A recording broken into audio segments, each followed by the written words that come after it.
This Side of Paradise, by F. Scott Fitzgerald. Well, this side of paradise, there's little comfort in the wise. Rupert Brooke. Experience is the name so many people give to their mistakes. Oscar Wilde. To Sigourney Fay. Book 1, A Romantic Egotist. Chapter 1. Amory, son of Beatrice. Amory Blaine inherited from his mother every trait, except the stray inexpressible few, that made him worthwhile. His father, an ineffectual inarticulate man with a taste for Byron and a habit of drowsing over the Encyclopedia Britannica, grew wealthy at 30 through the death of two elder brothers, successful Chicago brokers, and in the first flush of feeling that the world was his, went to Bar Harbor, and met Beatrice O'Hara. In consequence, Stephen Blaine handed down to posterity his height of just under 6 feet and his tendency to waver at crucial moments, these two abstractions appearing in his son Amory. For many years he hovered in the background of his family's life, an unassertive figure with a face half obliterated by lifeless silky hair, continually occupied and taking care of his wife, continually harassed by the idea that he didn't, and couldn't understand her. But Beatrice Blaine. There was a woman. Early pictures taken on her father's estate at Lake Geneva, Wisconsin, or in Rome at the Sacred Heart Convent, an educational extravagance that in her youth was only for the daughters of the exceptionally wealthy, show the exquisite delicacy of her features, the consummate art and simplicity of her clothes.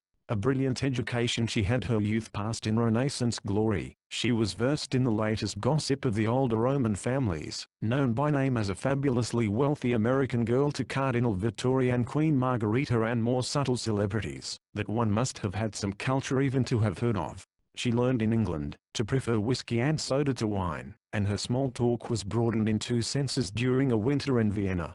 All in all, Beatrice O'Hara absorbed the sort of education that will be quite impossible ever again, a tutelage measured by the number of things and people one could be contemptuous of and charming about, a culture rich in all arts and traditions, barren of all ideas. In the last of those days, when the great gardener clipped the inferior roses, to produce one perfect bud. In her less important moments she returned to America, met Stephen Blaine, and married him, this almost entirely because she was a little bit weary, a little bit sad. Her only child was carried through a tiresome season, and brought into the world on a spring day '96. When Amory was 5 he was already a delightful companion for her. He was an auburn-haired boy, with great handsome eyes which he would grow up to in time, a facile imaginative mind and a taste for fancy dress. From his 4th to his 10th year he did the country with his mother in her father's private car, from Coronado, where his mother became so bored that she had a nervous breakdown in a fashionable hotel, down to Mexico City, where she took a mild, almost epidemic consumption. This trouble pleased her, and later she made use of it as an intrinsic part of her atmosphere, especially after several astounding braces. So, while more or less fortunate little rich boys were defying governesses on the beach at Newport, or being spanked or tutored, or Edith from Do and Dare, or Frank on the Mississippi, Amory was biting acquiescent bellboys in the Waldorf, outgrowing a natural repugnance to chamber music and symphonies, and deriving a highly specialized education from his mother. Amory. Yes, Beatrice, such a quaint name for his mother. She encouraged it. Dear, don't think of getting out of bed yet. I've always suspected that early rising in early life makes one nervous. Clothilda's having your breakfast brought up. All right. I am feeling very old today, Amory, she would sigh, her face a rare cameo of pathos, her voice exquisitely modulated, her hands as facile as Bernhardt's. My nerves are on edge. We must leave this terrifying place tomorrow, and go searching for sunshine. Amory's penetrating green eyes would look out through tangled hair at his mother. Even at this age he had no illusions about her. Amory. Oh, yes. I want you to take a red-hot bath, as hot as you can bear it, and just relax your nerves. You can read in the tub if you wish. She fed him sections of the Fates Gallants, before he was 10. At 11 he could talk glibly, if rather reminiscently, of Brahms and Mozart and Beethoven. One afternoon, when left alone in the hotel at Hot Springs, he sampled his mother's apricot cordial, and as the taste pleased him, he became quite tipsy. This was fun for a while, but he essayed a cigarette in his exaltation, and succumbed to a vulgar, plebeian reaction. Though this incident horrified Beatrice, it also secretly amused her, and became part of what in later generation would have been termed her line. This son of mine, He heard her tell a room full of awestruck, admiring women one day, "Is entirely sophisticated, and quite charming but delicate. We're all delicate, here, you know." Her hand was radiantly outlined against her beautiful bosom, then sinking her voice to a whisper, she told them of the apricot cordial. They rejoiced, for she was a brave raconteuse, but many were the keys turned in sideboard locks that night against the possible defection of little Bobby or Barbara. These domestic pilgrimages were invariably in state, two mates, the private car, or Mr. Blaine when available, and very often a physician. When Amory had the whooping cough, or disgusted specialists glared at each other hunched around his bed. When he took scarlet fever, the number of attendants, including physicians and nurses, totaled 14. However, blood being thicker than broth, he was pulled through. The Blaines were attached to no city. They were the Blaines of Lake Geneva. They had quite enough relatives to serve in place of friends, and an enviable standing from Pasadena to Cape Cod. But Beatrice grew more and more prone to like only new acquaintances, as there were certain stories, such as the history of her constitution and its many amendments, memories of her years abroad, that it was necessary for her to repeat at regular intervals. Like Freudian dreams, they must be thrown off, else they would sweep in and lay siege to her nerves. But Beatrice was critical about American women, especially the floating population of ex-Westerners. "They have accents, my dear," she told Amory, "not Southern accents or Boston accents, not an accent attached to any locality, just an accent." She became dreamy. "They pick up old moth-eaten London accents that are down on their luck, and have to be used by someone. They talk as an English butler might after several years in the Chicago Grand Opera Company." She became almost incoherent. Supposed time in every Western woman's life she feels her husband is prosperous enough for her to have accent. "They try to impress me, my dear." Though she thought of her body as a mass of frailties, she considered her soul quite as ill, and therefore important in her life. She had once been a Catholic, but discovering that priests were infinitely more attentive, when she was in process of losing or regaining faith in Mother Church, she maintained an enchantingly wavering attitude.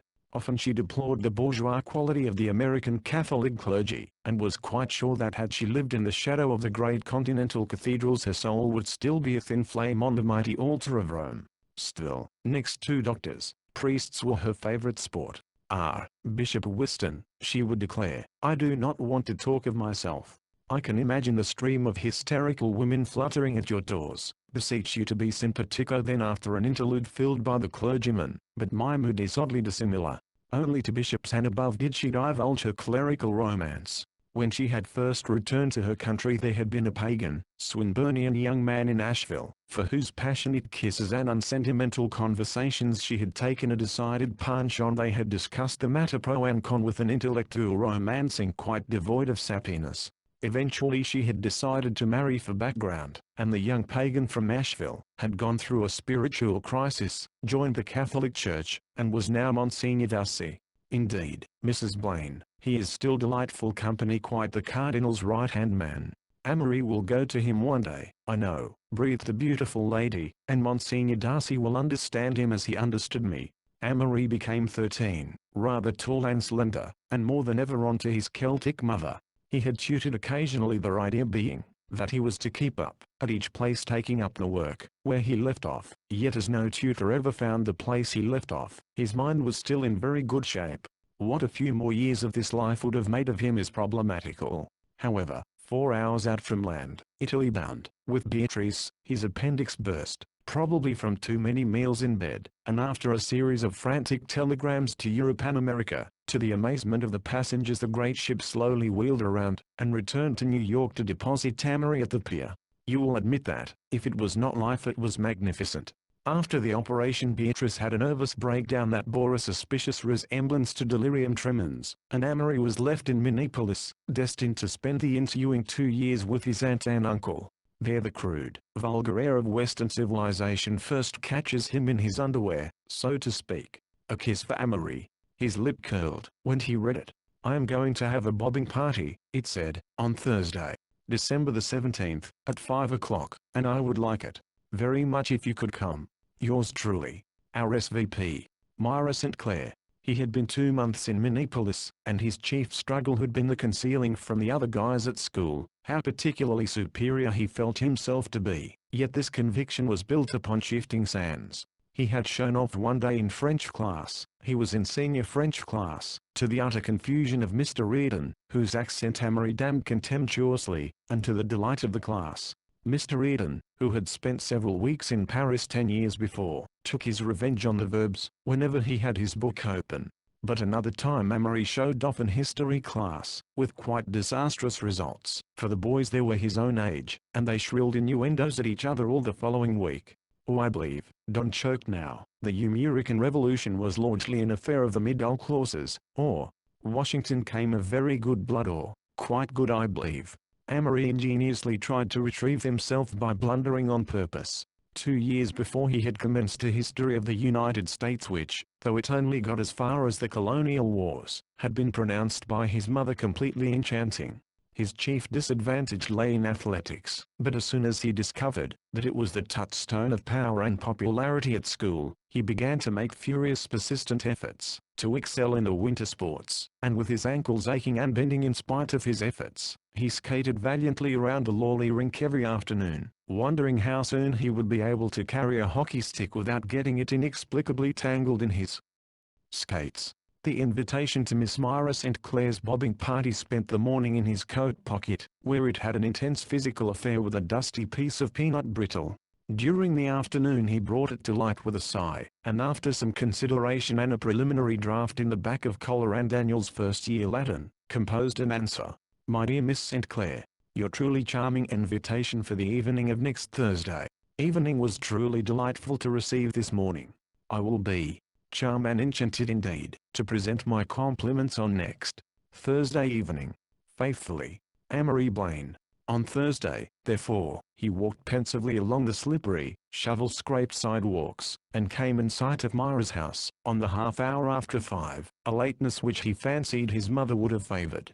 He waited on the doorstep with his eyes nonchalantly half-closed, and planned his entrance with precision. He would cross the floor, not too hastily, to Mrs. St. Clair, and say with exactly the correct modulation, My dear Mrs. St. Clair, I'm frightfully sorry to be late, but my maid. He paused there, and realized he would be quoting, but my uncle and I had to see a fella. Yes, I've met your enchanting daughter at dancing school. Then he would shake hands, using that slight half-foreign bow, with all the starchy little females, and nod to the fellas who would be standing round, paralyzed into rigid groups for mutual protection. A butler, one of the 3 in Minneapolis, swung open the door. Amory stepped inside, and divested himself of cap and coat. He was mildly surprised not to hear the shrill squawk of conversation from the next room, and he decided it must be quite formal. He approved of that as he approved of the butler. Miss Myra, he said.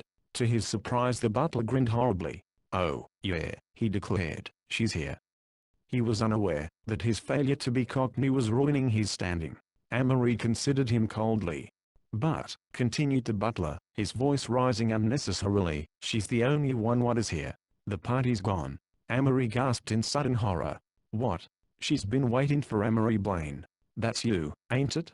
Her mother says that, if you showed up by 5:30 you two was to go after Em and the packet. Amory's despair was crystallized by the appearance of Myra herself, bundled to the ears in a polo coat, her face plainly sulky, her voice pleasant tony with difficulty. Lo, Amory. Lo, Myra. He had described the state of his vitality. Well, you got here, anyways. Well, I'll tell you. I guess you don't know about the auto accident, he romanced. Myra's eyes opened wide. Who was it to? Well, he continued desperately, Uncle and Aunt and I. Was anyone killed? Amory paused and then nodded. Your uncle, alarm. Oh, no, just a horse or a grey horse. At this point the Earth's butler snickered. Probably killed the engine, he suggested. Amory would have put him on the rack without a scruple. We'll go now, said Myra coolly. You see, Amory, the bobs were ordered for 5 and everybody was here, so we couldn't wait. Well, I couldn't help it, could I? So Mama said for me to wait till 5:30. We'll catch the bobs before it gets to the Minnehaha Club. Amory's shredded poise dropped from him. He pictured the happy party jingling along snowy streets, the appearance of the limousine, the horrible public descent of him, and Myra before 60 reproachful eyes, his apology a real one this time. He sighed aloud. What? Inquired Myra. Nothing. I was just yawning. Are we going to surely catch up with them before they get there?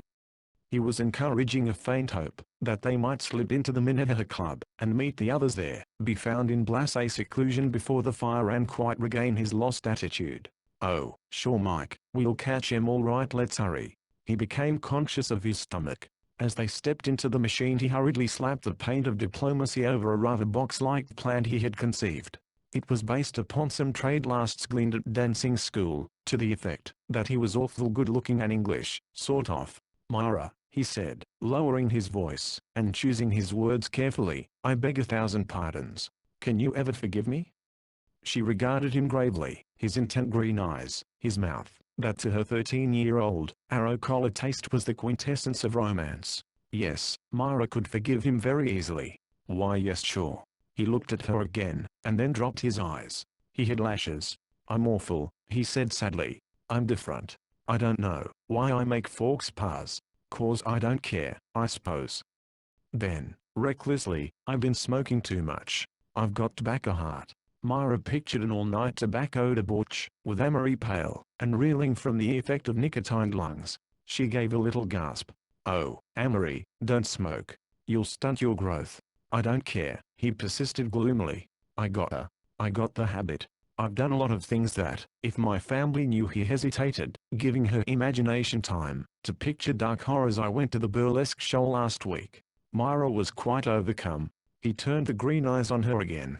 "You're the only girl in town I like much," he exclaimed in a rush of sentiment. "You're simpatico." Myra was not sure that she was, but it sounded stylish though vaguely improper. Thick dusk had descended outside, and as the limousine made a sudden turn she was jolted against him. Their hands touched. "You shouldn't smoke, Amory," she whispered. "Don't you know that?" He shook his head. "Nobody cares." Myra hesitated. "I care." Something stirred within Amory. "Oh, yes, you do. You got a crush on Froggy Parker. I guess everybody knows that." "No, I haven't." Very slowly. A silence, while Amory thrilled. There was something fascinating about Myra, shut away here cozily from the dim chill air. Myra, a little bundle of clothes, with strands of yellow hair curling out from under her skating cap. "Because I've got a crush, too." He paused, for he heard in the distance the sound of young laughter, and, peering through the frosted glass along the lamplit street, he made out the dark outline of the bobbing party. He must act quickly. He reached over with a violent jerky effort, and clutched Myra's hand to her thumb, to be exact. "Tell him to go to the Minnehaha Straight," he whispered. "I want to talk to you. I got to talk to you." Myra made out the party ahead, had an instant vision of her mother, and then alas for convention glanced into the eyes beside. "Turn down this side street, Richard, and drive straight to the Minnehaha Club," she cried through the speaking tube. Amory sank back against the cushions with a sigh of relief. "I can kiss her," he thought. "I'll bet I can. I'll bet I can." Overhead the sky was half crystalline, half misty, and the night around was chill and vibrant with rich tension. From the country club steps the road stretched away, dark creases on the white blanket, huge heaps of snow lining the sides like the tracks of giant moles. They lingered for a moment on the steps, and watched the white holiday moon. Pale moons like that one. Amory made a vague gesture. "Make people mysterious. You look like a young witch with the cap off, and her hair sorta mussed." Her hands clutched at her hair. "Oh, leave it, it looks good." They drifted up the stairs and Myra led the way into the little den of his dreams, where a cozy fire was burning before a big sink-down couch. A few years later this was to be a great stage for Amory, a cradle for many an emotional crisis. Now they talked for a moment about bobbing parties. "There's always a bunch of shy fellas," he commented, "sitting at the tail of the bob, sorta lurking and whispering and pushing each other off. Then there's always some crazy cross-eyed girl." He gave a terrifying imitation. "She's always talking hard, sorta, to the chaperone." "You're such a funny boy," puzzled Myra. "How do I mean?" Amory gave immediate attention, on his own ground at last. "Oh, always talking about crazy things. Why don't you come skiing with Marilyn and I tomorrow?" "I don't like girls in the daytime," he said shortly, and then, thinking this a bit abrupt, he added, "but I like you." He cleared his throat. "I like you first and second and third." Myra's eyes became dreamy. What a story this would make to tell Marilyn. Here on the couch with this wonderful-looking boy. The little fire, the sense that they were alone in the great building. Myra capitulated. The atmosphere was too appropriate. "I like you the first 25, she confessed, her voice trembling, "and Froggy Parker 26th. Froggy had fallen 25 places in 1 hour. As yet he had not even noticed it. But Amory, being on the spot, leaned over quickly and kissed Myra's cheek. He had never kissed a girl before, and he tasted his lips curiously, as if he had munched some new fruit. Then their lips brushed, like young wildflowers in the wind.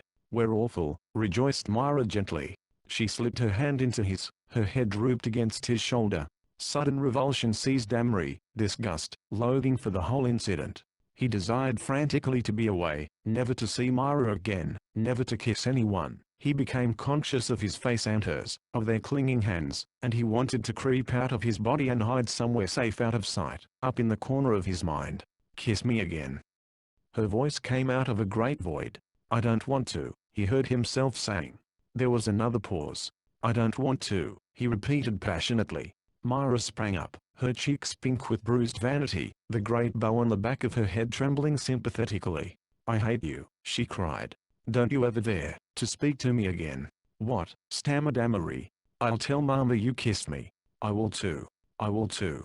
I'll tell Mama, and she won't let me play with you." Amory rose and stared at her helplessly, as though she were a new animal, of whose presence on the earth he had not heretofore been aware.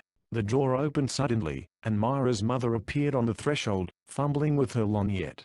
"Well," she began, adjusting it benignantly, "the man at the desk told me you two children were up here. How do you do, Amory?" Amory watched Myra, and waited for the crash, but none came. The pout faded, the high pink subsided, and Myra's voice was placid as a summer lake, when she answered her mother.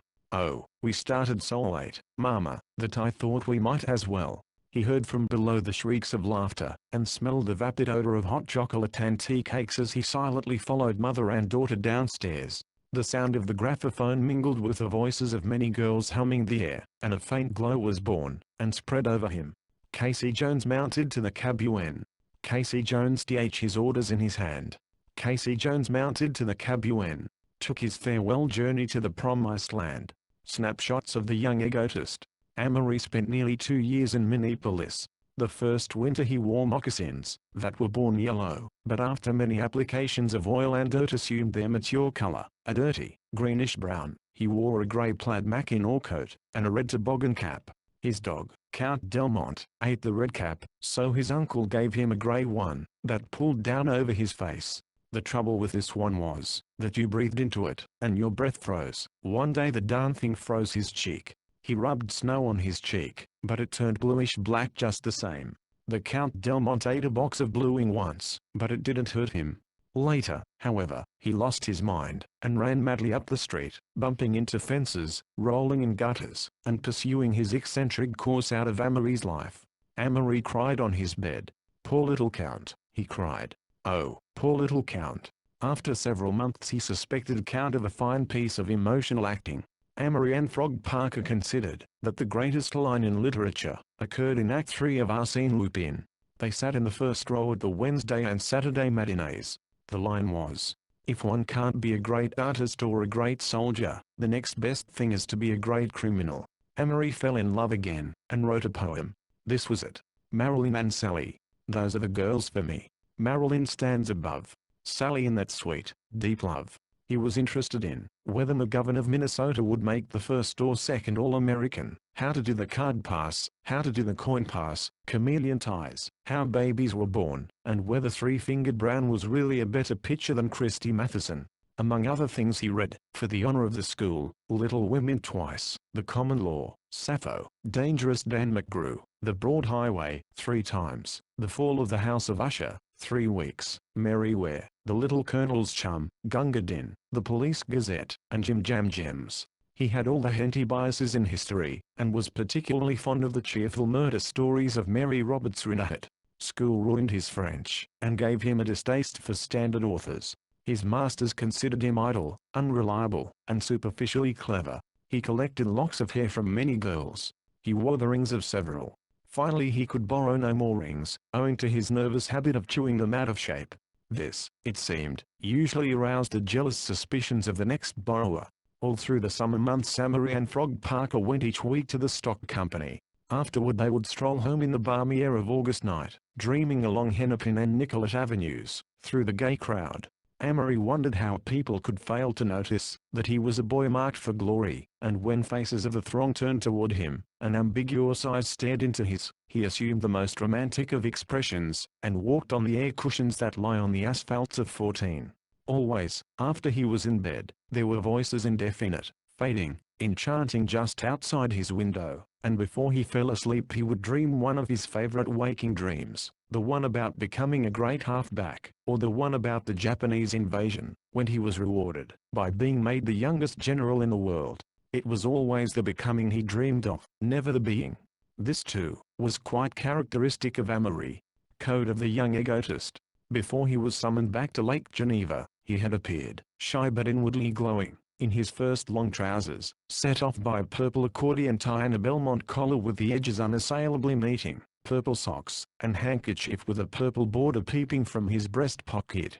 But more than that, he had formulated his first philosophy, a code to live by, which, as near as it can be named, was a sort of aristocratic egotism. He had realized that his best interests were bound up with those of a certain variant, changing person, whose label, in order that his past might always be identified with him, was Amory Blaine. Amory marked himself a fortunate youth, capable of infinite expansion for good or evil. He did not consider himself a strong character, but relied on his facility, learn things sorta quick, and his superior mentality, read a lot of deep books. He was proud of the fact that he could never become a mechanical or scientific genius. From no other heights was he debarred. Physically, Amory thought that he was exceedingly handsome. He fancied himself an athlete of possibilities and a supple dancer. Socially here his condition was, perhaps, most dangerous. He granted himself personality, charm, magnetism, poise, the power of dominating all contemporary males, the gift of fascinating all women. Mentally complete, unquestioned superiority. Now a confession will have to be made. Amory had rather a Puritan conscience. Not that he yielded to it later in life, he almost completely slew it, but at 15 it made him consider himself a great deal worse than other boys. Unscrupulousness, the desire to influence people in almost every way, even for evil, a certain coldness and lack of affection, amounting sometimes to cruelty, a shifting sense of honor, an unholy selfishness, a puzzled, furtive interest in everything concerning sex. There was, also, a curious strain of weakness running crosswise through his makeup. A harsh phrase from the lips of an older boy, older boys usually detested him, was liable to sweep him off his poise into surly sensitivity, or timid stupidity. He was a slave to his own moods, and he felt that though he was capable of recklessness and audacity, he possessed neither courage, perseverance, nor self-respect. Vanity, tempered with self-suspicion if not self-knowledge, a sense of people as automatons to his will, a desire to pass as many boys as possible, and get to a vague top of the world. With this background did Amory drift into adolescence. Preparatory to the great adventure, the train slowed up with midsummer languor at Lake Geneva, and Amory caught sight of his mother waiting in her electric on the gravelled station drive. It was an ancient electric, one of the early types, and painted grey. The sight of her sitting there, slenderly erect, and of her face, where beauty and dignity combined, melting to a dreamy recollected smile, filled him with a sudden great pride of her. As they kissed coolly, and he stepped into the electric, he felt a quick fear, lest he had lost the requisite charm, to measure up to her. "Dear boy, you're so tall, look behind and see if there's anything coming." She looked left and right. She slipped cautiously into a speed of 2 miles an hour, beseech Amory to act as sentinel, and at one busy crossing she made him get out, and run ahead to signal her forward like a traffic policeman. Beatrice was what might be termed a careful driver. "You are tall but you're still very handsome. You've skipped the awkward age, or is that 16, perhaps it's 14 or 15, I can never remember, but you've skipped it. Don't embarrass me," murmured Amory. "But, my dear boy, what odd clothes. They look as if they were a set, don't they? Is your underwear purple, too?" Amory grunted impolitely. "You must go to Brooks, and get some really nice suits. Oh, we'll have a talk tonight or perhaps tomorrow night. I want to tell you about your heart. You've probably been neglecting your heart and you don't know." Amory thought how superficial was the recent overlay of his own generation. Aside from a minute shyness, he felt that the old cynical kinship with his mother had not been one bit broken. Yet for the first few days he wandered about the gardens, and along the shore in a state of superb loneliness, finding a lethargic content in smoking bull at the garage with one of the chauffeurs. The 60 acres of the estate were dotted with old and new summer houses and many fountains and white benches that came suddenly into sight from foliage-hung hiding places. There was a great and constantly increasing family of white cats that prowled the many flowered beds and were silhouetted suddenly at night against the darkening trees. It was on one of the shadowy paths that Beatrice at last captured Amory, after Mr. Blaine had, as usual, retired for the evening to his private library. After reproving him for avoiding her, she took him for a long tete-a-tete in the moonlight. He could not reconcile himself to her beauty, that was mother to his own, the exquisite neck and shoulders, the grace of a fortunate woman of 30. "Amory, dear," she crooned softly, "I had such a strange weird time after I left you." "Did you, Beatrice?" "When I had my last breakdown." She spoke of it as a sturdy gallant feat. "The doctors told me," her voice sang on a confidential note, "that, if any man alive had done the consistent drinking that I have, he would have been physically shattered, my dear, and in his grave, long in his grave." Amory winced, and wondered how this would have sounded to Froggy Parker.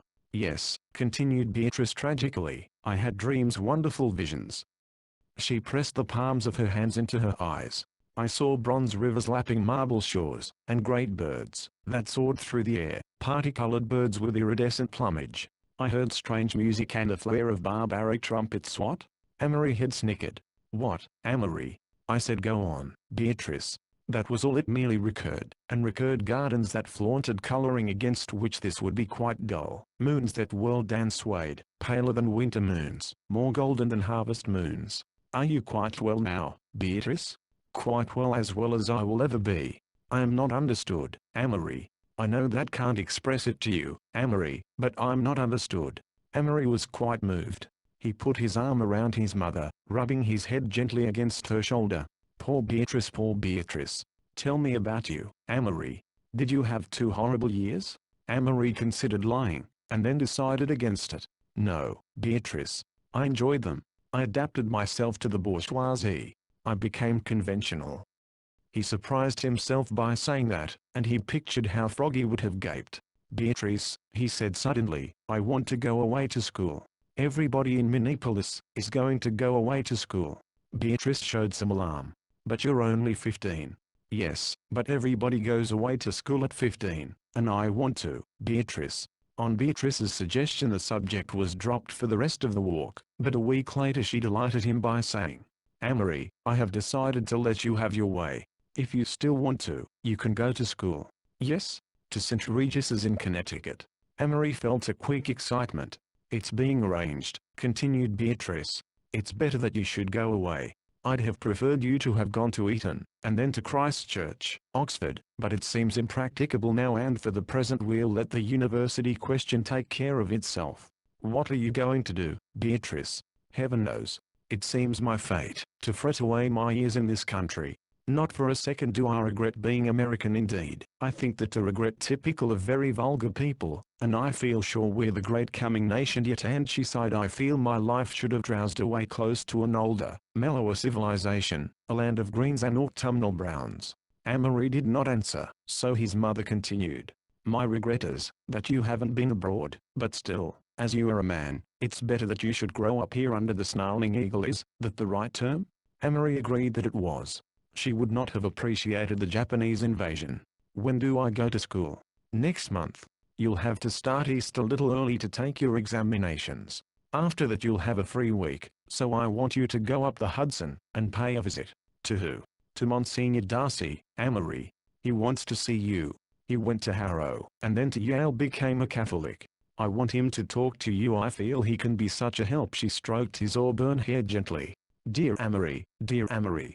Dear Beatrice." So early in September Amory, provided with 6 suits summer underwear, 6 suits winter underwear, 1 sweater or t-shirt, 1 jersey, 1 overcoat, winter, etc., set out for New England, the land of schools. There were Andover and Exeter with their memories of New England dead, large college-like democracies, St. Mark's, Groton, St. Regis recruited from Boston, and the Knickerbocker families of New York, St. Paul's, with its great rinks, Pomfret and St. George's, prosperous, and well-dressed, Taft and Hotchkiss, which prepared the wealth of the Middle West for social success at Yale, Pauling, Westminster, Choate, Kent, and 100 others, all milling out their well-set-up, conventional impressive type, year after year, their mental stimulus the college entrance exams, their vague purpose set forth in 100 circulars as to impart a thorough mental, moral, and physical training as a Christian gentleman, to fit the boy for meeting the problems of his day and generation, and to give a solid foundation in the arts and sciences.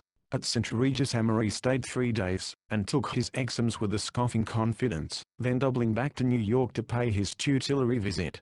The metropolis, barely glimpsed, made little impression on him, except for the sense of cleanliness he drew from the tall white buildings seen from a Hudson River steamboat in the early morning. Indeed, his mind was so crowded with dreams of athletic prowess at school, that he considered this visit only as a rather tiresome prelude to the great adventure. This, however, it did not prove to be. Monsignor Darcy's house was an ancient, rambling structure set on a hill overlooking the river, and there lived its owner, between his trips to all parts of the Roman Catholic world, rather like an exiled Stuart king waiting to be called to the rule of his land. Monsignor was 44 then, and bustling a trifle too stout for symmetry, with hair the color of spun gold, and a brilliant, enveloping personality. When he came into a room clad in his full purple regalia from thatch to toe, he resembled a Turner sunset, and attracted both admiration and attention. He had written 2 novels, one of them violently anti-Catholic, just before his conversion, and 5 years later another, in which he had attempted to turn all his clever jibes against Catholics into even cleverer innuendos against Episcopalians. He was intensely ritualistic, startlingly dramatic, loved the idea of God enough to be a celibate, and rather liked his neighbor. Children adored him, because he was like a child. Youth reveled in his company, because he was still a youth, and couldn't be shocked. In the proper land and century he might have been a rich Elu. At present he was a very moral, very religious, if not particularly pious, clergyman, making a great mystery about pulling rusty wires, and appreciating life to the fullest, if not entirely enjoying it. He and Amory took to each other at first sight, the jovial impressive prelate who could dazzle an embassy ball, and the green-eyed intent youth, in his first long trousers, accepted in their own minds a relation of father and son within a half-hour's conversation. "My dear boy, I've been waiting to see you for years. Take a big chair and we'll have a chat. I've just come from school St. Regis's, you know. So your mother says a remarkable woman. Have a cigarette? I'm sure you smoke. Well, if you're like me, you'll loathe all science and mathematics." Amory nodded vehemently. "Hate 'em all. Like English and history. Of course. You'll hate school for a while too, but I'm glad you're going to St. Regis's. Why? Because it's a gentleman's school, and democracy won't hit you so early. You'll find plenty of that in college." "I want to go to Princeton," said Amory. "I don't know why, but I think of all Harvard men as sissies, like I used to be, and all Yale men as wearing big blue sweaters and smoking pipes." Monsignor chuckled. "I'm one, you know."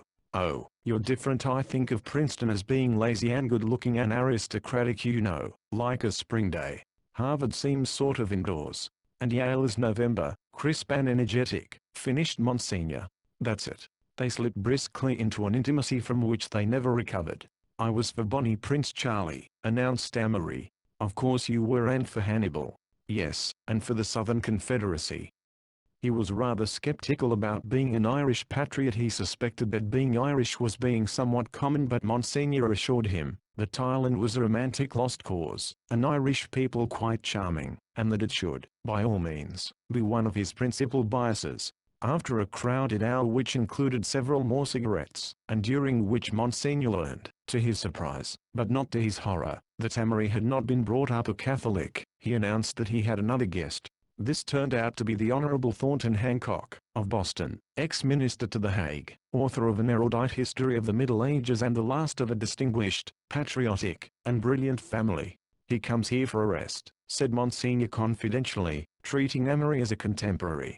"I act as an escape from the weariness of agnosticism, and I think I'm the only man who knows how his state-old mind is really at sea and longs for a sturdy spar like the church to cling to." Their first luncheon was one of the memorable events of Amory's early life. He was quite radiant, and gave off a peculiar brightness and charm. Monsignor called out the best that he had thought by question and suggestion, and Amory talked with an ingenious brilliance of 1,000 impulses and desires and repulsions and faiths and fears. He and Monsignor held the floor, and the older man, with his less receptive, less accepting, yet certainly not colder mentality, seemed content to listen and bask in the mellow sunshine that played between these two. Monsignor gave the effect of sunlight to many people. Amory gave it in his youth, and, to some extent, when he was very much older, but never again was it quite so mutually spontaneous. He's a radiant boy, thought Thornton Hancock, who had seen the splendor of 2 continents, and talked with Parnell and Gladstone and Bismarck, and afterward he added to Monsignor, but his education ought not to be entrusted to a school or college. But for the next 4 years the best of Amory's intellect was concentrated on matters of popularity, the intricacies of a university social system and American society as represented by Biltmore's and Hot Springs golf links.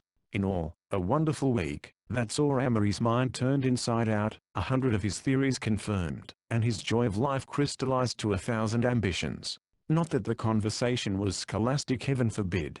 Amory had only the vaguest idea as to what Bernard Shaw was, but Monsignor made quite as much out of the beloved vagabond and Sir Nigel, taking good care that Amory never once felt out of his depth.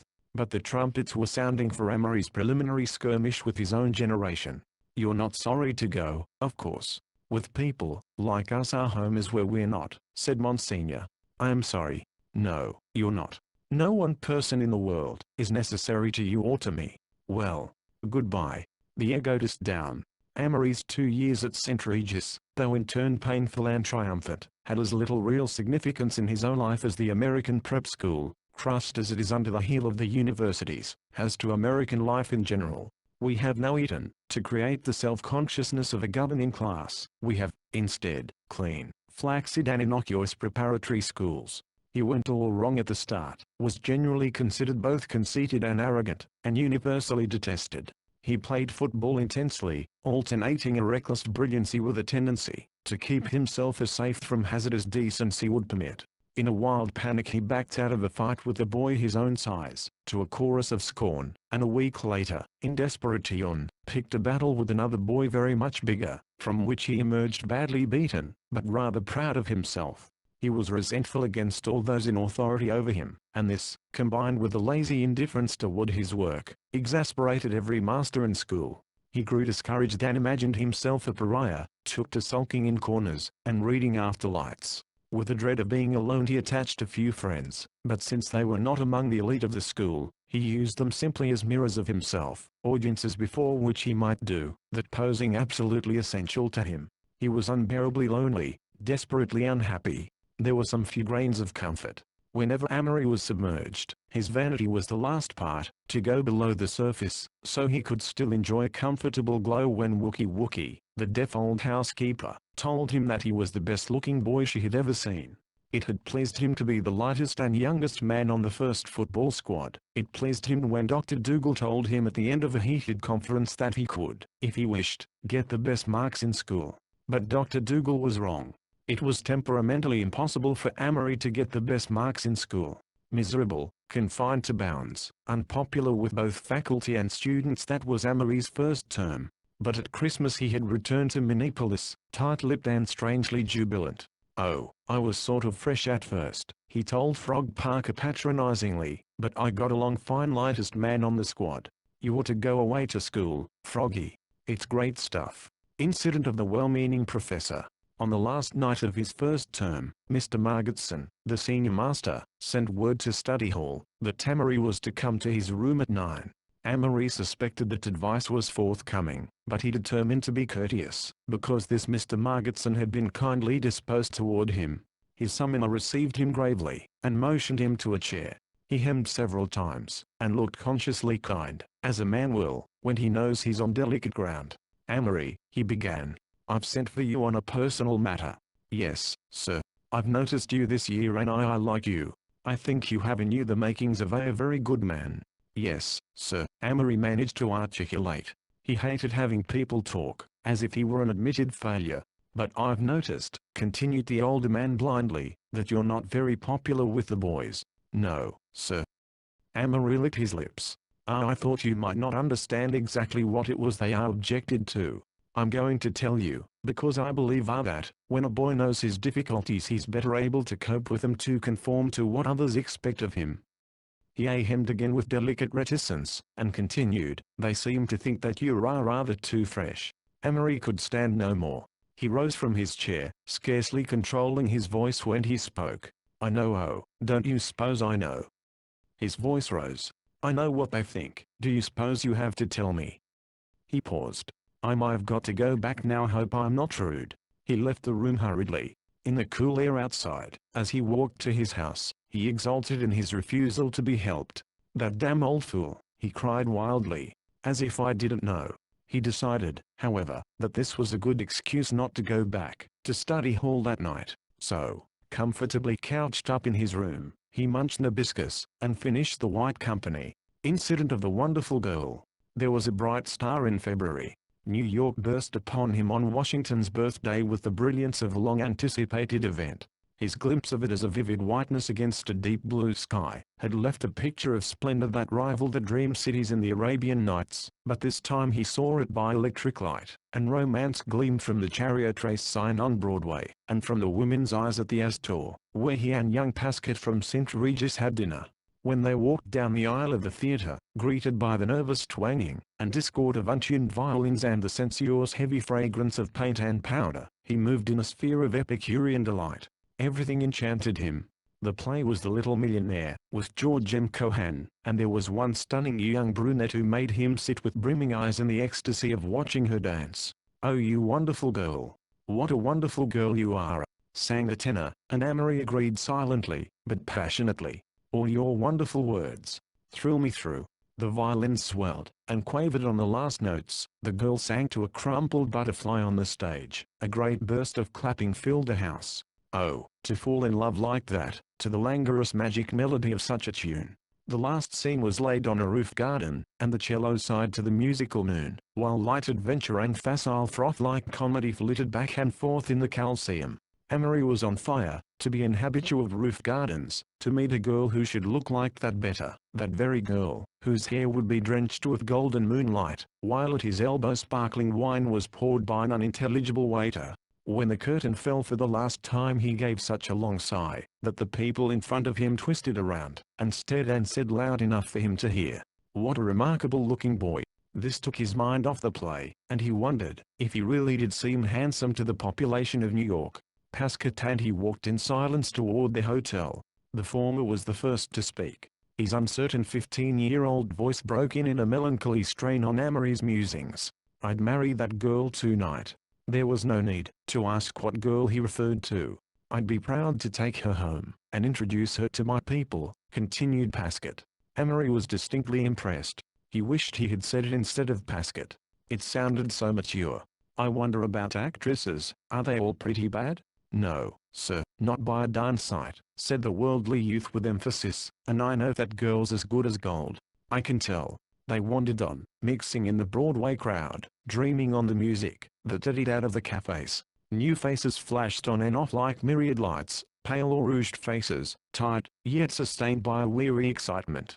Amory watched them in fascination. He was planning his life. He was going to live in New York, and be known at every restaurant and cafe, wearing a dress suit from early even into early morning, sleeping away the dull hours of the forenoon. "Yes, sir, I'd marry that girl tonight." Heroic and general tone. October of his second and last year at St. Regis was a high point in Amory's memory. The game with Groton was played from 3 of a snappy, exhilarating afternoon far into the crisp autumnal twilight, and Amory at quarterback, exhorting in wild despair, making impossible tackles, calling signals in a voice that had diminished to a hoarse, furious whisper, yet found time to revel in the blood-stained bandage around his head, and the straining, glorious heroism of plunging, crashing bodies and aching limbs.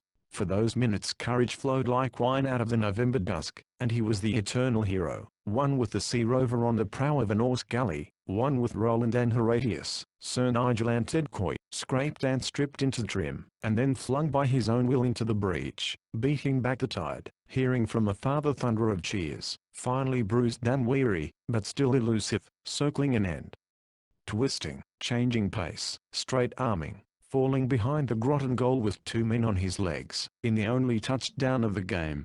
The philosophy of the slicker. From the scoffing superiority of sixth form year and success, Amory looked back with cynical wonder on his status of the year before. He was changed as completely as Amory Blaine could ever be changed. Amory plus Beatrice plus 2 years in Minneapolis. These had been his ingredients when he entered St. Regis. But the Minneapolis years were not a thick enough overlay to conceal the Amory plus Beatrice from the ferreting eyes of a boarding school, so St. Regis had very painfully drilled Beatrice out of him, and begun to lay down new and more conventional planking on the fundamental Amory. But both St. Regis and Amory were unconscious of the fact that this fundamental Amory had not in himself changed. Those qualities for which he had suffered, his moodiness, his tendency to pose, his laziness, and his love of playing the fool, were now taken as a matter of course. Recognized eccentricities in a star quarterback, a clever actor, and the editor of the St. Regis Statler, it puzzled him to see impressionable small boys imitating the very vanities that had not long ago been contemptible weaknesses. After the football season he slumped into dreamy content. The night of the pre-holiday dance he slipped away, and went early to bed for the pleasure of hearing the violin music cross the grass, and come surging in at his window. Many nights he lay there dreaming awake of secret cafes in Montmartre, where ivory women delved in romantic mysteries with diplomats and soldiers of fortune, while orchestras played Hungarian waltzes and the air was thick and exotic with intrigue and moonlight and adventure. In the spring he read L'Allegro, by request, and was inspired to lyrical outpourings on the subject of Arcady and the Pipes of Pan. He moved his bed, so that the sun would wake him at dawn, that he might dress, and go out to the archaic swing, that hung from an apple tree near the sixth form house. Seating himself in this, he would pump higher and higher, until he got the effect of swinging into the wide air, into a fairyland of piping satyrs and nymphs with the faces of fair-haired girls he passed in the streets of Eastchester. As the swing reached its highest point, Arcady really lay just over the brow of a certain hill, where the brown road dwindled out of sight in a golden dot. He read voluminously all spring, the beginning of his 18th year, The Gentleman from Indiana, The New Arabian Nights, The Morals of Marcus Aurelian, The Man Who Was Thursday, which he liked without understanding, Stover at Yale, that became somewhat of a textbook, Dombey and Son, because he thought he really should read better stuff, Robert Chambers, David Graham Phillips, and E. Phillips of Penhim Complete, and a scattering of Tennyson and Kipling. Of all his class work only L'Allegro and some quality of rigid clarity in solid geometry stirred his languid interest. As June drew near, he felt the need of conversation, to formulate his own ideas, and, to his surprise, found a co-philosopher in Radhill, the president of the sixth form. In many a talk, on the high road, or lying belly down along the edge of a baseball diamond, or late at night with their cigarettes glowing in the dark, they threshed out the questions of school, and there was developed the term slicker. "Got tobacco?" whispered Radhill one night, putting his head inside the door 5 minutes after lights. "Sure. I'm coming in. Take a couple of pillows and lie in the window seat, why don't you?" Amory sat up in bed and lit a cigarette, while Radhill settled for a conversation. Radhill's favorite subject was the respective futures of the sixth form, and Amory never tired of outlining them for his benefit. "Ted converse? That's easy. He'll fail his exams, tutor all summer at Harstrom's, get into chef with about 4 conditions, and flunk out in the middle of the freshman year. Then he'll go back west and raise hell for a year or so. Finally his father will make him go into the paint business. He'll marry and have 4 sons, all boneheads. He'll always think St. Regis has spoiled him, so he'll send his sons to day school in Portland. He'll die of locomotor ataxia when he's 41, and his wife will give a baptizing stand, or whatever you call it, to the Presbyterian church, with his name on it." "Hold up, Amory. That's too darn gloomy. How about yourself? I'm in a superior class. You are too. We're philosophers." "I'm not." "Sure you are. You've got a darn good head on you." But Amory knew that nothing in the abstract, no theory or generality, ever moved Radhill, until he stubbed his toe upon the concrete minutiae of it. "Haven't," insisted Radhill. "I let people impose on me here, and don't get anything out of it. I'm the prey of my friends. Damn it, do their lessons, get 'em out of trouble, pay 'em stupid summer visits, and always entertain their kid sisters, keep my temper, when they get selfish, and then they think they pay me back by voting for me, and telling me I'm the big man of St. Regis's. I want to get where everybody does their own work and I can tell people where to go. I'm tired of being nice to every poor fish in school." "You're not a slicker," said Amory suddenly. "A what?" "A slicker. What the devil's that?" "Well, it's something that there's a lot of them. You're not one, and neither am I, though I'm more than you are." "Who is one? What makes you one?" Amory considered. Why? I suppose that the sign of it is when a fellow slicks his hair back with water. Like casters? Yes, sure. He's a slicker. They spent 2 evenings getting an exact definition. The slicker was good-looking or clean-looking. He had brains, social brains, that is, and he used all means on the broad path of honesty to get ahead, be popular, admired, and never in trouble. He dressed well, was particularly neat in appearance, and derived his name from the fact that his hair was inevitably worn short, soaked in water or tonic, parted in the middle, and slicked back as the current of fashion dictated. The slickers of that year had adopted tortoiseshell spectacles as badges of their slickerhood, and this made them so easy to recognize that Tamarian Rahil never missed one. The slicker seemed distributed through school, always a little wiser and shrewder than his contemporaries, managing some team or other, and keeping his cleverness carefully concealed. Emery found the slicker a most valuable classification until his junior year in college, when the outline became so blurred and indeterminate that it had to be subdivided many times, and became only a quality. Emery's secret ideal had all the slicker qualifications, but, in addition, courage and tremendous brains and talents also. Emery conceded him a bizarre streak that was quite irreconcilable to the slicker proper. This was a first real break from the hypocrisy of school tradition. The slicker was a definite element of success, differing intrinsically from the prep school big man. The slicker. 1. Clever sense of social values. 2. Dresses well. Pretends that dress is superficial but knows that it isn't. 3. Goes into such activities as he can shine in. 4. Gets to college and is, in a worldly way, successful. 5. Hair slicked. The big man. 1. Inclined to stupidity and unconscious of social values. 2.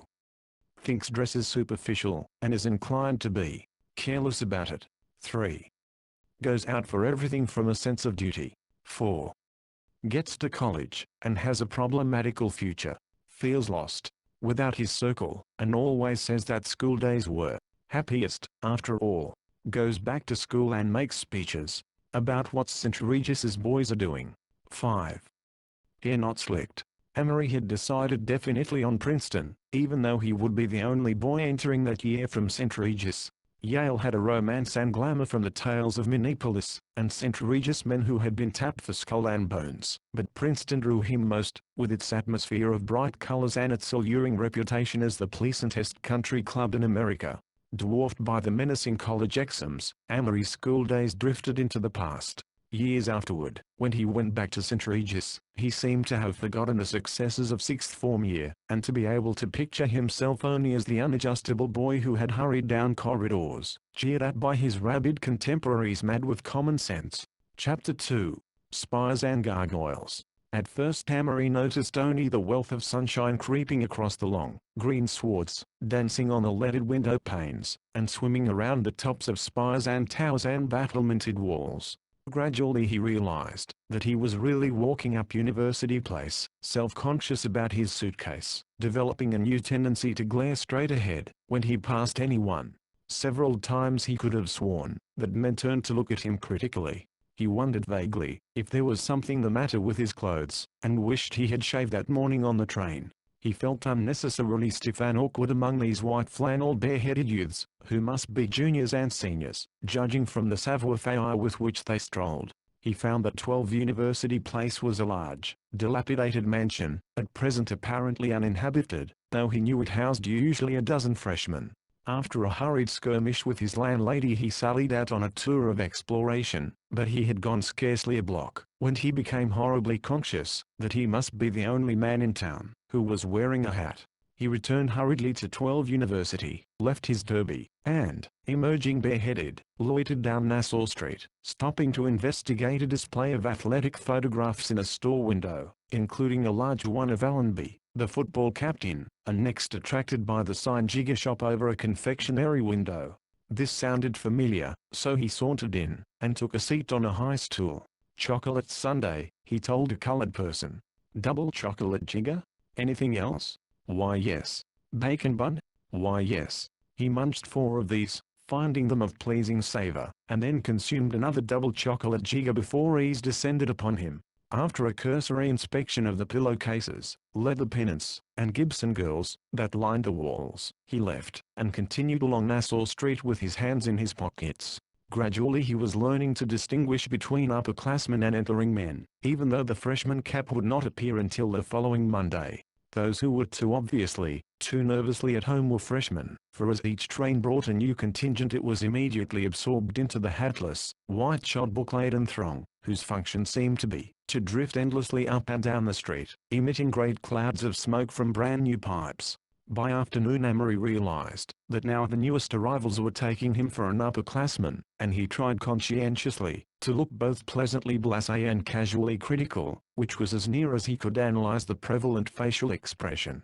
At 5 o'clock he felt the need of hearing his own voice, so he retreated to his house to see if anyone else had arrived. Having climbed the rickety stairs he scrutinized his room resignedly, concluding that it was hopeless to attempt any more inspired decoration than class banners and tiger pictures. There was a tap at the door. "Come in." A slim face with gray eyes and a humorous smile appeared in the doorway. "Got a hammer?" "No sorry. Maybe Mrs. 12, or whenever she goes by, has one." The stranger advanced into the room. "You an inmate of this asylum?" Amory nodded. "Awful barn for the rent we pay." Amory had to agree that it was. "I thought of the campus," he said, "but they say there's so few freshmen that they're lost. Have to sit around and study for something to do." The gray-eyed man decided to introduce himself. "My name's Holiday. Blaine's my name." They shook hands with a fashionable low swoop. Amory grinned. "Where'd you prep? And over where did you?" "Street Regis's." "Oh, did you? I had a cousin there." They discussed the cousin thoroughly, and then Holiday announced that he was to meet his brother for dinner at 6. "Come along and have a bite with us." "All right." At the Kenilworth Amory met Bern Holiday. He of the grey eyes was Kerry, and during a limpid meal of thin soup and anemic vegetables they stared at the other freshmen, who sat either in small groups looking very ill at ease, or in large groups seeming very much at home. "I hear Commons is pretty bad," said Amory. "That's the rumor. But you've got to eat there or pay anyways." "Crime. Imposition. Oh, at Princeton you've got to swallow everything the first year. It's like a damned prep school." Amory agreed. "Lot of pep, though," he insisted. "I wouldn't have gone to Yale for a million." "Me either." "You going out for anything?" inquired Amory of the elder brother. "Not me. Bern here is going out for the Prince, the Daily Princetonian, you know." "Yes, I know. You going out for anything?" "Why yes.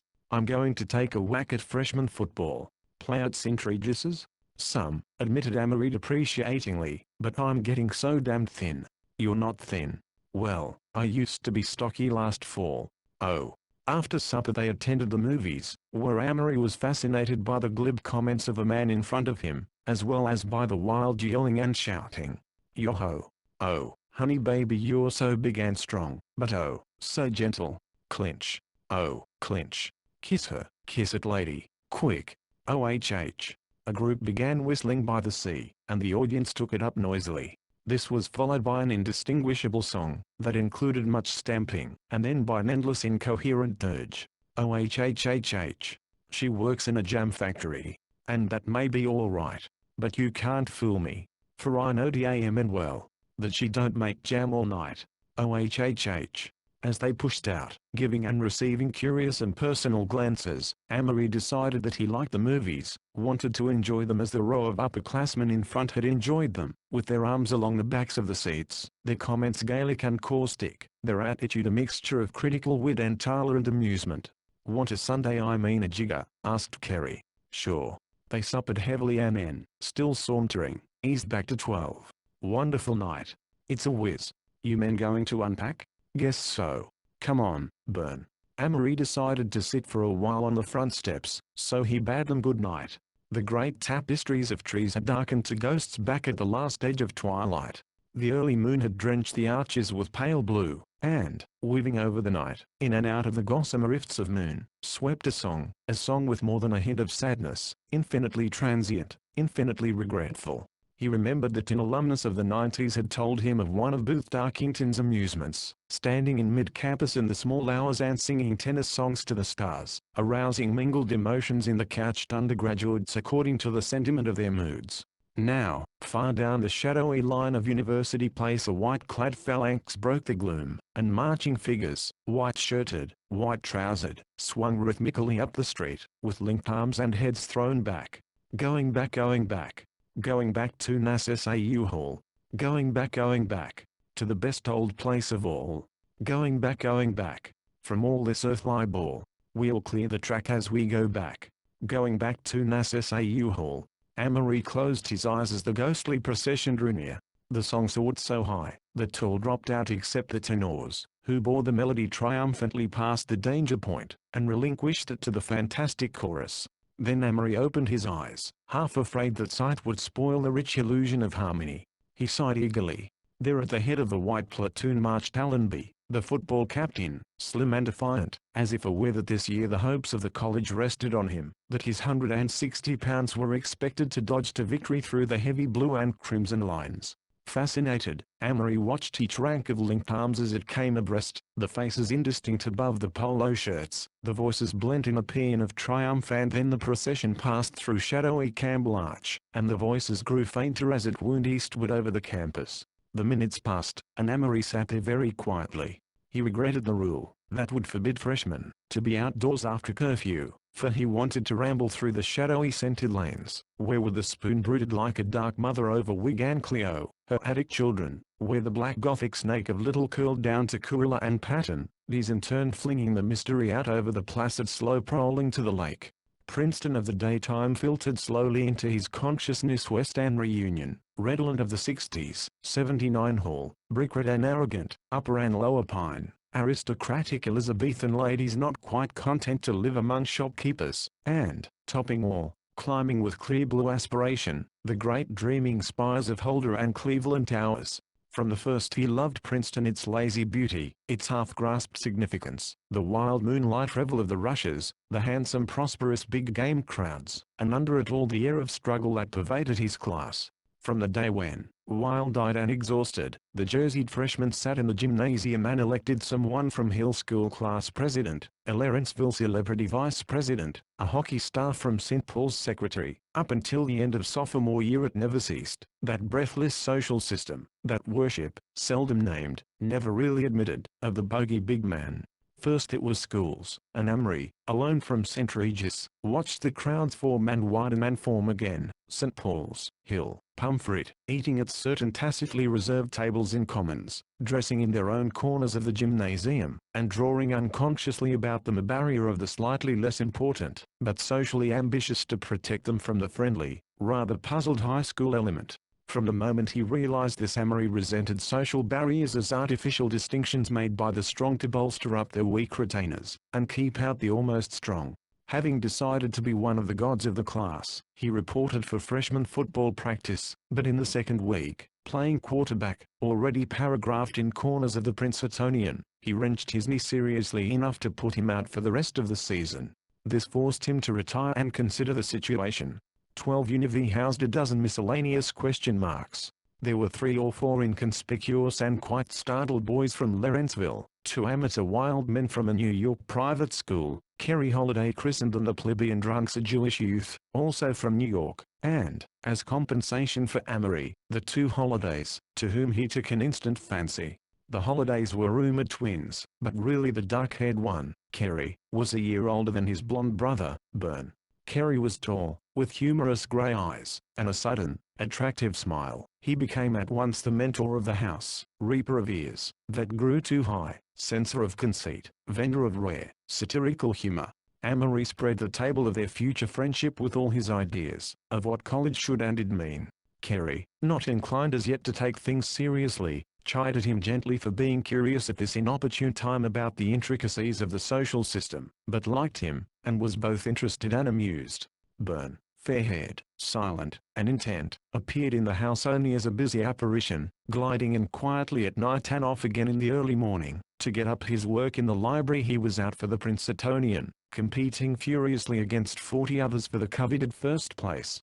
In December he came down with diphtheria, and someone else won the competition, but, returning to college in February, he dauntlessly went after the prize again. necessarily. Amory's acquaintance with him was in the way of 3-minute chats, walking to and from lectures, so he failed to penetrate Burns' one absorbing interest and find what lay beneath it. Amory was far from contented. He missed the place he had won at St. Regis, the being known and admired, yet Princeton stimulated him, and there were many things ahead calculated to arouse the Machiavelli latent in him, could he but insert a wedge. The upper-class clubs, concerning which he had pumped a reluctant graduate during the previous summer, excited his curiosity. Ivy, detached and breathlessly aristocratic, Cottage, an impressive melange of brilliant adventurers and well-dressed philanderers, Tiger Inn, broad-shouldered and athletic, vitalized by an honest elaboration of prep school standards, cap and gown. Anti-alcoholic, faintly religious and politically powerful, flamboyant colonial, literary quadrangle, and the dozen others, varying in age and position.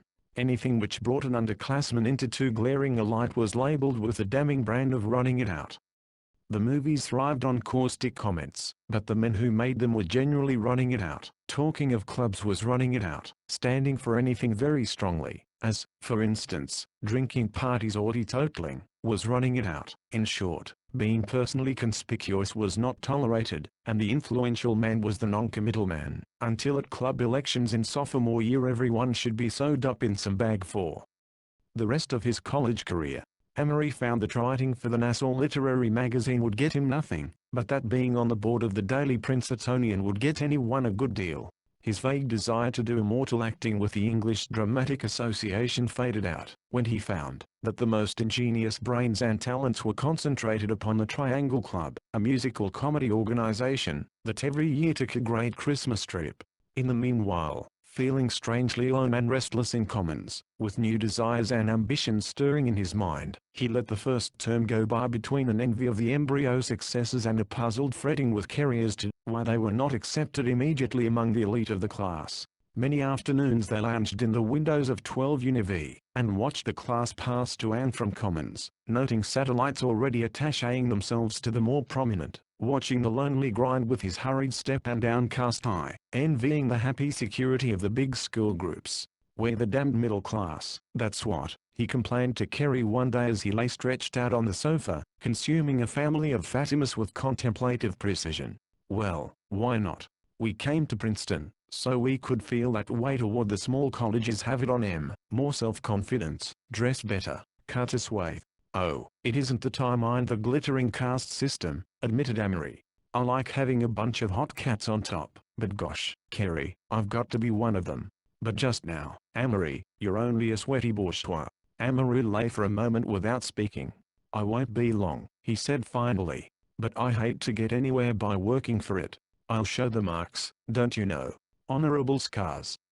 Kerry craned his neck suddenly at the street. "There's Languedoc, if you want to see what he looks like, and Humbird just behind." Amory rose dynamically, and sought the windows. "Oh," he said, scrutinizing these worthies, "Humbird looks like a knockout, but this Languedoc, he's the rugged type, isn't he? I distrust that sort. All diamonds look big in the rough." "Well," said Kerry, as the excitement subsided, "you're a literary genius. It's up to you." "I wonder," Amory paused, "if I could be. I honestly think so sometimes." "That sounds like the devil, and I wouldn't say it to anybody except you." "Well, go ahead. Let your hair grow and write poems like this guy in Villiers in the Lit." Amory reached lazily at a pile of magazines on the table. "Read his latest effort? Never miss 'em. They are rare." Amory glanced through the issue. "Hello," he said in surprise. "He's a freshman, isn't he?" "Yeah. Listen to this. My God. A serving lady speaks. Black velvet trails its folds over the day. White tapers, prisoned in their silver frames, wave their thin flames like shadows in the wind. Pia, Pompia, come away." Now, what the devil does that mean? It's a pantry scene. Her toes are stiffened like a stork's in flight. She's laid upon her bed, on the white sheets, her hands pressed on her smooth bust like a cint. Bella Cuniza, come into the light. My gosh, Kerry, what in hell is it all about?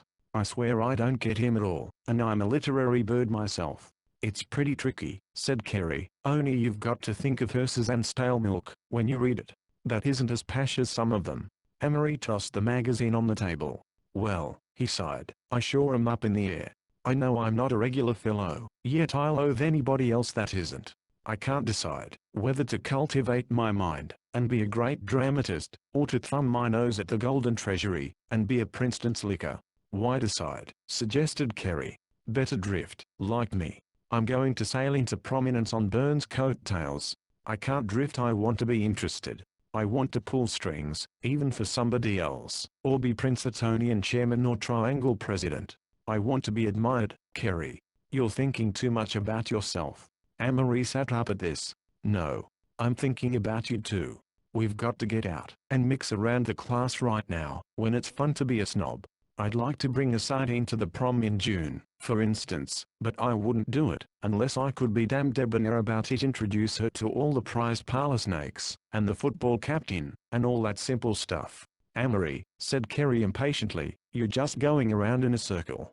If you want to be prominent, get out and try for something. If you don't, just take it easy.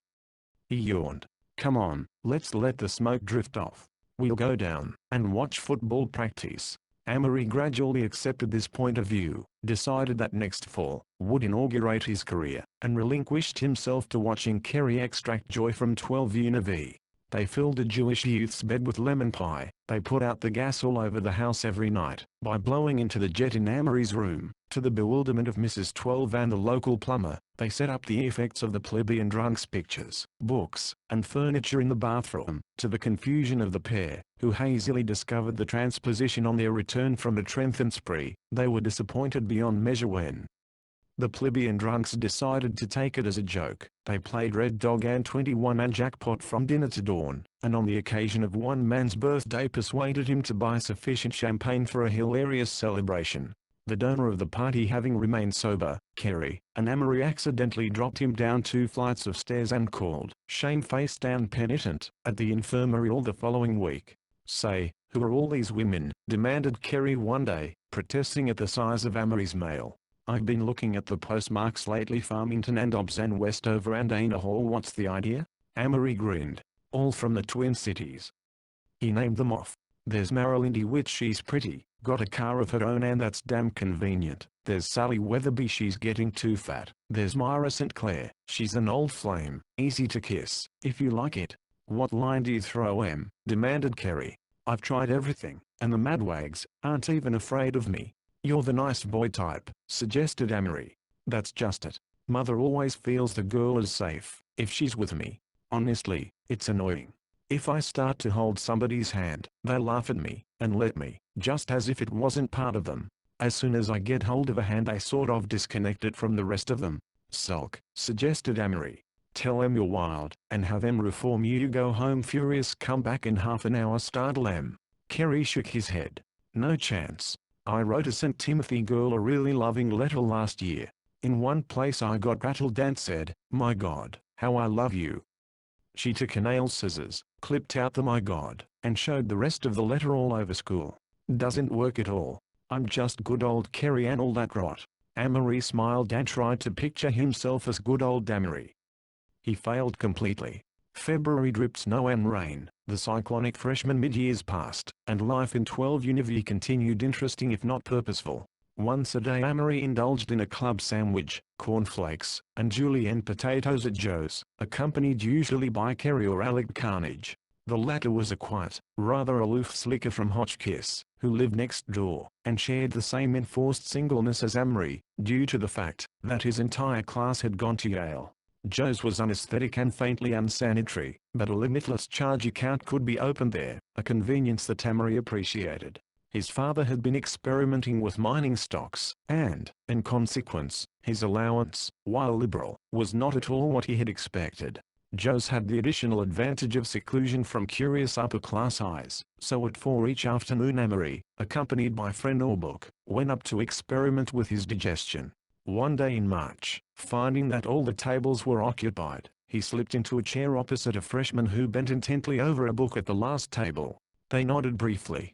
For 20 minutes Amory sat consuming bacon buns, and reading Mrs. Warren's Profession he had discovered sure quite by accident, while browsing in the library during mid-years. The other freshman, also intent on his volume, meanwhile did away with a trio of chocolate malted milks. By and by Amory's eyes wandered curiously to his fellow luncher's book. He spelled out the name and title upside down: Marpessa, by Stephen Phillips. This meant nothing to him, his metrical education having been confined to such Sunday classics as Come Into the Garden, Maud, and what morsels of Shakespeare and Milton had been recently forced upon him. Moved to address his vis-a-vis, he simulated interest in his book for a moment, and then exclaimed aloud as if involuntarily, "Ha! Great stuff." The other freshman looked up, and Amory registered artificial embarrassment.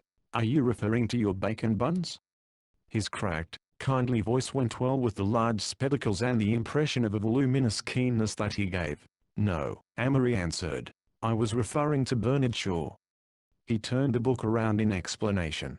"I've never read any Shaw. I've always meant to." The boy paused and then continued, "Did you ever read Stephen Phillips, or do you like poetry?" "Yes, indeed," Amory affirmed eagerly. "I've never read much of Phillips, though." He had never heard of any Phillips except the late David Graham. "It's pretty fair, I think. Of course he's a Victorian." They sallied into a discussion of poetry, in the course of which they introduced themselves, and Amory's companion proved to be none other than that awful highbrow, Thomas Park D'Invilliers, who signed the passionate love poems in the Lit. He was, perhaps, 19, with stooped shoulders, pale blue eyes, and, as Amory could tell from his general appearance, without much conception of social competition and such phenomena of absorbing interest. Still, he liked books, and it seemed forever since Amory had met anyone who did. If only that St. Paul's crowd at the next table would not mistake him for a bird too, he would enjoy the encounter tremendously. They didn't seem to be noticing, so he let himself go, discussed books by the dozens, books he had read about, books he had never heard of, rattling off lists of titles with the facility of a Brentano's clerk. D'Invilliers was partially taken in and wholly delighted. In a good-natured way he had almost decided that Princeton was one part deadly Philistines, and one part deadly grinds, and to find the person who could mention Keats without stammering, yet evidently washed his hands, was rather a treat. "Ever read any Oscar Wilde?" he asked. "No." "Who wrote it?" "It's a man, don't you know?" "Oh, surely." A faint chord was struck in Amory's memory. "Wasn't the comic opera, Patience, written about him?" "Yes, that's the fella. I've just finished a book of his, The Picture of Dorian Gray, and I certainly wish you'd read it. You'd like it. You can borrow it, if you want to." "Why, I'd like it a lot, thanks. Don't you want to come up to the room? I've got a few other books." Amory hesitated, glanced at the St. Paul's group. One of them was the magnificent, exquisite Humbird, and he considered how determinate the addition of this friend would be. He never got to the stage of making them, and getting rid of them he was not hard enough for that, so he measured Thomas Park D'Invilliers' undoubted attractions and value against the menace of cold eyes behind tortoise-rimmed spectacles that he fancied glared from the next table. "Yes, I'll go." So he found Dorian Gray and the mystic and sombre Dolores and the beldame Sans Mercy. For a month was keen on naught else. The world became pale and interesting, and he tried hard to look at Princeton through the satiated eyes of Oscar Wilde and Swinburne or Fingal O'Flaherty and Algernon Charles, as he called them in Priscus chest. He read enormously every night Shaw, Chesterton, Barrie, Pinero, Yeats, Synge, Ernest Dowson, Arthur Symons, Keats, Sudermann, Robert Hugh Benson. The Savoy Opera's just a heterogeneous mixture, for he suddenly discovered that he had read nothing for years. Tom D'Invilliers became at first an occasion, rather than a friend. Amory saw him about once a week, and together they gilded the ceiling of Tom's room, and decorated the walls with imitation tapestry, bought at an auction, tall candlesticks and figured curtains. Amory liked him for being clever and literary without effeminacy or affectation. In fact, Amory did most of the strutting, and tried painfully to make every remark an epigram, than which, if one is content with ostensible epigrams, there are many feats hard at 12. Univ was amused. Carey read Dorian Gray, and simulated Lord Henry, following Amory about, addressing him as Dorian, and pretending to encourage in him wicked fancies, and attenuated tendencies to ennui. When he carried it into commons, to the amazement of the others at table, Amory became furiously embarrassed, and after that made epigrams only before D'Invilliers or a convenient mirror. One day Tom and Amory tried reciting their own and Lord Dunsany's poems to the music of Carey's graphophone. "Chant," cried Tom. "Don't recite. Chant." Amory, who was performing, looked annoyed, and claimed that he needed a record with less piano in it. Carey thereupon rolled on the floor in stifled laughter. Put on hearts and flowers, he howled. Oh, my lord, I'm going to cast a kitten. Shut off the damn graphophone, Amory cried, rather red in the face. I'm not giving an exhibition. In the meanwhile Amory delicately kept trying to awaken a sense of the social system and D'Invilliers, for he knew that this poet was really more conventional than he, and needed merely watered hair, a smaller range of conversation, and a darker brown hat to become quite regular. But the liturgy of Livingston collars and dark ties fell on heedless ears. In fact D'Invilliers faintly resented his efforts, so Amory confined himself to calls once a week, and brought him occasionally to 12 Univ. This caused mild titters among the other freshmen, who called them Dr. Johnson and Boswell. Alec Carnage, another frequent visitor, liked him in a vague way, but was afraid of him as a highbrow. Kerry, who saw through his poetic patter to the solid, almost respectable depths within, was immensely amused, and would have him recite poetry by the hour, while he lay with closed eyes on Amory's sofa and listened. Asleep or waking as it, for her neck, kissed over close, wears yet a purple speck, wherein the pain blood falters and goes out. Soft and stung softly fairer for a fleck. That's good, Kerry would say softly. It pleases the elder Holiday. That's a great poet, I guess. Tom, delighted at an audience, would ramble through the poems and ballads until Kerry and Amory knew them almost as well as he. Amory took to writing poetry on spring afternoons, in the gardens of the big estates near Princeton, while swans made effective atmosphere in the artificial pools, and slow clouds sailed harmoniously above the willows. May came too soon, and suddenly unable to bear walls, he wandered the campus at all hours through starlight and rain. A damp symbolic interlude. The night mist fell. From the moon it rolled, clustered about the spires and towers, and then settled below them, so that the dreaming peaks were still in lofty aspiration toward the sky. Figures that dotted the day like ants now brushed along as shadowy ghosts, in and out of the foreground. The Gothic halls and cloisters were infinitely more mysterious as they loomed suddenly out of the darkness, outlined each by a myriad faint squares of yellow light. Indefinitely from somewhere a bell boomed the quarter hour, and Amory, pausing by the sundial, stretched himself out full length on the damp grass. The cool bathed his eyes, and slowed the flight of time that had crept so insidiously through the lazy April afternoons, seemed so intangible in the long spring twilights. Evening after evening the senior singing had drifted over the campus in melancholy beauty, and through the shell of his undergraduate consciousness had broken a deep and reverent devotion to the grey walls and Gothic peaks and all they symbolized as warehouses of dead ages. The tower that in view of his window sprang upward, grew into a spire, yearning higher until its uppermost tip was half invisible against the morning skies, gave him the first sense of the transiency and unimportance of the campus figures, except as holders of the apostolic succession. He liked knowing that Gothic architecture, with its upward trend, was peculiarly appropriate to universities, and the idea became personal to him. The silent stretches of green, the quiet halls with an occasional late-burning scholastic light held his imagination in a strong grasp, and the chastity of the spire became a symbol of this perception. Damn it all, he whispered aloud, wetting his hands in the damp, and running them through his hair. Next year I work. Yet he knew that where now the spirit of spires and towers made him dreamily acquiescent, it would then overawe him. Where now he realized only his own inconsequence, effort would make him aware of his own impotency and insufficiency. The college dreamed on awake. He felt a nervous excitement, that might have been the very throb of its slow heart. It was a stream, where he was to throw a stone whose faint ripple would be vanishing almost as it left his hand. As yet he had given nothing, he had taken nothing. A belated freshman, his oilskin slicker rasping loudly, slashed along the soft path. A voice from somewhere called the inevitable formula, stick out your head, below an unseen window. 100 little sounds of the current drifting on under the fog, pressed in finally on his consciousness. Oh, God, he cried suddenly, and started at the sound of his voice in the stillness. The rain dripped on. A minute longer he lay without moving, his hands clenched. Then he sprang to his feet, and gave his clothes a tentative pat. I'm very damn wet, he said aloud to the sundial. Historical. The war began in the summer following his freshman year. Beyond a sporting interest in the German dash for Paris, the whole affair failed either to thrill or interest him.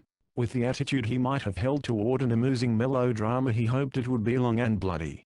If it had not continued, he would have felt like an irate ticket holder at a prize fight where the principals refused to mix it up. That was his total reaction. Ha ha, Hortense. All right, ponies. Shake it up. Hey, ponies, how about easing up on that crap game, and shaking a mean hip? Hey, ponies. The coach fumed helplessly. The Triangle Club president, glowering with anxiety, varied between furious bursts of authority and fits of temperamental lassitude, when he sat spiritless, and wondered how the devil the show was ever going on tour by Christmas. All right. We'll take the pirate song.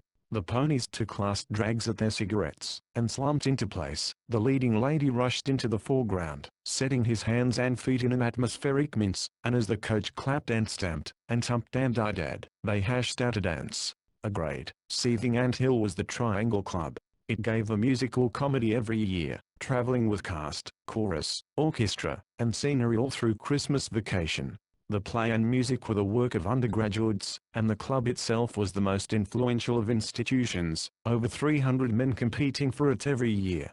Amory, after an easy victory in the first sophomore Princetonian competition, stepped into a vacancy of the cast as Boiling Oil, a pirate lieutenant. Every night for the last week they had rehearsed Ha Ha Hortense, in the casino, from 2 in the afternoon until 8 in the morning, sustained by dark and powerful coffee, and sleeping in lectures through the interim. A rare scene, the casino. A big barn-like auditorium, dotted with boys as girls, boys as pirates, boys as babies, the scenery in course of being violently set up, the spotlight man rehearsing, by throwing wedge shafts into angry eyes, over all the constant tuning of the orchestra or the cheerful tumpty-tump of a triangle tune.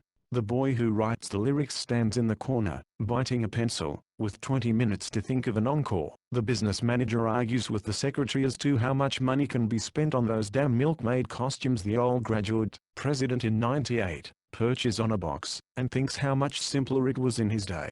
How a triangle show ever got off was a mystery, but it was a riotous mystery, anyway, whether or not one did enough service to wear a little gold triangle on his watch chain. Ha Ha Hortense was written over 6 times, and had the names of 9 collaborators on the program. All Triangle shows started by being something different, not just a regular musical comedy, but when the several authors, the president, the coach and the faculty committee finished with it, there remained just the old reliable Triangle show with the old reliable jokes and the star comedian who got expelled, or sick or something just before the trip, and the dark-whiskered man in the pony ballet, who absolutely won't shave twice a day. Doggone it. There was one brilliant place in Ha Ha Hortense. It is a Princeton tradition that, whenever a Yale man who is a member of the widely advertised Skull and Bones hears the sacred name mentioned, he must leave the room. It is also a tradition that the members are invariably successful in later life, amassing fortunes or votes or coupons, or whatever they choose to amass. Therefore, at each performance of Ha Ha Hortense, half a dozen seats were kept from sale, and occupied by 6 of the worst-looking vagabonds that could be hired from the streets, further touched up by the Triangle makeup man. At the moment in the show where Firebrand, the pirate chief, pointed at his black flag and said, "I am a Yale graduate, note my skull and bones." At this very moment the 6 vagabonds were instructed to rise conspicuously, and leave the theater with looks of deep melancholy and an injured dignity. It was claimed, though never proved, that on one occasion the high dealers were swelled by one of the real thing. They played through vacation to the fashionable of 8 cities. Amory liked Louisville and Memphis best. These knew how to meet strangers, furnished extraordinary punch, and flaunted an astonishing array of feminine beauty. Chicago he approved for a certain verve that transcended its loud accent. However, it was a Yale town, and as the Yale Glee Club was expected in a week, the Triangle received only divided homage. In Baltimore, Princeton was at home, and everyone fell in love.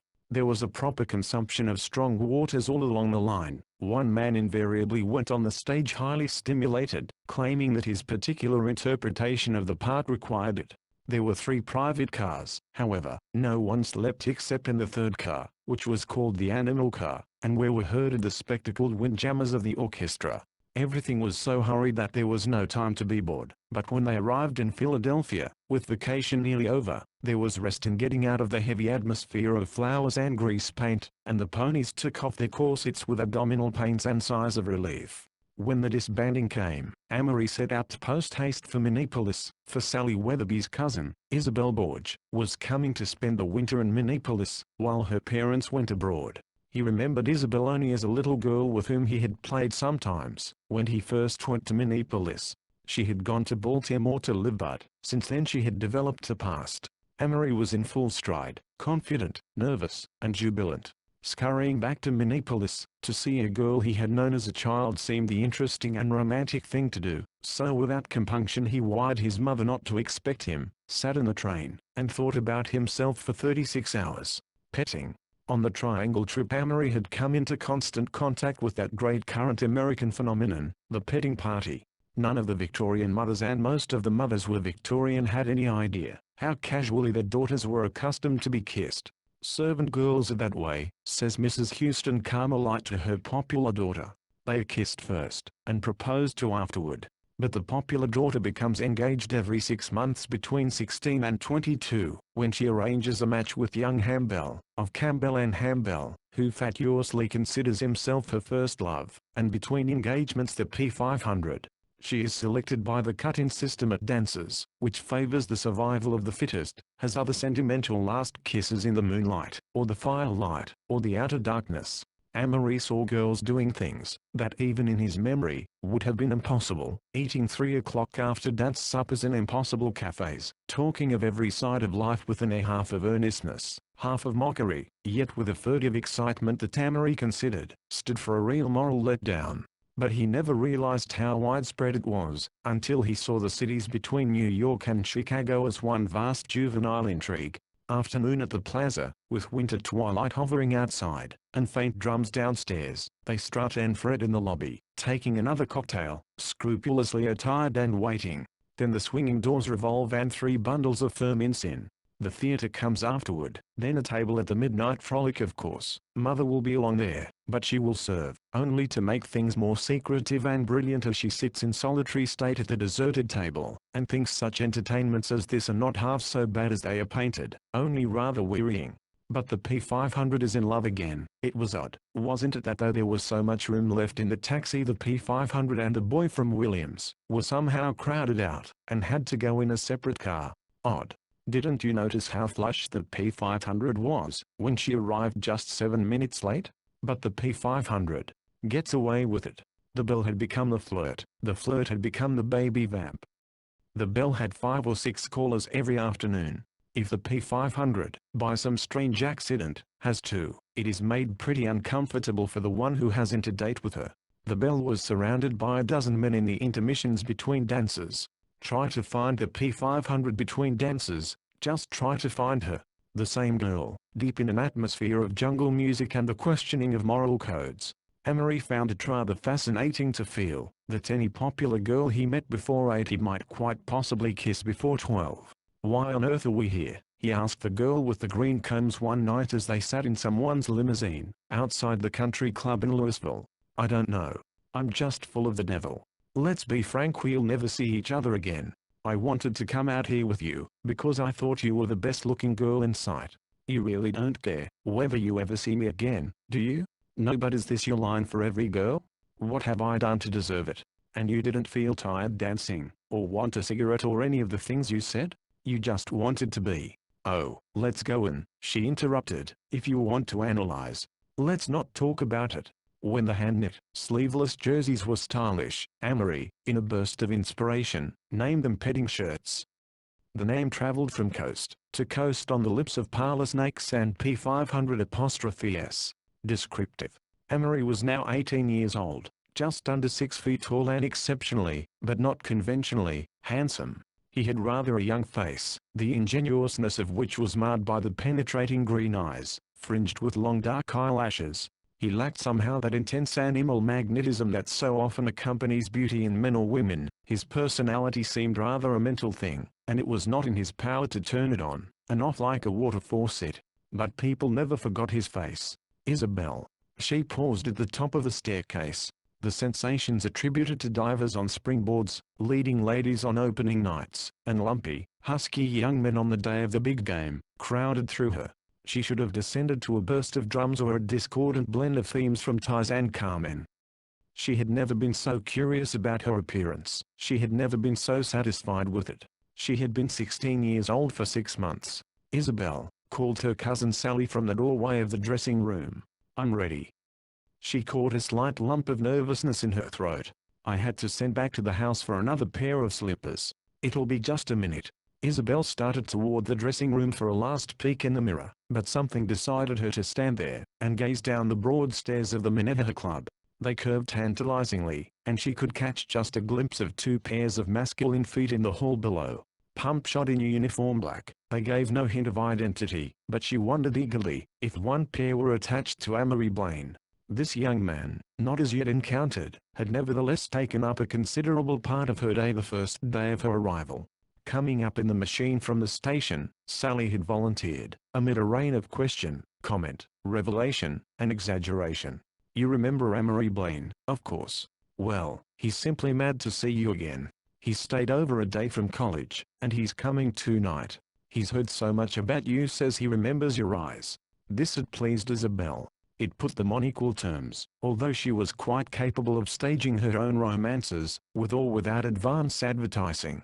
But following her happy tremble of anticipation, came a sinking sensation that made her ask, "How do you mean he's heard about me? What sort of things?" Sally smiled.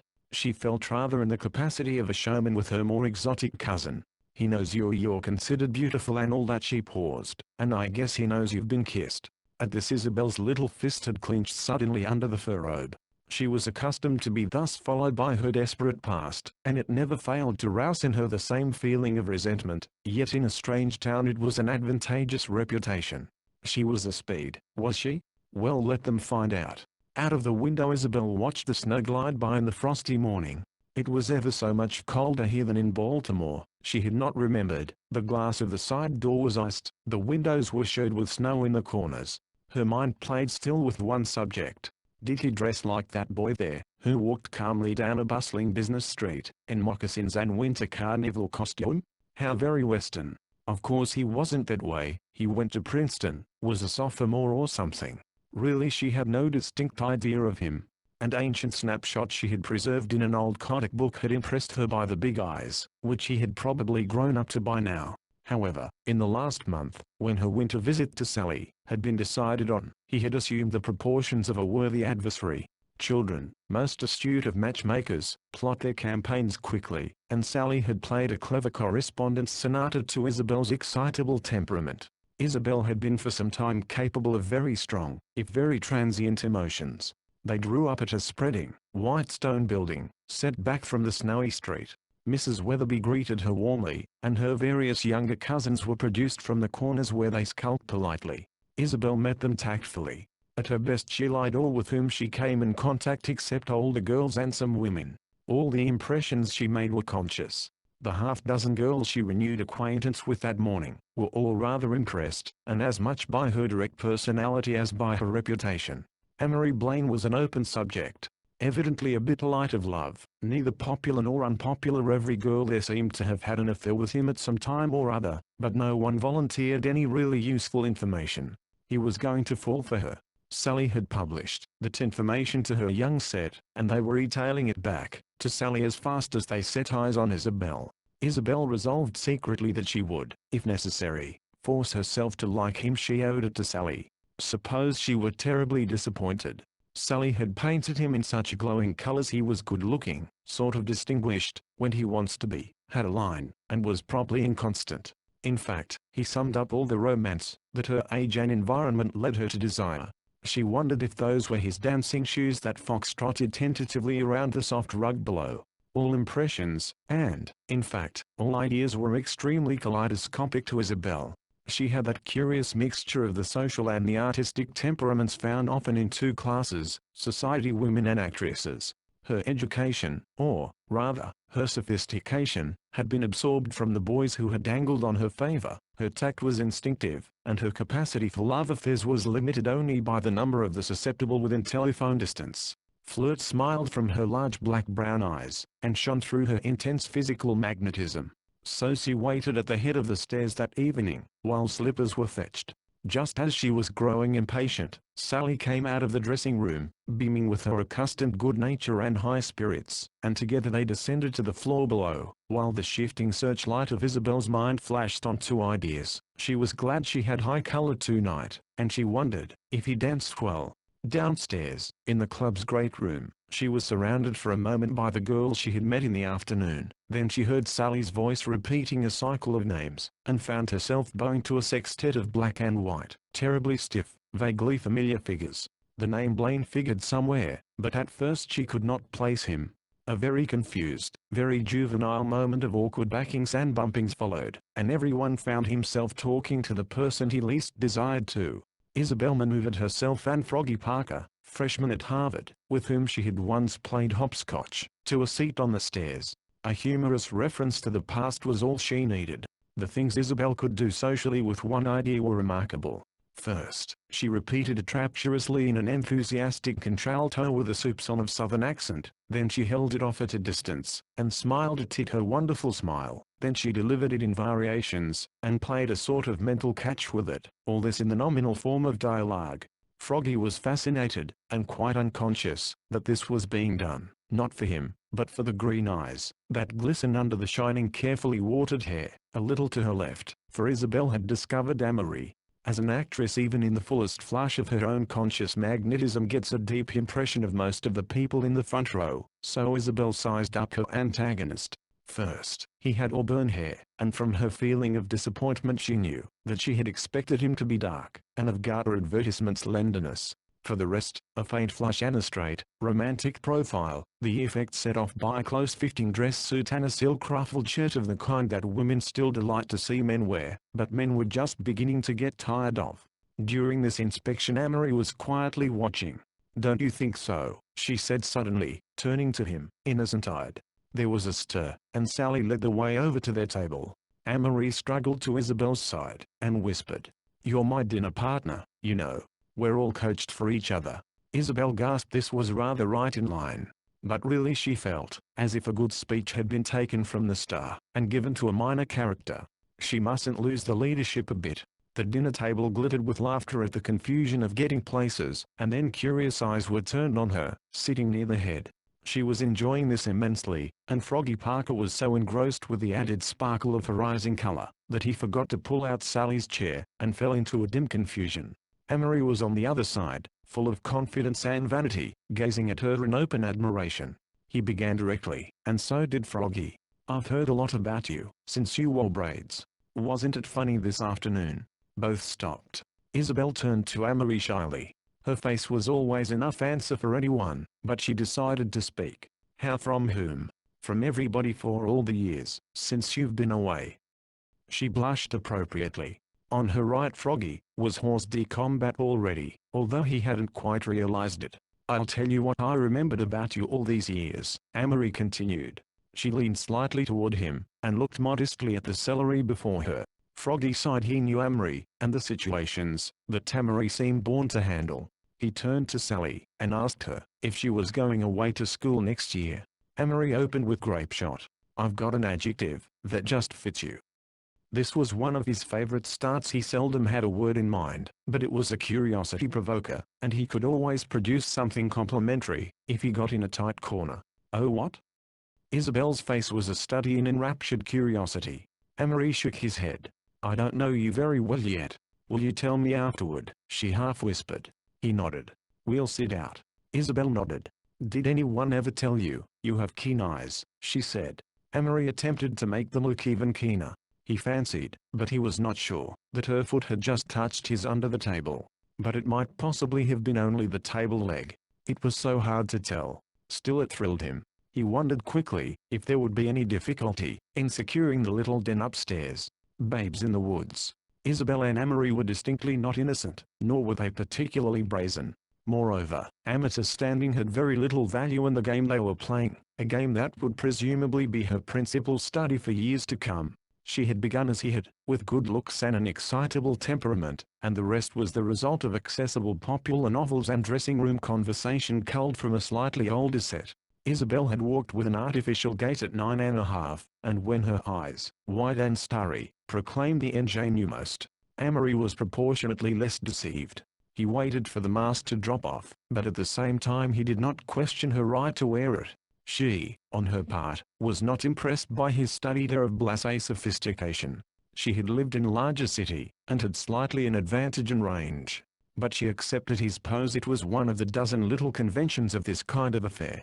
He was aware that he was getting this particular favor now because she had been coached. He knew that he stood for merely the best game in sight, and that he would have to improve his opportunity before he lost his advantage. So they proceeded with an infinite guile that would have horrified her parents. After the dinner, the dance began, smoothly. Boys cut in on Isabel every few feet, and then squabbled in the corners with, "You might let me get more than an inch," and she didn't like it either. She told me, so next time I cut in. It was true. She told everyone so, and gave every hand a parting pressure that said, "You know that your dances are making my evening." But time passed, 2 hours of it, and the less subtle folks had better learn to focus their pseudo-passionate glances elsewhere, for 11 o'clock found Isabel and Amory sitting on the couch in the little den off the reading room upstairs.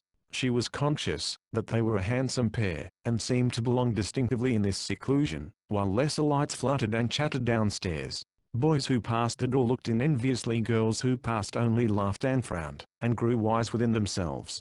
They had now reached a very definite stage. They had traded accounts of their progress since they had met last, and she had listened to much she had heard before. He was a sophomore, was on the Princetonian board, hoped to be chairman in senior year. He learned that some of the boys she went with in Baltimore were terrible speds, and came to dances in states of artificial stimulation. Most of them were 20 or so, and drove alluring red Stutzers. A good half seemed to have already flunked out of various schools and colleges, but some of them bore athletic names that made him look at her admiringly. As a matter of fact, Isabel's closer acquaintance with the universities was just commencing. She had bowing acquaintance with a lot of young men who thought she was a pretty kid worth keeping an eye on. But Isabel strung the names into a fabrication of gaiety that would have dazzled a Viennese nobleman. Such is the power of young contralto voices on sink-down sofas. He asked her if she thought he was conceited. She said there was a difference between conceit and self-confidence. She adored self-confidence in men. "Is Froggy a good friend of yours?" she asked. "Rather. Why?" "He's a bum dancer." Amory laughed. "He dances as if the girl were on his back instead of in his arms." She appreciated this. "You're awfully good at sizing people up." Amory denied this painfully. However, he sized up several people for her. Then they talked about hands. "You've got awfully nice hands," she said. "They look as if you played the piano." "Do you?" I have said they had reached a very definite stage, nay, more, a very critical stage. Amory had stayed over at 8 to see her, and his train left at 12:18 that night. His trunk and suitcase awaited him at the station. His watch was beginning to hang heavy in his pocket. "Isabel," he said suddenly, "I want to tell you something." They had been talking lightly about that funny look in her eyes, and Isabel knew from the change in his manner what was coming. Indeed, she had been wondering how soon it would come. Amory reached above their heads and turned out the electric light, so that they were in the dark, except for the red glow that fell through the door from the reading room lamps. Then he began. "I don't know whether or not you know what I'm going to say." "Lordy, Isabel, this sounds like a line, but it isn't." "I know," said Isabel softly. "Maybe we'll never meet again like this. I have darned hard luck sometimes." He was leaning away from her on the other arm of the lounge, but she could see his eyes plainly in the dark. "You'll meet me again, silly." There was just the slightest emphasis on the last word, so that it became almost a term of endearment. He continued a bit huskily. "I've fallen for a lot of people, girls, and I guess you have, too, boys, I mean, but, honestly, he broke off suddenly and leaned forward, chin on his hands. "Oh, what's the use? You'll go your way and I suppose I'll go mine." Silence for a moment. Isabel was quite stirred. She wound her handkerchief into a tight ball, and by the faint light that streamed over her, dropped it deliberately on the floor. Their hands touched for an instant, but neither spoke. Silences were becoming more frequent and more delicious. Outside, another stray couple had come up, and were experimenting on the piano in the next room. After the usual preliminary of chopsticks, one of them started "Babes in the Woods" and a light tenor carried the words into the den. "Give me your hand. I'll understand. We're off to Slumberland." Isabel hummed it softly, and trembled as she felt Amory's hand close over hers. "Isabel," he whispered. "You know I'm mad about you. You do give a darn about me." "Yes.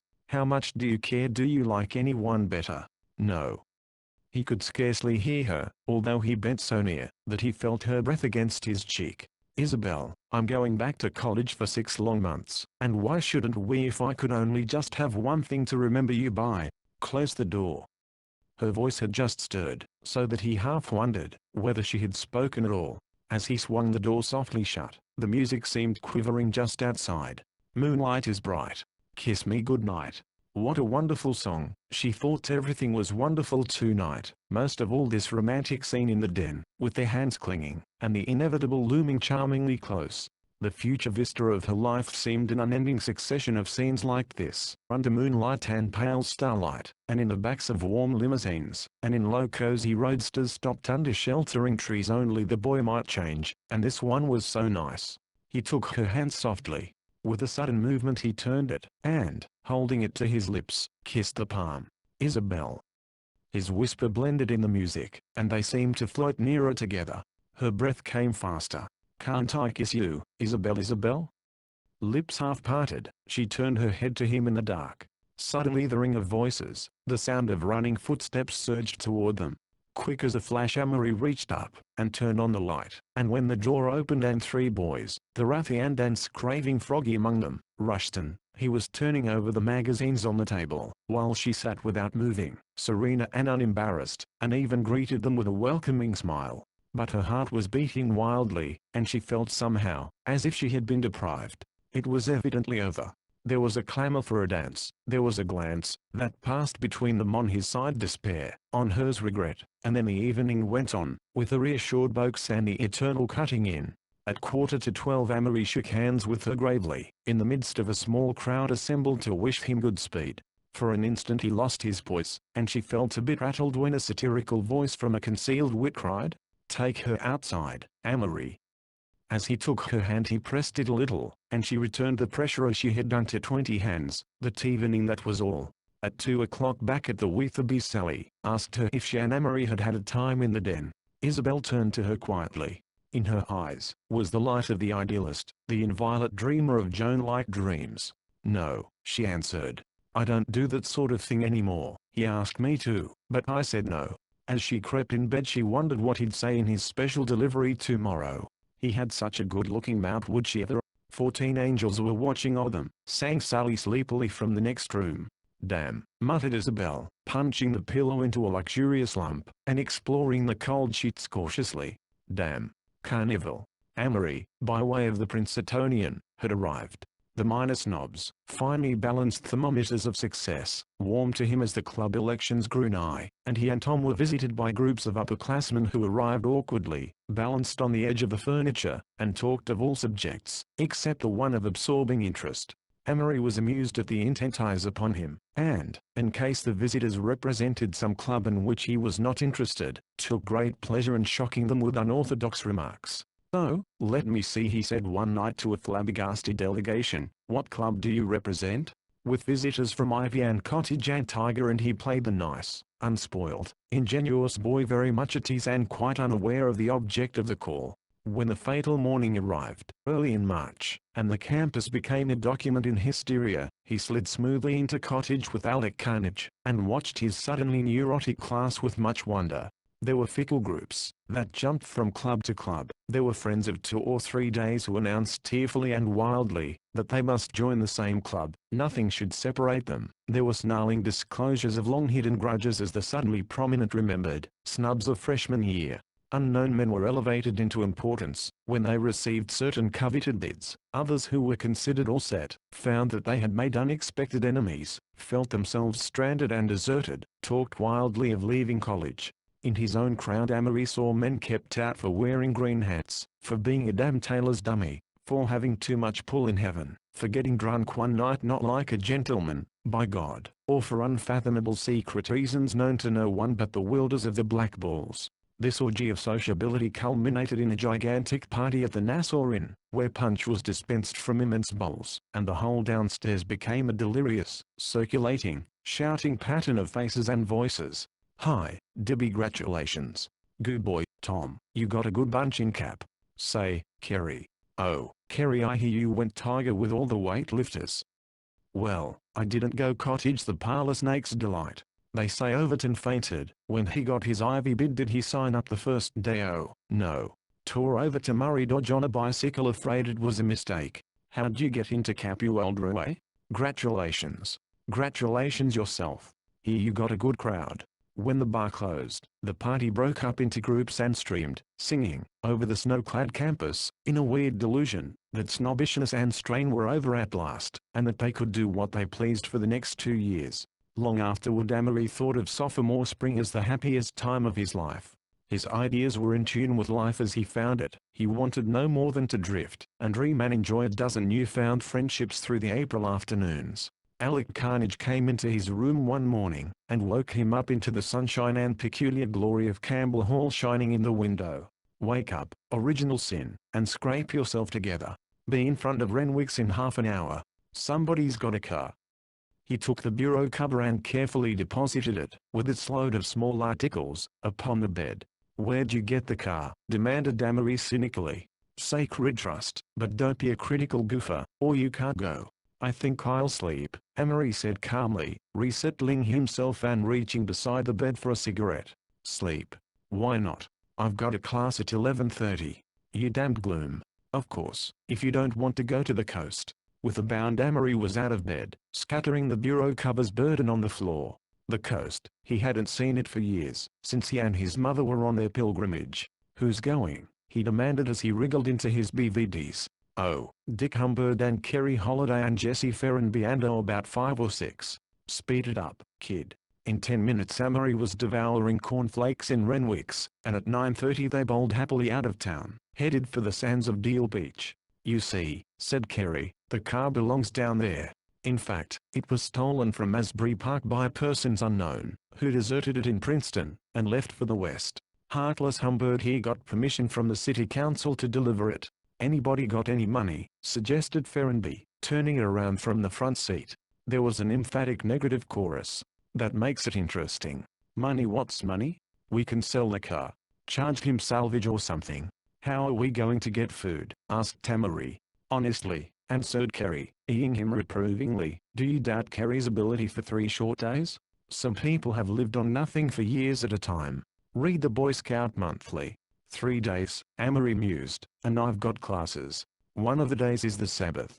Just the same, I can only cut 6 more classes, with over a month and a half to go. Throw him out. It's a long walk back. Amory, you're running it out. If I may coin a new phrase, hadn't you better get some dope on yourself, Amory? Amory subsided resignedly, and drooped into a contemplation of the scenery. Swinburne seemed to fit in somehow. Oh, winter's rains and ruins are over. And all the seasons of snows and sins. The days dividing lover and lover. The light that loses, the night that wins. And time remembered is grief forgotten. And frosts are slain and flowers begotten. And in green underwood and cover, blossom by blossom the spring begins. The full streams feed on flower of... What's the matter, Amory? Amory's thinking about poetry, about the pretty birds and flowers. I can see it in his eye. No, I'm not, he lied. I'm thinking about the Princetonian. I ought to make up tonight, but I can telephone back, I suppose. Oh, said Kerry respectfully, these important men. Amory flushed, and it seemed to him that Ferrenby, a defeated competitor, winced a little. Of course, Kerry was only kidding, but he really mustn't mention the Princetonian. It was a halcyon day, and as they neared the shore and the salt breezes scurried by, he began to picture the ocean and long, level stretches of sand and red roofs over blue sea. Then they hurried through the little town and it all flashed upon his consciousness to a mighty paean of emotion. Oh, good Lord. Look at it, he cried. What? Let me out, quick, I haven't seen it for 8 years. Oh, gentlefolk, stop the car. What an odd child, remarked Alec. I do believe he's a bit eccentric. The car was obligingly drawn up at a curb, and Amory ran for the boardwalk. First, he realized that the sea was blue and that there was an enormous quantity of it, and that it roared, and roared really all the banalities about the ocean, that one could realize. But if anyone had told him then, that these things were banalities, he would have gaped in wonder. Now we'll get lunch, ordered Kerry, wandering up with the crowd. Come on, Amory, tear yourself away and get practical. We'll try the best hotel first, he went on, and then so forth. They strolled along the boardwalk to the most imposing hostelry in sight, and, entering the dining room, scattered about a table. 8 Bronxes, commanded Alec, and a club sandwich and juliennes. the food for one. Hand the rest around. Amory ate little, having seized a chair where he could watch the sea and feel the rock of it. When luncheon was over they sat and smoked quietly. What's the bill? Someone scanned it. $8.25. Rotten overcharge. We'll give them $2 and one for the waiter. Kerry, collect the small change. The waiter approached, and Kerry gravely handed him $1, tossed $2 on the check, and turned away.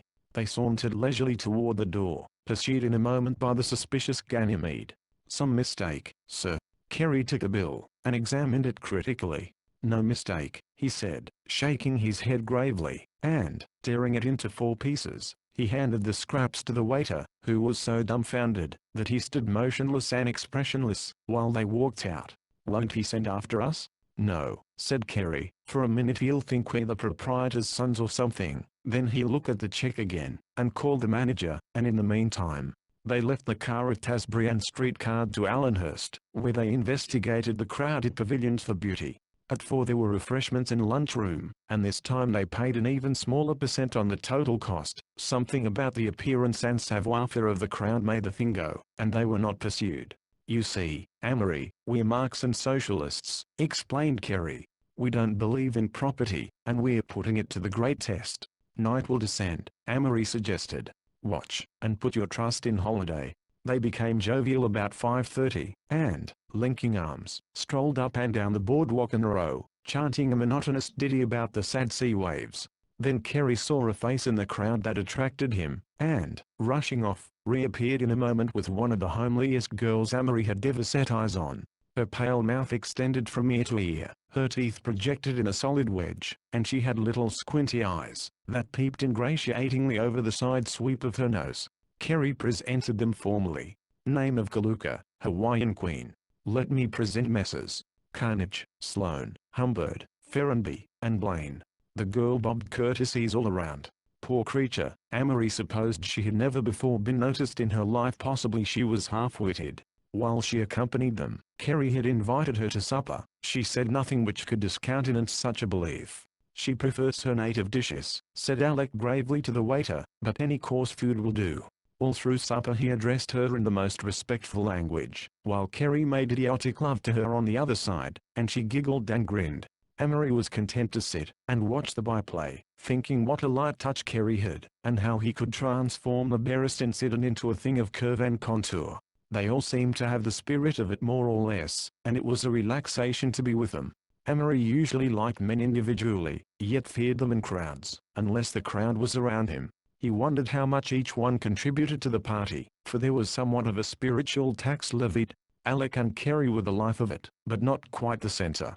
Somehow the quiet Humbird, and Sloane, with his impatient superciliousness, were the center. Dick Humbird had, ever since freshman year, seemed to Amory a perfect type of aristocrat. He was slender, but well-built, black curly hair, straight features, and rather a dark skin. Everything he said sounded intangibly appropriate. He possessed infinite courage, an averagely good mind, and a sense of honor with a clear charm and noblesse oblige that varied it from righteousness. He could dissipate without going to pieces, and even his most bohemian adventures never seemed running it out. People dressed like him, tried to talk as he did. Amory decided that he probably held the world back, but he wouldn't have changed him. He differed from the healthy type, that was essentially middle class. He never seemed to perspire. Some people couldn't be familiar with a chauffeur without having it returned. Humbird could have lunched at Sherry's with a colored man, yet people would have somehow known that it was all right. He was not a snob, though he knew only half his class. His friends ranged from the highest to the lowest, but it was impossible to cultivate him. Servants worshipped him, and treated him like a god. He seemed the eternal example of what the upper class tries to be. He's like those pictures in the Illustrated London News of the English officers who have been killed, Amory had said to Alec. Well, Alec had answered, if you want to know the shocking truth, his father was a grocery clerk who made a fortune in Tacoma real estate, and came to New York 10 years ago. Amory had felt a curious sinking sensation. This present type of party was made possible by the surging together of the class after club elections as if to make a last desperate attempt to know itself, to keep together, to fight off the tightening spirit of the clubs. It was a letdown from the conventional heights they had all walked so rigidly. After supper they saw Kaluka to the boardwalk, and then strolled back along the beach to Asbury. The evening sea was a new sensation, for all its color, and mellow age was gone, and it seemed the bleak waste that made the Norse sagas sad. Amory thought of Kipling's Beaches of Lukannon before the sealers came. It was still a music, though, infinitely sorrowful. 10 o'clock found them penniless. They had suppered greatly on their last 11 cents, and, singing, strolled up through the casinos, and lighted arches on the boardwalk, stopping to listen approvingly to all band concerts. In one place Kerry took up a collection for the French war orphans which netted $1.20, and with this, they bought some brandy in case they caught cold in the night. They finished the day in a moving picture show and went into solemn systematic roars of laughter at an ancient comedy, to the startled annoyance of the rest of the audience. Their entrance was distinctly strategic, for each man as he entered pointed reproachfully at the one just behind him. Sloane, bringing up the rear, disclaimed all knowledge and responsibility, as soon as the others were scattered inside. Then as the irate ticket-taker rushed in he followed nonchalantly. They reassembled later by the casino, and made arrangements for the night. Kerry wormed permission from the watchman to sleep on the platform, and, having collected a huge pile of rugs from the booths, to serve as mattresses and blankets, they talked until midnight, and then fell into a dreamless sleep, though Amory tried hard to stay awake and watch that marvelous moon settle on the sea. So they progressed for 2 happy days, up and down the shore by streetcar or machine, or by shoe leather on the crowded boardwalk, sometimes eating with the wealthy, more frequently dining frugally at the expense of an unsuspecting restaurateur. They had their photos taken, 8 poses, in a quick development store. Kerry insisted on grouping them as a varsity football team, and then as a tough gang from the east side, with their coats inside out, and himself sitting in the middle on a cardboard moon. The photographer probably has them yet at least. They never called for them. The weather was perfect, and again they slept outside, and again Amory fell unwillingly asleep.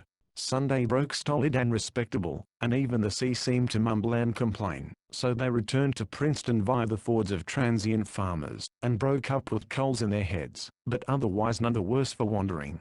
Even more than in the year before, Amory neglected his work, not deliberately but lazily, and through a multitude of other interests.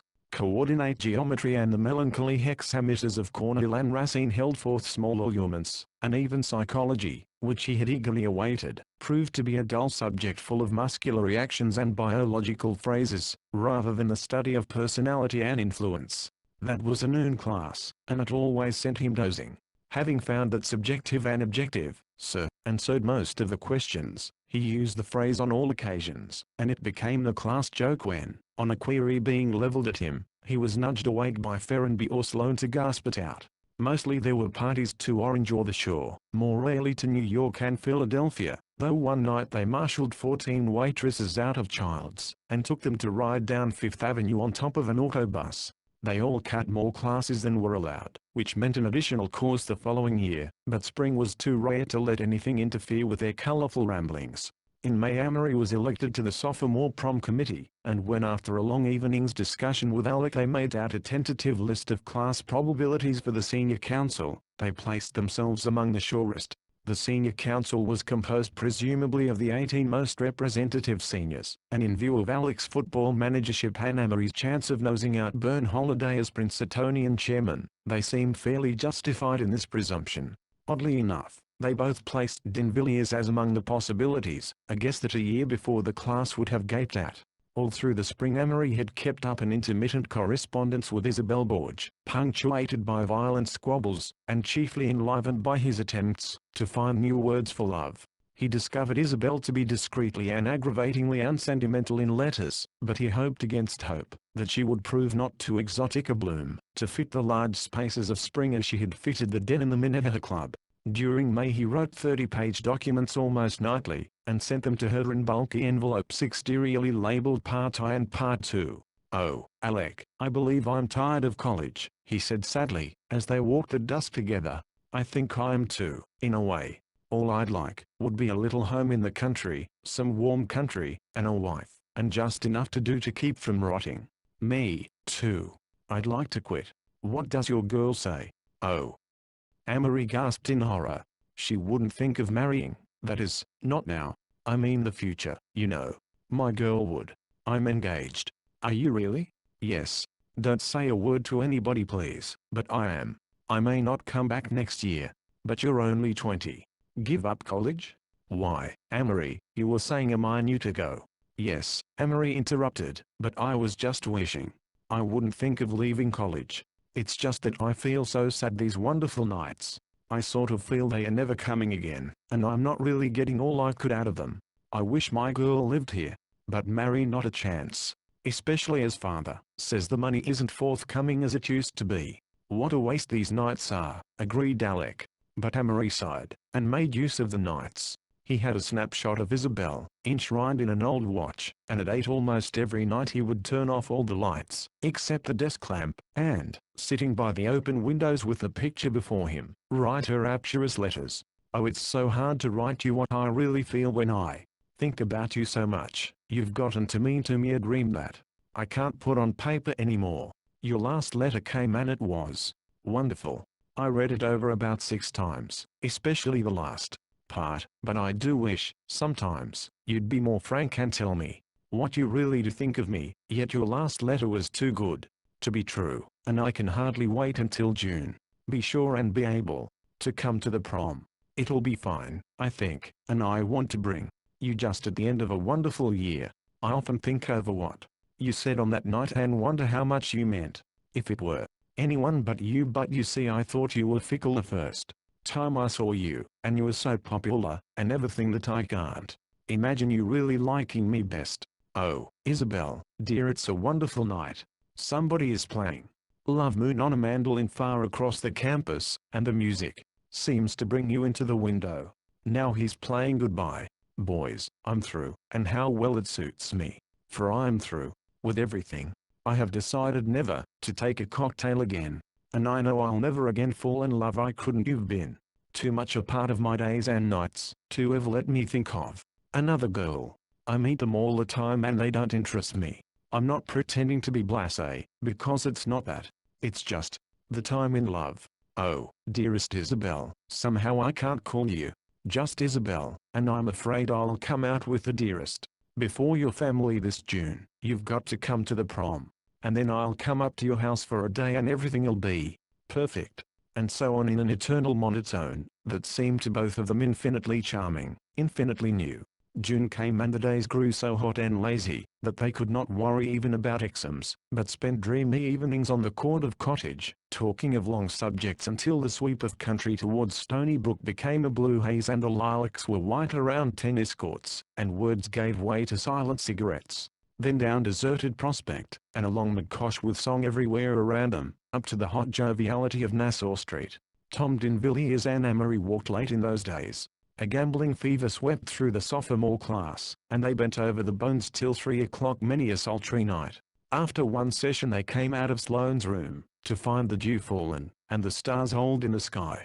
Let's borrow bicycles, and take a ride, Amory suggested. All right. I'm not a bit tired and this is almost the last night of the year, really, because the prom stuff starts Monday. They found 2 unlocked bicycles in Holder Court, and rode out about 3:30 along the Lawrenceville Road. What are you going to do this summer, Amory? Don't ask me. Same old things, I suppose.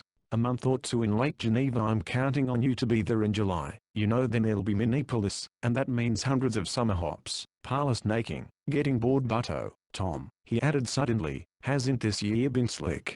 No, declared Tom emphatically, and you Tom, clothed by Brooks, shot by Franks. I've won this game, but I feel as if I never want to play another.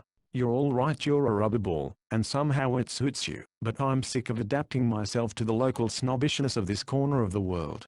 I want to go where people ain't barred, because of the color of their neckties and the roll of their coats. You can't, Tom, argued Amory, as they rolled along through the scattering night. Wherever you go now you'll always unconsciously apply these standards of having it or lacking it.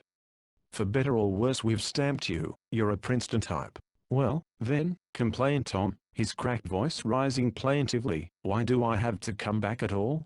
I've learned all that Princeton has to offer. 2 years more of mere pedantry, and lying around a club aren't going to help. They are just going to disorganize me, conventionalize me completely. Even now I'm so spineless, that I wonder how I get away with it. Oh, but you're missing the real point, Tom, Amory interrupted. You've just had your eyes open to the snobbishness of the world in a rather abrupt manner. Princeton invariably gives the thoughtful man a social sense. You consider you taught me that, don't you? He asked quizzically, eyeing Amory in the half-dark. Amory laughed quietly. Didn't I? Sometimes, he said slowly. I think you're my bad angel. I might have been a pretty fair poet. Come on, that's rather hard. You chose to come to an Eastern college. Either your eyes were open to the mean scrambling quality of people, or you'd have gone through blind, and you'd hate to have done that been like Marty Kaye. Yes, he agreed, you're right. I wouldn't have liked it. Still, it's hard to be made a cynic at 20. I was born one, Amory murmured. I'm a cynical idealist. He paused and wondered if that meant anything. They reached the sleeping school of Lawrenceville, and turned to ride back. It's good, this ride, isn't it? Tom said presently. Yes, it's a good finish, it's knockout. Everything's good tonight. Oh, for a hot languorous summer and Isabel. Oh, you and your Isabel. I'll bet she's a simple one. Let's say some poetry. So Amory declaimed the ode to a nightingale to the bushes they passed. I'll never be a poet, said Amory as he finished. I'm not enough of a sensualist really. There are only a few obvious things that I notice as primarily beautiful: women, spring evenings, music at night, the sea. I don't catch the subtle things like silver snarling trumpets. I may turn out an intellectual, but I'll never write anything but mediocre poetry. They rode into Princeton as the sun was making colored maps of the sky behind the graduate school, and hurried to the refreshment of a shower that would have to serve in place of sleep. By noon the bright costumed alumni crowded the streets with their bands and choruses, and in the tents there was great reunion under the orange and black banners that curled and strained in the wind. Amory looked long at one house which bore the legend 69. There a few gray-haired men sat and talked quietly, while the classes swept by in panorama of life, under the arc light. Then tragedy's emerald eyes glared suddenly at Amory over the edge of June. On the night after his ride to Lawrenceville a crowd sallied to New York in quest of adventure, and started back to Princeton about 12 o'clock in two machines. It had been a gay party and different stages of sobriety were represented. Amory was in the car behind. They had taken the wrong road, and lost the way, and so were hurrying to catch up. It was a clear night and the exhilaration of the road went to Amory's head. He had the ghost of two stanzas of a poem forming in his mind.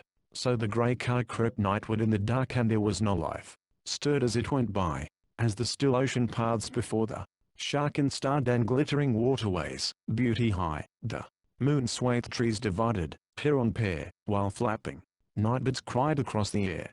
A moment by an inn of lamps and shades, a yellow inn under a yellow moon, then silence, where crescendo laughter fades. The car swung out again to the winds of June, mellowed the shadows, where the distance grew, then crushed the yellow shadows into blue.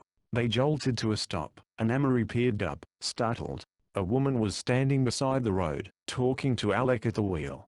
Afterward he remembered the harpy effect that her old kimono gave her, and the cracked hollowness of her voice as she spoke. You Princeton boys? Yes. Well, there's one of you killed here, and two others about dead. My God. Look. She pointed and they gazed in horror. Under the full light of a roadside arc light lay a form, face downward in a widening circle of blood. They sprang from the car. Amory thought of the back of that hair, and then they turned the form over. It's Dick Humbird. Oh, Christ. Feel his heart. Then the insistent voice of the old crone in a sort of croaking triumph. He's quite dead, all right. The car turned over. Two of the men that weren't hurt just carried the others in, but this one's no use. Amory rushed into the house and the rest followed with a limp mass that they laid on the sofa in the shoddy little front parlor. Sloane, with his shoulder punctured, was on another lounge. He was half delirious, and kept calling something about a chemistry lecture at 8:10. I don't know what happened, said Ferrenby in a strained voice. Dick was driving, and he wouldn't give up the wheel. We told him he'd been drinking too much, then there was this damn curve. Oh, my God.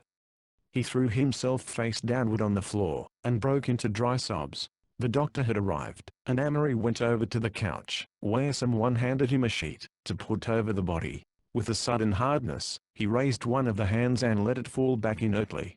The brow was cold, but the face not expressionless. He looked at the shoelaces Dick had tied them that morning. He had tied them and now he was this heavy white mass.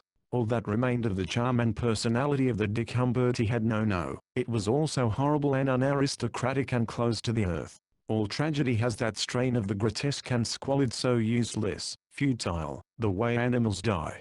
Amory was reminded of a cat that had lain horribly mangled in some alley of his childhood. Someone go to Princeton with Ferrenby.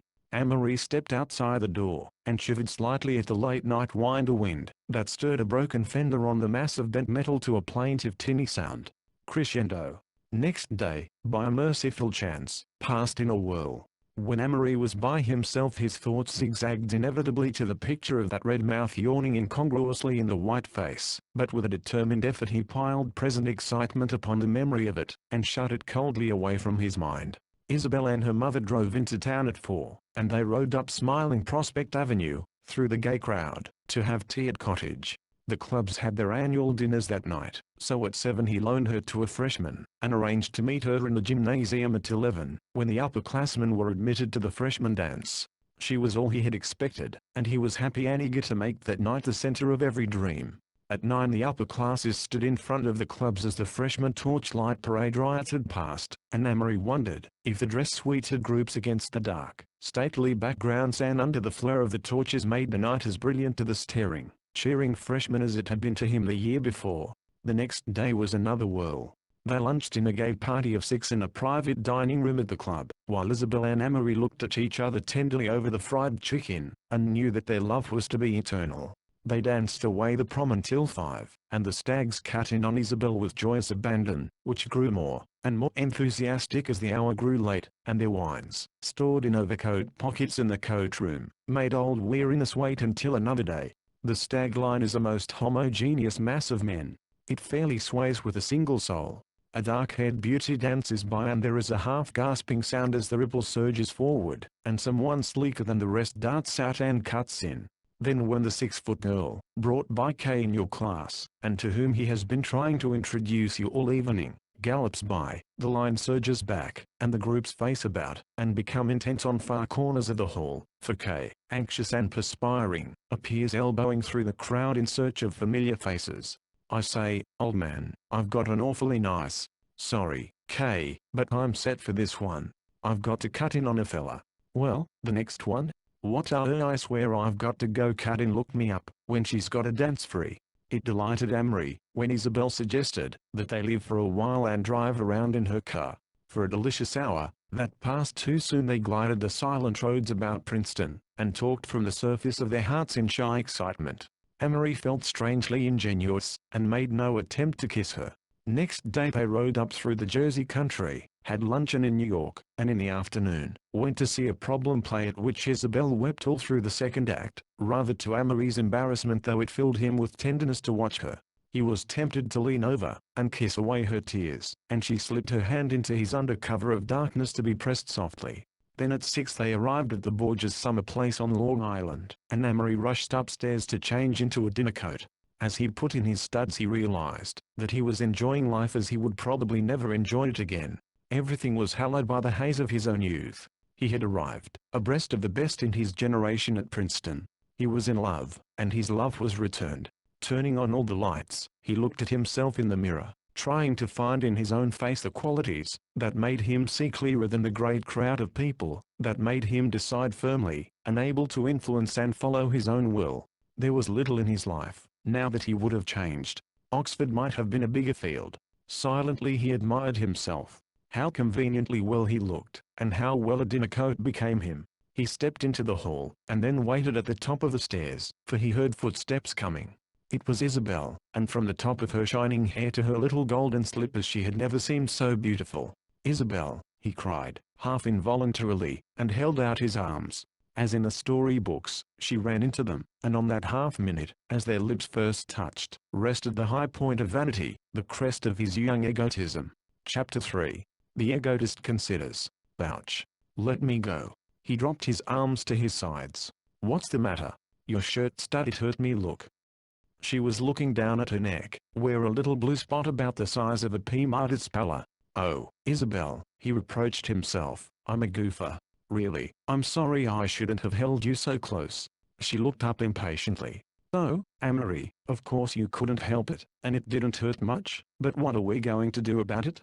Do about it, he asked.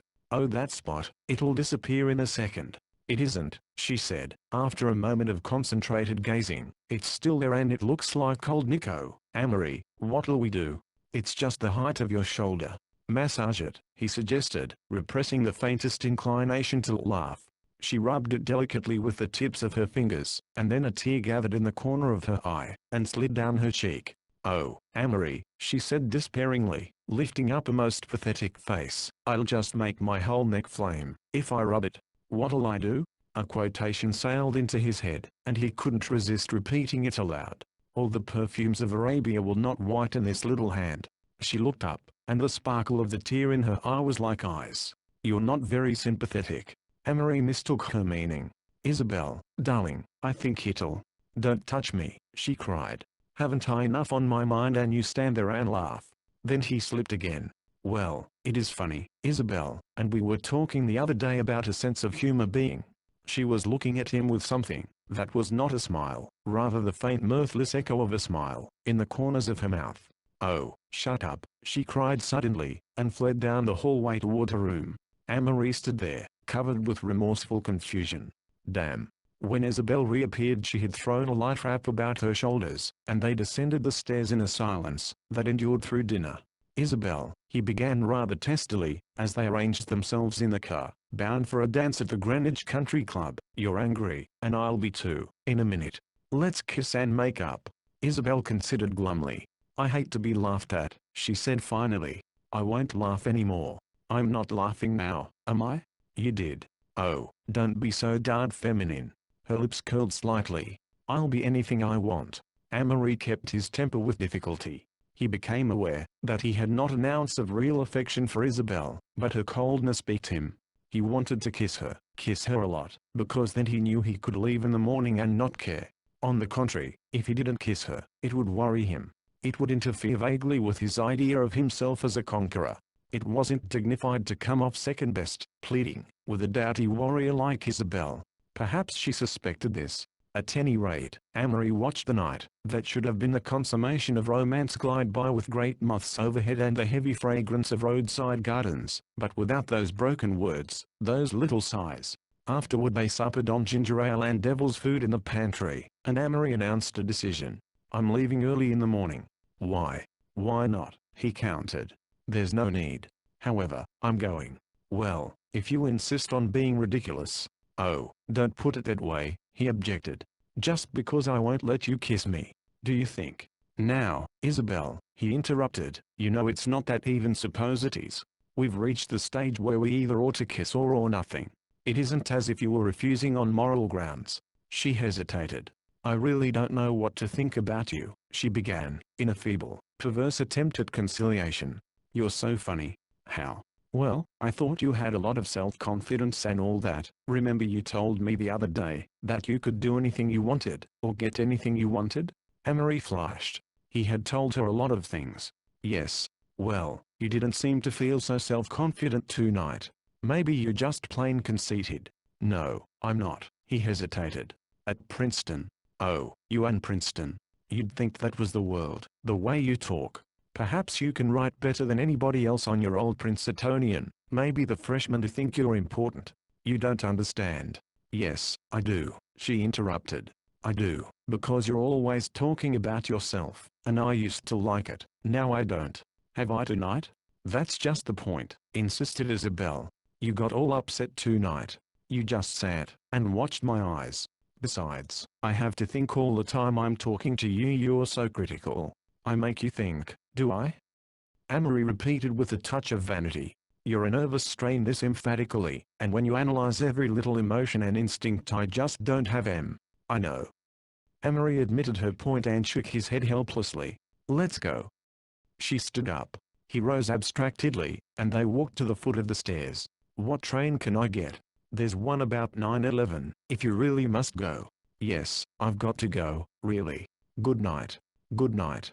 They were at the head of the stairs, and as Amory turned into his room he thought he caught just the faintest cloud of discontent in her face. He lay awake in the darkness, and wondered how much he cared, how much of his sudden unhappiness was hurt vanity, whether he was, after all, temperamentally unfitted for romance. When he awoke, it was with a glad flood of consciousness. The early wind stirred the chintz curtains at the windows, and he was idly puzzled not to be in his room at Princeton with his school football picture over the bureau and the Triangle Club on the wall opposite. Then the grandfather's clock in the hall outside struck 8, and the memory of the night before came to him. He was out of bed, dressing, like the wind. He must get out of the house before he saw Isabel. What had seemed a melancholy happening, now seemed a tiresome anticlimax. He was dressed at past, so he sat down by the window, felt that the sinews of his heart were twisted somewhat more than he had thought. What an ironic mockery! The morning seemed bright and sunny, and full of the smell of the garden. Hearing Mrs. Borges' voice in the sun parlor below, he wondered where was Isabel. There was a knock at the door. "The car will be around at 10 minutes of 9, sir." He returned to his contemplation of the outdoors, and began repeating over and over, mechanically, a verse from Browning, which he had once quoted to Isabel in a letter. "Each life unfulfilled, you see, it hangs still, patchy and scrappy. We have not sighed deep, laughed free, starved, feasted, despaired, been happy." But his life would not be unfulfilled. He took a somber satisfaction in thinking that perhaps all along she had been nothing, except what he had read into her, that this was her high point, that no one else would ever make her think. Yet that was what she had objected to in him, and Amory was suddenly tired of thinking. "Damn her," he said bitterly, "she spoiled my year." The Superman grows careless. On a dusty day in September, Amory arrived in Princeton, and joined the sweltering crowd of conditioned men who thronged the streets. It seemed a stupid way to commence his upper-class years, to spend 4 hours a morning in the stuffy room of a tutoring school, imbibing the infinite boredom of conic sections. Mr. Rooney panted at the dull, conducted the class, and smoked innumerable Pall Malls as he drew diagrams, and worked equations from 6 in the morning until midnight.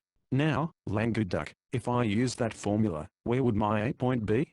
Languedoc lazily shifts his 6'3" of football material and tries to concentrate. "Oh well, I'm damned if I know, Mr. Rooney." "Oh, why of course you can't use that formula. That's what I wanted you to say." "Why, sure, of course. Do you see why?" "You bet I suppose so. If you don't see, tell me. I'm here to show you." "Well, Mr. Rooney, if you don't mind, I wish you'd go over that again." "Gladly. Now here's a..."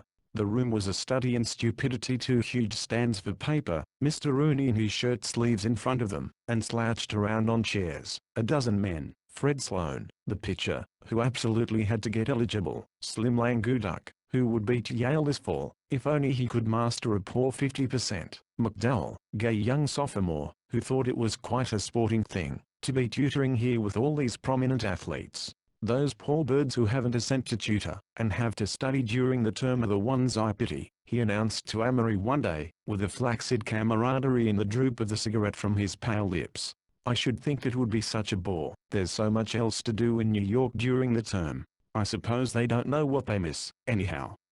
There was such an air of you and I about Mr. McDowell, that Amory very nearly pushed him out of the open window, when he said this. Next February his mother would wonder why he didn't make a club and increase his allowance. Simple little nut.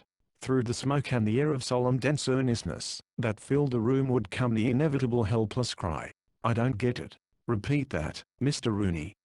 Most of them were so stupid or careless that they wouldn't admit when they didn't understand, and Amory was of the latter. He found it impossible to study conic sections, something in their calm and tantalizing respectability breathing defiantly through Mr. Rooney's fetid parlors distorted their equations into insoluble anagrams. He made a last night's effort with the proverbial wet towel, and then blissfully took the exam, wondering unhappily why all the color and ambition of the spring before had faded out.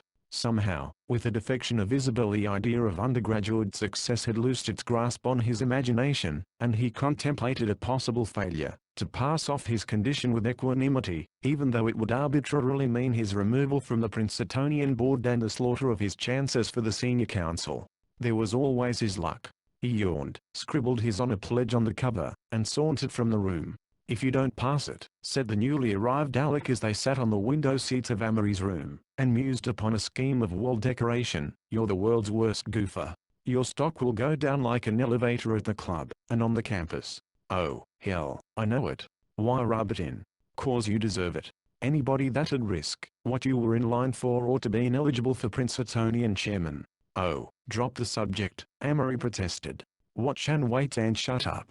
I don't want everyone at the club asking me about it, as if I were a prize potato being fattened for a vegetable show. One evening a week later Amory stopped below his own window on the way to Renwick's, and, seeing a light, called up. "Oh, Tom, any mail?" Alex's head appeared against the yellow square of light. "Yes, your results here." His heart clamored violently. "What is it, blue or pink?" "Don't know." "Better come up."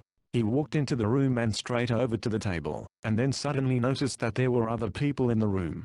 "Lo, Kerry." He was most polite. Men of Princeton." They seemed to be mostly friends, so he picked up the envelope marked Registrar's Office, and weighed it nervously. "We have here quite a slip of paper." "Open it, Amory." "Just to be dramatic, I'll let you know that if it's blue, my name is withdrawn from the editorial board of the Prince, and my short career is over." He paused, and then saw for the first time Ferrenby's eyes, wearing a hungry look, and watching him eagerly. Amory returned the gaze pointedly. "Watch my face, gentlemen, for the primitive emotions." He tore it open, and held the slip up to the light. "Well, pink or blue? Say what it is. We're all ears, Amory. Smile or swear or something." There was a pause. A small crowd of seconds swept by, then he looked again, and another crowd went on into time. "Blue as the sky, gentlemen." Aftermath. What Amory did that year from early September to late in the spring, was so purposeless and inconsecutive, that it seemed scarcely worth recording. He was, of course, immediately sorry for what he had lost. His philosophy of success had tumbled down upon him, and he looked for the reasons. "Your own laziness," said Alec later. "No, something deeper than that. I've begun to feel that I was meant to lose this chance. They are rather off you at the club, you know. Every man that doesn't come through makes our crowd just so much weaker. I hate that point of view. Of course, with a little effort you could still stage a comeback. No, I'm through as far as ever being a power in college is concerned.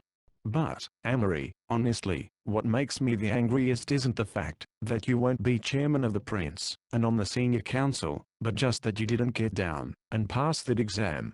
"Not me," said Amory slowly. "I'm mad at the concrete thing. My own idleness was quite in accord with my system, but the luck broke." "Your system broke, you mean?" "Maybe." "Well, what are you going to do? Get a better one quick, or just bum around for 2 more years as a has-been?" "I don't know yet." "Oh, Amory, buck up." "Maybe." Amory's point of view, though dangerous, was not far from the true one. If his reactions to his environment could be tabulated, the chart would have appeared like this, beginning with his earliest years. 1. The fundamental Amory. 2. Amory plus Beatrice. 3. Amory plus Beatrice plus Minneapolis. Then St. Regis had pulled him to pieces, and started him over again. 4. Amory plus St. Regis. 5. Amory plus St. Regis plus Princeton. That had been his nearest approach to success through conformity. The fundamental Amory, idle, imaginative, rebellious, had been nearly snowed under. He had conformed, he had succeeded, but as his imagination was neither satisfied nor grasped by his own success, he had listlessly, half-accidentally chucked the whole thing and become again. 6. The fundamental Amory, financial. His father died quietly and inconspicuously at Thanksgiving. The incongruity of death with either the beauties of Lake Geneva, or with his mother's dignified, reticent attitude diverted him, and he looked at the funeral with an amused tolerance. He decided that burial was after all preferable to cremation, and he smiled at his old boyhood choice, slow oxidation in the top of a tree. The day after the ceremony he was amusing himself in the great library, by sinking back on a couch in graceful mortuary attitudes, trying to determine whether he would, when his day came, be found with his arms crossed piously over his chest. Monsignor Darcy had once advocated this posture as being the most distinguished, or with his hands clasped behind his head, a more pagan and Byronic attitude. What interested him much more than the final departure of his father from things mundane was a tree-cornered conversation between Beatrice, Mr. Barton, of Barton and Krogman, their lawyers, and himself, that took place several days after the funeral. For the first time he came into actual cognizance of the family finances, and realized what a tidy fortune had once been under his father's management. He took a ledger labeled 1906, and ran through it rather carefully. The total expenditure that year had come to something over $110,000. 40,000 of this had been Beatrice's own income, and there had been no attempt to account for it. It was all under the heading, drafts, checks, and letters of credit forwarded to Beatrice Blaine. The dispersal of the rest was rather minutely itemized. The taxes and improvements on the Lake Geneva estate had come to almost $9,000. The general upkeep, including Beatrice's electric and a French car, bought that year, was over $35,000. The rest was fully taken care of, and there were invariably items which failed to balance on the right side of the ledger. In the volume for 1912, Amory was shocked to discover the decrease in the number of bond holdings and the great drop in the income. In the case of Beatrice's money this was not so pronounced, but it was obvious that his father had devoted the previous year to several unfortunate gambles in oil. Very little of the oil had been burned, but Stephen Blaine had been rather badly singed. The next year and the next showed similar decreases, and Beatrice had for the first time begun using her own money for keeping up the house. Yet her doctor's bill for 1913 had been over $9,000. About the exact state of things Mr. Barton was quite vague and confused. There had been recent investments, the outcome of which was for the present problematical, and he had an idea there were further speculations and exchanges concerning which he had not been consulted. It was not for several months that Beatrice wrote Amory the full situation. The entire residue of the Blaine and O'Hara fortunes consisted of the place at Lake Geneva and approximately $500,000, invested now in fairly conservative 6% holdings. In fact, Beatrice wrote that she was putting the money into railroad and streetcar bonds as fast as she could conveniently transfer it. I am quite sure, she wrote to Amory, that if there is one thing we can be positive of, it is that people will not stay in one place. This Ford person has certainly made the most of that idea. So I am instructing Mr. Barton to specialize on such things as Northern Pacific and these rapid transit companies, as they call the streetcars. I shall never forgive myself for not buying Bethlehem Steel. I've heard the most fascinating stories. You must go into finance, Amory. I'm sure you would revel in it. You start as a messenger or a teller, I believe, and from that you go up almost indefinitely. I'm sure if I were a man I'd love the handling of money. It has become quite a senile passion with me. Before I get any farther I want to discuss something. Mrs. Bispam, an over-cordial little lady whom I met at a tea the other day, told me that her son, he is at Yale, wrote her that all the boys there wore their summer underwear all during the winter, and also went about with their heads wet, and in low shoes on the coldest days. Now, Amory, I don't know whether that is a fad at Princeton too, but I don't want you to be so foolish. It not only inclines a young man to pneumonia and infantile paralysis, but to all forms of lung trouble, to which you are particularly inclined. You cannot experiment with your health. I have found that out. I will not make myself ridiculous as some mothers no doubt do, by insisting that you wear overshoes, though I remember one Christmas you wore them around constantly without a single buckle latched, making such a curious swishing sound, and you refused to buckle them, because it was not the thing to do. The very next Christmas you would not wear even rubbers, though I begged you. You are nearly 20 years old now, dear, and I can't be with you constantly to find whether you are doing the sensible thing. This has been a very practical letter. I warned you in my last that the lack of money to do the things one wants to makes one quite prosy and domestic, but there is still plenty for everything if we are not too extravagant. Take care of yourself, my dear boy, and you try to write at least once a week, because I imagine all sorts of horrible things if I don't hear from you. Affectionately, Mother. First appearance of the term personage. Monsignor Darcy invited Amory up to the Stuart Palace on the Hudson for a week at Christmas, and they had enormous conversations around the open fire. Monsignor was growing a trifle stouter and his personality had expanded even with that, and Amory felt both rest and security in sinking into a squat, cushioned chair and joining him in the middle-aged sanity of a cigar. I felt like leaving college, Monsignor. Why? All my career's gone up in smoke. You think it's petty and all that, but not at all petty. I think it's most important. I want to hear the whole thing. Everything you've been doing since I saw you last. Amory talked. He went thoroughly into the destruction of his egotistic highways, and in a half hour the listless quality had left his voice. What would you do if you left college? Asked Monsignor. Don't know. I'd like to travel, but of course this tiresome war prevents that. Anyways, mother would hate not having me graduate. I'm just at sea. Kerry Holiday wants me to go over with him, and join the Lafayette Esquadrille. You know you wouldn't like to go. Sometimes I would tonight. I'd go in a second. Well, you'd have to be very much more tired of life than I think you are. I know you. I'm afraid you do, agreed Amory reluctantly. It just seemed an easy way out of everything when I think of another useless draggy year. Yes, I know, but to tell you the truth, I'm not worried about you. You seem to me to be progressing perfectly naturally. No, Amory objected. I've lost half my personality in a year. Not a bit of it, scoffed Monsignor. You've lost a great amount of vanity and that's all. Lordy, I feel, anyway, as if I'd gone through another fifth form at St. Regis's. No. Monsignor shook his head. That was a misfortune. This has been a good thing. Whatever worthwhile comes to you, won't be through the channels you were searching last year. What could be more unprofitable than my present lack of pep? Perhaps in itself, but you're developing. This has given you time to think, and you're casting off a lot of your old luggage about success and the Superman and all. People like us can't adopt whole theories, as you did. If we can do the next thing, and have an hour a day to think in, we can accomplish marvels, but as far as any high-handed scheme of blind dominance is concerned, we just make asses of ourselves. But, Monsignor, I can't do the next thing. Amory, between you and me, I have only just learned to do it myself. I can do the 100 things beyond the next thing, but I stubbed my toe on that, just as you stubbed your toe on mathematics this fall. Why do we have to do the next thing? It never seems the sort of thing I should do. We have to do it, because we are not personalities, but personages. That's a good line. What do you mean? A personality is what you thought you were, what this Kerry and Sloane you tell me of evidently are. Personality is a physical matter almost entirely. It lowers the people it acts on. I've seen it vanish in long sickness. But while a personality is active, it overrides the next thing. Now a personage, on the other hand, gathers. He is never thought of apart from what he's done.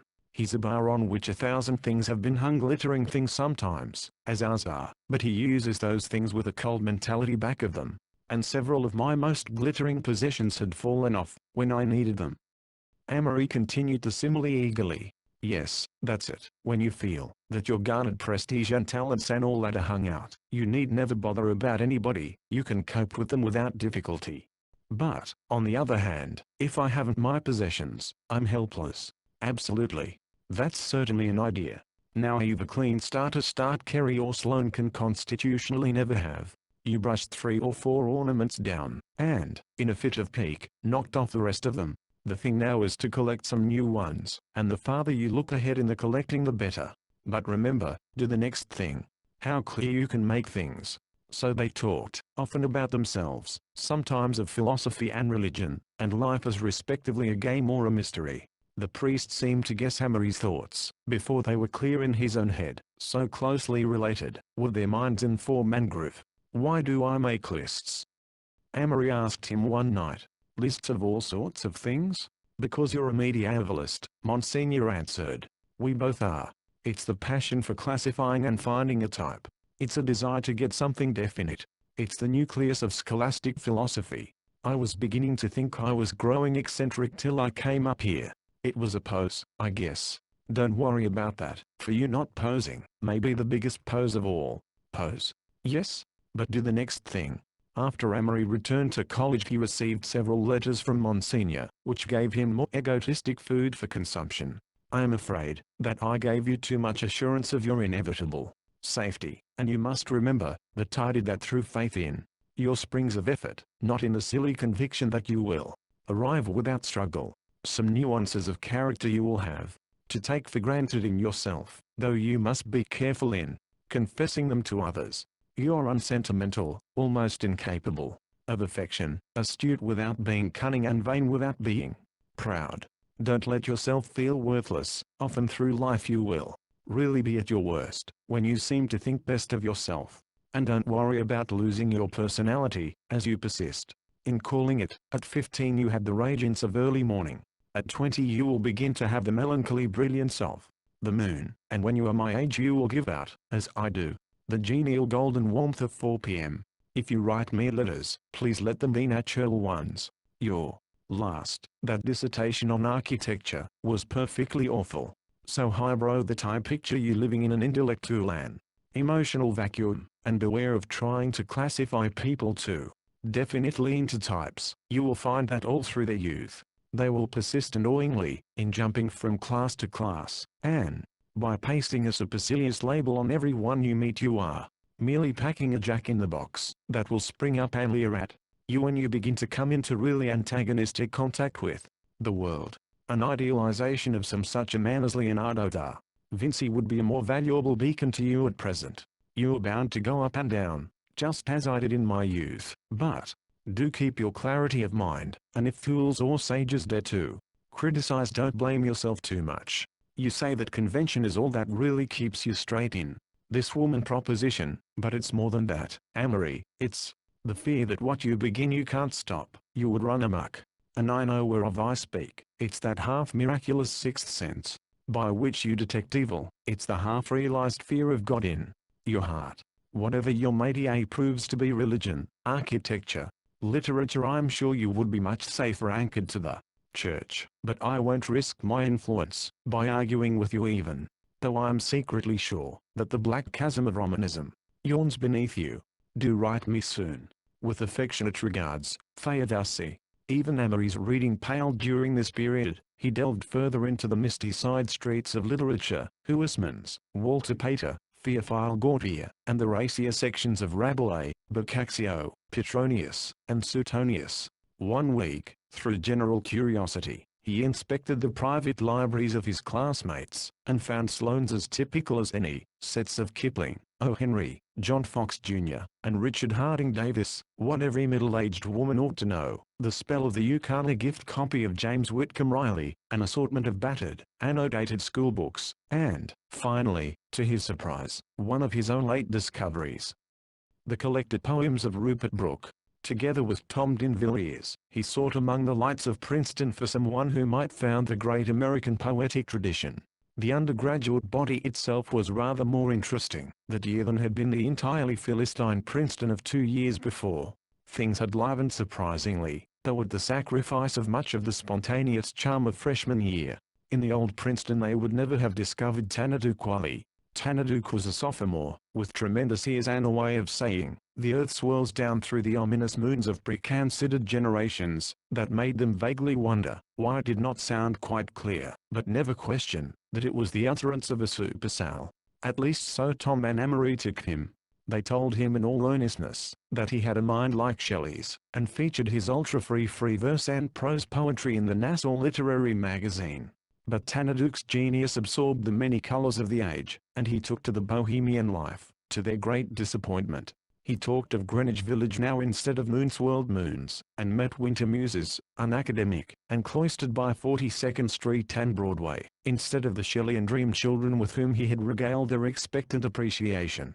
So they surrendered Tanaduke to the futurists, deciding that he and his flaming ties would do better there. Tom gave him the final advice, that he should stop writing for 2 years and read the complete works of Alexander Pope 4 times. But on Amory's suggestion that Pope for Tanaduke was like footies for stomach trouble, they withdrew in laughter, and called it a coin's toss, whether this genius was too big or too petty for them. Amory rather scornfully avoided the popular professors who dispensed easy epigrams and thimblefuls of Chartreuse to groups of admirers every night. He was disappointed too, at the air of general uncertainty on every subject, that seemed linked with a pedantic temperament. His opinions took shape in a miniature satire called In a Lecture Room, which he persuaded Tom to print in the Nassau Light. "Good morning, fool. 3 times a week, you hold us helpless while you speak, teasing our thirsty souls with the sleek gaze of your philosophy. Well, here we are, your 100 sheep. Tune up, play on, pour forth, we sleep. You're a student, so they say. You hammered out the other day a syllabus, from what we know, of some forgotten folio. You'd sniffled through an era's must, filling your nostrils up with dust, and then, arising from your knees, published, in one gigantic sneeze. But here's a neighbor on my right, an eager ass, considered bright, asker of questions. How he'll stand, with earnest air and Fiji hand, after this hour, telling you, he sat all night and burrowed through your book. Oh, you'll be coy and he will simulate precocity. and pedants both, you'll smile and smirk, and leer, and hasten back to work. "'Twas this day week, sir," you returned, "a theme of mine, from which I learned, through various comment on the side, which you had scrawled, that typified the highest rules of criticism for cheap and careless witticism. Are you quite sure that this could be?" Anne, "Sure is no authority, but eager ass, with what he sent, plays havoc with your best percent. Still I meet you here and there. When Shakespeare's played you hold a chair, and some defunct moth-eaten star enchants the mental prig you are. A radical comes down and shocks the atheistic orthodox. You're representing common sense, mouth open, in the audience. And, sometimes, even Chapel lures that conscious tolerance of yours, that broad and beaming view of truth, including Kant and General Booth, and so from shock to shock you live. A hollow, pale affirmative, yars up, and roused from rest. 100 children of the blessed cheat you a word or two with feet that down the noisy aisle ways beat. Forget on narrow-minded earth the mighty yawn that gave you birth. In April, Kerry Holiday left college and sailed for France to enroll in the Lafayette Escadrille. Amory's envy and admiration of this step was drowned in an experience of his own to which he never succeeded in giving an appropriate value, but which, nevertheless, haunted him for 3 years afterward. The Neville Healy's they left at 12, and taxied to Bastolleries. There were Akshay Marlowe and Phoebe Column, from the Summer Garden Show, Fred Sloane and Emery. The evening was so very young, that they felt ridiculous with surplus energy, and burst into the cafe like Dionysian revelers. "Table for 4 in the middle of the floor," yelled Phoebe. "Hurry, old dear, tell him we're here. Tell him to play Admiration," shouted Sloane. "You to order, Phoebe and I are going to shake a wicked calf," and they sailed off in the muddled crowd. Akshay and Emery, acquaintances of an hour, jostled behind a waiter to a table at a point of vantage. There they took seats and watched. "There's Findle Margetson, from New Haven," she cried above the uproar. "Lo, Findle. Hui. Oh, Akshay," he shouted in salutation. "Come on over to our table." "No," Emery whispered. "Can't do it, Findle. I'm with somebody else. Call me up tomorrow about 1 o'clock. Findle, a nondescript man about business, answered incoherently and turned back to the brilliant blonde, whom he was endeavoring to steer around the room. "There's a natural damn fool," commented Emery. "Oh, he's all right. Here's the old jitney waiter. If you asked me, I want a double daiquiri. Make it 4. The crowd whirled and changed and shifted. They were mostly from the colleges, with a scattering of the male refuse of Broadway, and women of 2 types, the higher of which was the chorus girl.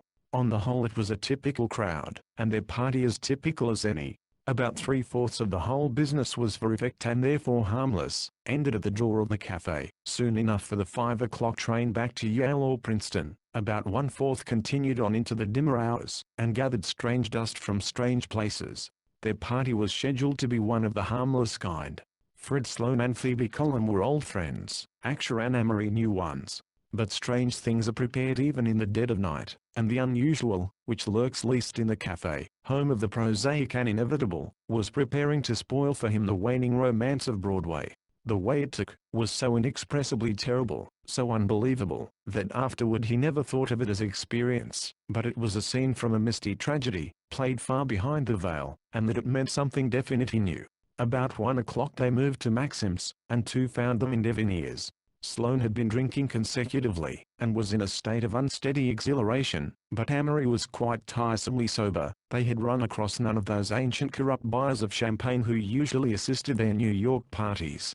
They were just through dancing, and were making their way back to their chairs when Amory became aware that someone at a nearby table was looking at him. He turned and glanced casually. A middle-aged man dressed in a brown sack suit, it was, sitting a little apart at a table by himself, and watching their party intently. At Amory's glance he smiled faintly. Amory turned to Fred, who was just sitting down. "Who's that pale fool watching us?" he complained indignantly. "Where?" cried Sloane. "We'll have him thrown out." He rose to his feet, and swayed back and forth, clinging to his chair. "Where is he?" Akshay and Phoebe suddenly leaned and whispered to each other across the table, and before Amory realized it, they found themselves on their way to the door. "Where now?" "Up to the flat," suggested Phoebe. "We've got brandy, and fizz and everything's slow down here tonight." Amory considered quickly. He hadn't been drinking, and decided that, if he took no more, it would be reasonably discreet for him to trot along in the party. In fact, it would be, perhaps, the thing to do, in order to keep an eye on Sloane, who was not in a state to do his own thinking. So he took Aksha's arm, and, piling intimately into a taxicab, they drove out over the hundreds, and drew up at a tall, white stone apartment house. Never would he forget that street. It was a broad street, lined on both sides with just such tall, white stone buildings, dotted with dark windows. They stretched along as far as the eye could see, flooded with a bright moonlight that gave them a calcium pallor. He imagined each one to have an elevator and a colored hallboy and a key rack, each one to be 8 stories high and full of 3- and 4-room suites. He was rather glad to walk into the cheeriness of Phoebe's living room and sink onto a sofa, while the girls went rummaging for food. "Phoebe's great stuff," confided Sloane. "Sodovos. I'm only going to stay half an hour," Amory said sternly. He wondered if it sounded priggish. "Hell, why say," protested Sloane. "We're here now, don't let's rush." "I don't like this place," Amory said sulkily, "and I don't want any food." Phoebe reappeared with sandwiches, brandy bottle, siphon, and 4 glasses. "Amory, pour 'em out," she said, "and we'll drink to Fred Sloane, who has a rare, distinguished edge." "Yes," said Aksha, coming in, "and Amory. I like Amory." She sat down beside him, and laid her yellow head on his shoulder. "I'll pour," said Sloane. "You use siphon, Phoebe." They filled the tray with glasses. "Ready, here she goes." Amory hesitated, glass in hand. There was a minute, while temptation crept over him like a warm wind, and his imagination turned to fire, and he took the glass from Phoebe's hand. That was all, for at the second that his decision came, he looked up and saw, 10 yards from him, the man who had been in the cafe, and with his jump of astonishment the glass fell from his uplifted hand. There the man half sat, half leaned against a pile of pillows on the corner divan. His face was cast in the same yellow wax as in the cafe, neither the dull pasty color of a dead man, rather a sort of virile pallor, nor unhealthy, you'd have called it, but like a strong man who'd worked in a mine, or done night shifts in a damp climate. Amory looked him over carefully, and later he could have drawn him after a fashion, down to the merest details. His mouth was the kind that is called frank, and he had steady grey eyes that moved slowly from one to the other of their group, with just the shade of a questioning expression. Amory noticed his hands. They weren't fine at all, but they had versatility and a tenuous strength. They were nervous hands, that sat lightly along the cushions, and moved constantly with little jerky openings and closings. Then, suddenly, Amory perceived the feet, and with a rush of blood to the head he realized he was afraid. The feet were all wrong, with a sort of wrongness that he felt rather than knew. It was like weakness in a good woman, or blood on satin, one of those terrible incongruities that shake little things in the back of the brain. He wore no shoes, but, instead, a sort of half moccasin, pointed, though, like the shoes they wore in the 14th century, and with a little ends curling up. They were a darkish brown, and his toes seemed to fill them to the end. They were unutterably terrible. He must have said something, or looked something, for Aksha's voice came out of the void with a strange goodness. "Well, look at Amory. Poor old Amory's sick old head going round. Look at that man," cried Amory, pointing toward the corner divan. "You mean that purple zebra?" shrieked Aksha facetiously. "Oh, Amory's got a purple zebra watching him." Sloane laughed vacantly. "Ole zebra gotcha, Amory?" There was a silence. The man regarded Amory quizzically. Then the human voices fell faintly on his ear. "Thought you weren't drinking," remarked Aksha sardonically, but her voice was good to hear. The whole divan that held the man was alive, alive like heat waves over asphalt, like wriggling worms. Come back. Come back." Aksha's arm fell on his. "Amory, dear, you aren't going, Amory." He was halfway to the door. "Come on, Amory, stick to us. Sick, are you? Sit down a second. Take some water. Take a little brandy." The elevator was close, and the colored boy was half asleep, pale to a livid bronze. Aksha's beseeched voice floated down the shaft. Those feet, those feet." As they settled to the lower floor, the feet came into view in the sickly electric light of the paved hall. In the alley, down the long street came the moon, and Amory turned his back on it and walked. 10-15 steps away sounded the footsteps. They were like a slow dripping, with just the slightest insistence in their fall. Amory's shadow lay, perhaps, 10 feet ahead of him, and Soft Shoes was presumably that far behind. With the instinct of a child, Amory edged in under the blue darkness of the white buildings, cleaving the moonlight for haggard seconds, once bursting into a slow run with clumsy stumblings. After that he stopped suddenly. He must keep hold, he thought. His lips were dry, and he licked them. If he met anyone good, were there any good people left in the world, or did they all live in white apartment houses now? Was everyone followed in the moonlight? But if he met someone good who'd know what he meant, and hear this damned scuffle, then the scuffling grew suddenly nearer, and a black cloud settled over the moon. When again the pale sheen skimmed the cornices, it was almost beside him, and Amory thought he heard a quiet breathing. Suddenly he realized that the footsteps were not behind, had never been behind, they were ahead, and he was not eluding but following. He began to run, blindly, his heart knocking heavily, his hands clenched. Far ahead a black dot showed itself, resolved slowly into a human shape. But Amory was beyond that now. He turned off the street, and darted into an alley, narrow and dark, and smelling of old rottenness. He twisted down along sinuous blackness, where the moonlight was shut away except for tiny glints and patches, then suddenly sank panting into a corner by a fence, exhausted.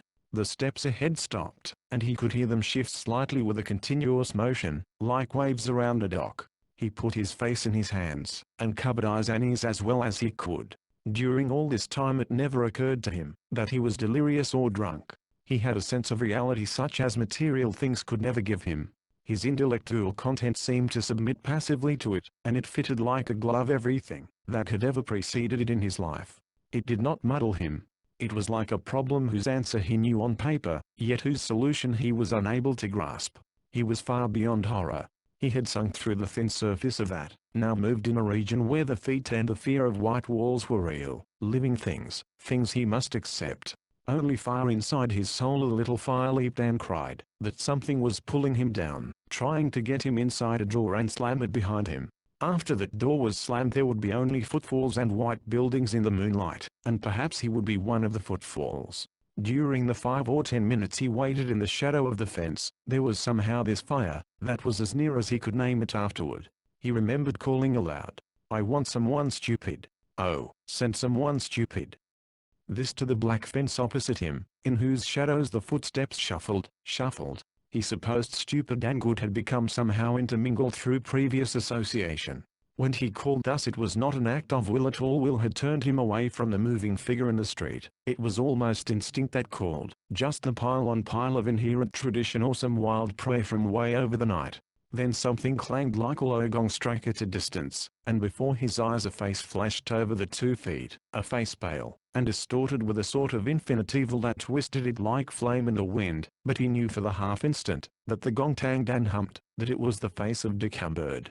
Minutes later he sprang to his feet, realizing dimly that there was no more sound, and that he was alone in the graying alley. It was cold, and he started on a steady run for the light, that showed the street at the other end. At the window.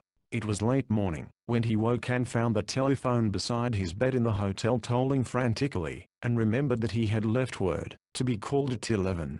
Sloane was snoring heavily, his clothes in a pile by his bed. They dressed and ate breakfast in silence, and then sauntered out to get some air.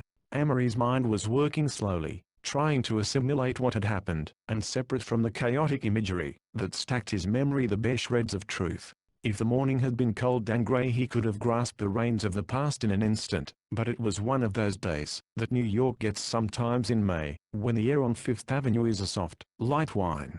How much or how little Sloane remembered Amory did not care to know. He apparently had none of the nervous tension that was gripping Amory, and forcing his mind back and forth like a shrieking saw.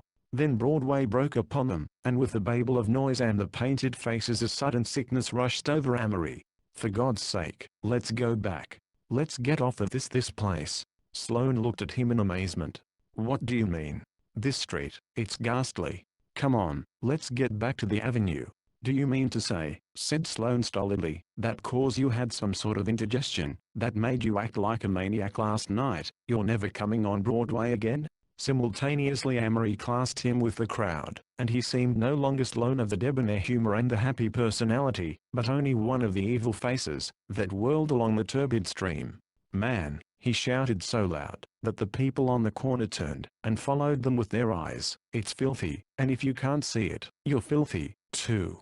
I can't help it, said Sloane doggedly. What's the matter with you? Old remorse getting you? You'd be in a fine state if you'd gone through with our little party. I'm going, Fred, said Amory slowly. His knees were shaking under him, and he knew that, if he stayed another minute on this street he would keel over where he stood. I'll be at the Vanderbilt for lunch. And he strode rapidly off, and turned over to Fifth Avenue. Back at the hotel he felt better, but as he walked into the barber shop, intending to get a head massage, the smell of the powders and tonics brought back Aksh's sidelong suggestive smile, and he left hurriedly. In the doorway of his room a sudden blackness flowed around him like a divided river. When he came to himself he knew that several hours had passed. He pitched onto the bed, and rolled over on his face with a deadly fear that he was going mad. He wanted people, someone sane and stupid and good. He lay for he knew not how long without moving. He could feel the little hot veins on his forehead standing out, and his terror had hardened on him like plaster. He felt he was passing up again through the thin crust of horror, and now only could he distinguish the shadowy twilight he was leaving. He must have fallen asleep again, for when he next recollected himself he had paid the hotel bill, and was stepping into a taxi at the door. It was raining torrents. On the train for Princeton he saw no one he knew, only a crowd of fagged-looking Philadelphians. The presence of a painted woman across the aisle filled him with a fresh burst of sickness, and he changed to another car, tried to concentrate on an article in a popular magazine. He found himself reading the same paragraphs over and over, so he abandoned this attempt, and leaning over wearily pressed his hot forehead against the damp window pane. The car, a smoker, was hot and stuffy with most of the smells of the state's salient population. He opened a window, and shivered against the cloud of fog that drifted in over him. The 2 hours ride were like days, and he nearly cried aloud with joy when the towers of Princeton loomed up beside him, and the yellow squares of light filtered through the blue rain. Tom was standing in the center of the room, pensively relighting a cigar stub. Amory fancied he looked rather relieved on seeing him. "Had a hell of a dream about you last night," came in the cracked voice through the cigar smoke. "I had an idea you were in some trouble. Don't tell me about it." Amory almost shrieked. "Don't say a word, I'm tired and pepped out." Tom looked at him queerly, and then sank into a chair, and opened his Italian notebook. Amory threw his coat and hat on the floor, loosened his collar, and took a Wells novel at random from the shelf. "Wells is sane," he thought, "and if he won't do I'll read Rupert Brooke." Half an hour passed. Outside the wind came up, and Amory started as the wet branches moved and clawed with their fingernails at the window pane.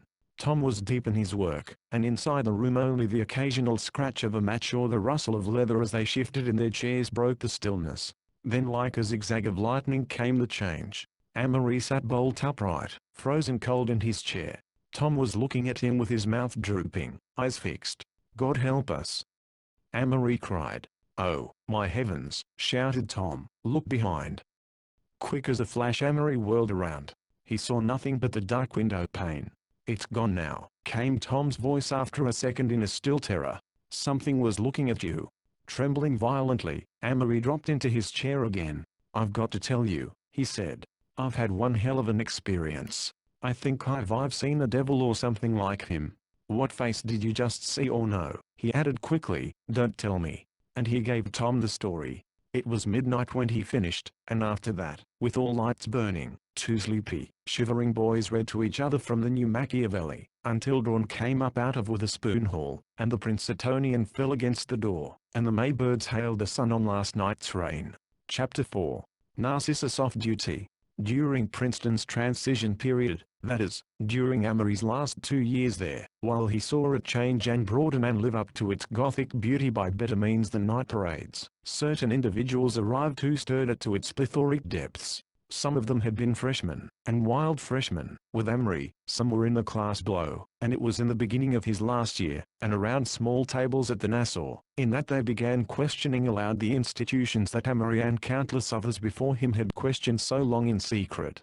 First, and partly by accident, they struck on certain books, a definite type of biographical novel, that Amory christened quest books. In the quest book the hero set off in life, armed with the best weapons and avowedly intending to use them as such weapons are usually used, to push their possessors ahead as selfishly and blindly as possible. But the heroes of the quest books discovered that there might be a more magnificent use for them.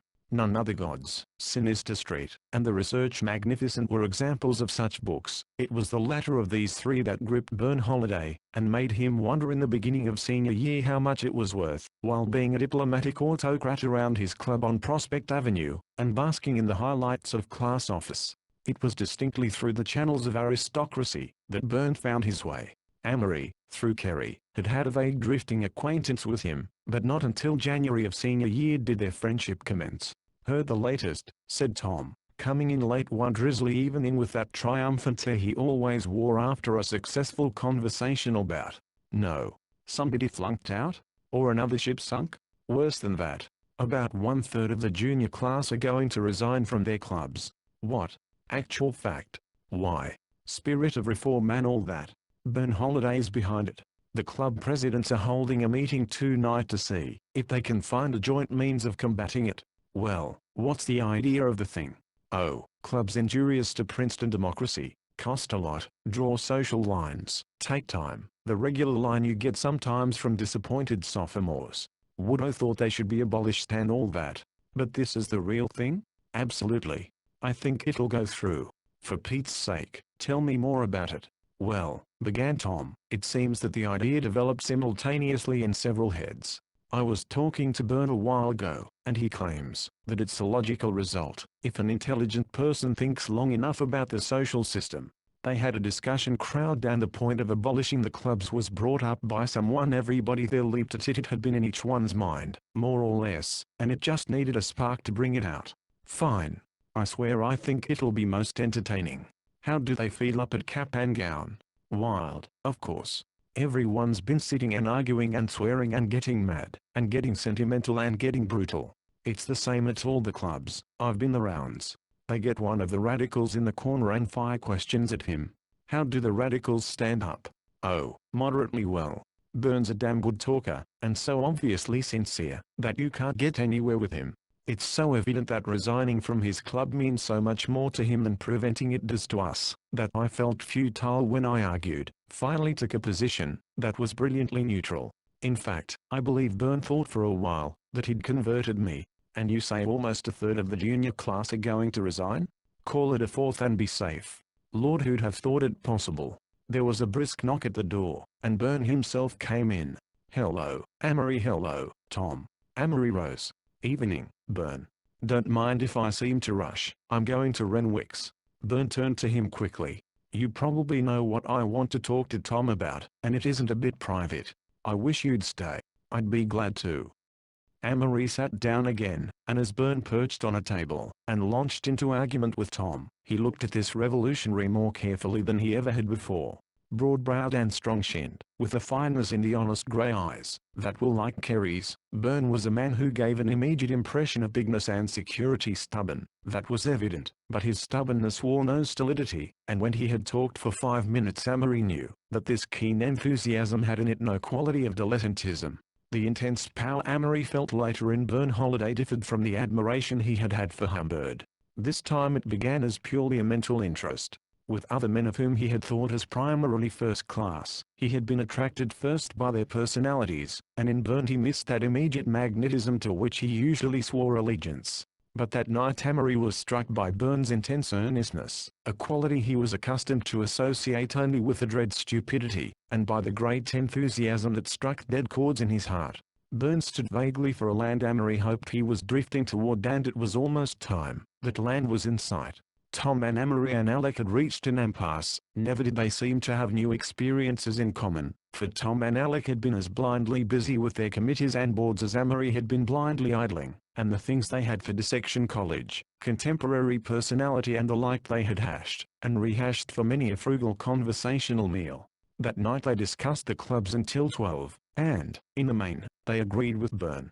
To the roommates it did not seem such a vital subject as it had in the 2 years before, but the logic of Bern's objections to the social system dovetailed so completely with everything they had thought, that they questioned rather than argued, and envied the sanity that enabled this man to stand out so against all traditions.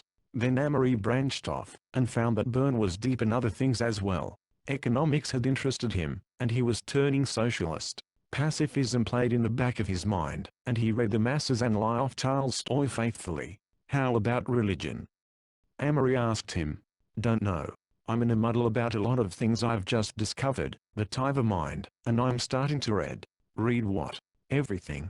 I have to pick and choose, of course, but mostly things to make me think. I'm reading the 4 Gospels now, and the varieties of religious experience. What chiefly started you? Wells, I guess, and Tolstoy, and a man named Edward Carpenter. I've been reading for over a year now on a few lines, on what I consider the essential lines. Poetry? Well, frankly, not what you call poetry, or for your reasons you two write, of course, and look at things differently. Whitman is the man that attracts me. Whitman? Yes, he's a definite technical force. Well, I'm ashamed to say that I'm a blank on the subject of Whitman. How about you, Tom? Tom nodded sheepishly. Well, continued Byrne, you may strike a few poems that are tiresome, but I mean the mass of his work. He's tremendous like Tolstoy. They both look things in the face, and, somehow, different as they are, stand for somewhat the same things. You have me stumped, Byrne, Amory admitted. I've read Anna Karenina and the Kreutzer Sonata of course, but Tolstoy is mostly in the original Russian as far as I'm concerned. He's the greatest man in hundreds of years, cried Byrne enthusiastically. Did you ever see a picture of that shaggy old head of his? They talked until 3, from biology to organized religion, and when Amory crept shivering into bed it was with his mind aglow with ideas and a sense of shock that someone else had discovered the path he might have followed. Byrne Holiday was so evidently developing, and Amory had considered that he was doing the same. He had fallen into a deep cynicism over what had crossed his path, plotted the imperfectibility of man and read Shaw and Chesterton enough to keep his mind from the edges of decadence. Now suddenly all his mental processes of the last year and a half seemed stale and futile, a petty consummation of himself, and like a somber background lay that incident of the spring before, that filled half his nights with a dreary terror, and made him unable to pray. He was not even a Catholic, yet that was the only ghost of a code that he had, the gaudy ritualistic paradoxical Catholicism whose prophet was Chesterton, whose claqueurs were such reformed rakes of literature as Huysmans and Borget, whose American sponsor was Ralph Adams Cram, with his adulation of 13th-century cathedrals, a Catholicism which Amory found convenient and ready-made, without priest or sacraments or sacrifice. He could not sleep, so he turned on his reading lamp, and, taking down the Kreutzer Sonata, searched it carefully for the germs of Byrne's enthusiasm. Being Byrne was suddenly so much realer than being clever. Yet he sighed. Here were other possible clay feet. He thought back through 2 years, of Byrne as a hurried, nervous freshman, quite submerged in his brother's personality. Then he remembered an incident of sophomore year, in which Byrne had been suspected of the leading role. Dean Hollister had been heard by a large group arguing with a taxi driver, who had driven him from the junction. In the course of the altercation the dean remarked that he might as well buy the taxicab. He paid and walked off, but next morning he entered his private office, to find the taxicab itself in the space usually occupied by his desk, bearing a sign which read "Property of Dean Hollister. Bought and paid for." It took 2 expert mechanics half a day to disassemble it into its minutest parts and remove it, which only goes to prove the rare energy of sophomore humor under efficient leadership. Then again, that very fall, Byrne had caused a sensation. A certain Phyllis Stiles, an intercollegiate prom trotter, had failed to get her yearly invitation to the Harvard-Princeton game. Jesse Ferrenby had brought her to a smaller game a few weeks before, and had pressed Byrne into service to the ruination of the latter's misogyny. "Are you coming to the Harvard game?" Byrne had asked indiscreetly, merely to make conversation. "If you asked me," cried Phyllis quickly. "Of course I do," said Byrne feebly. He was unversed in the arts of Phyllis, and was sure that this was merely a vapid form of kidding.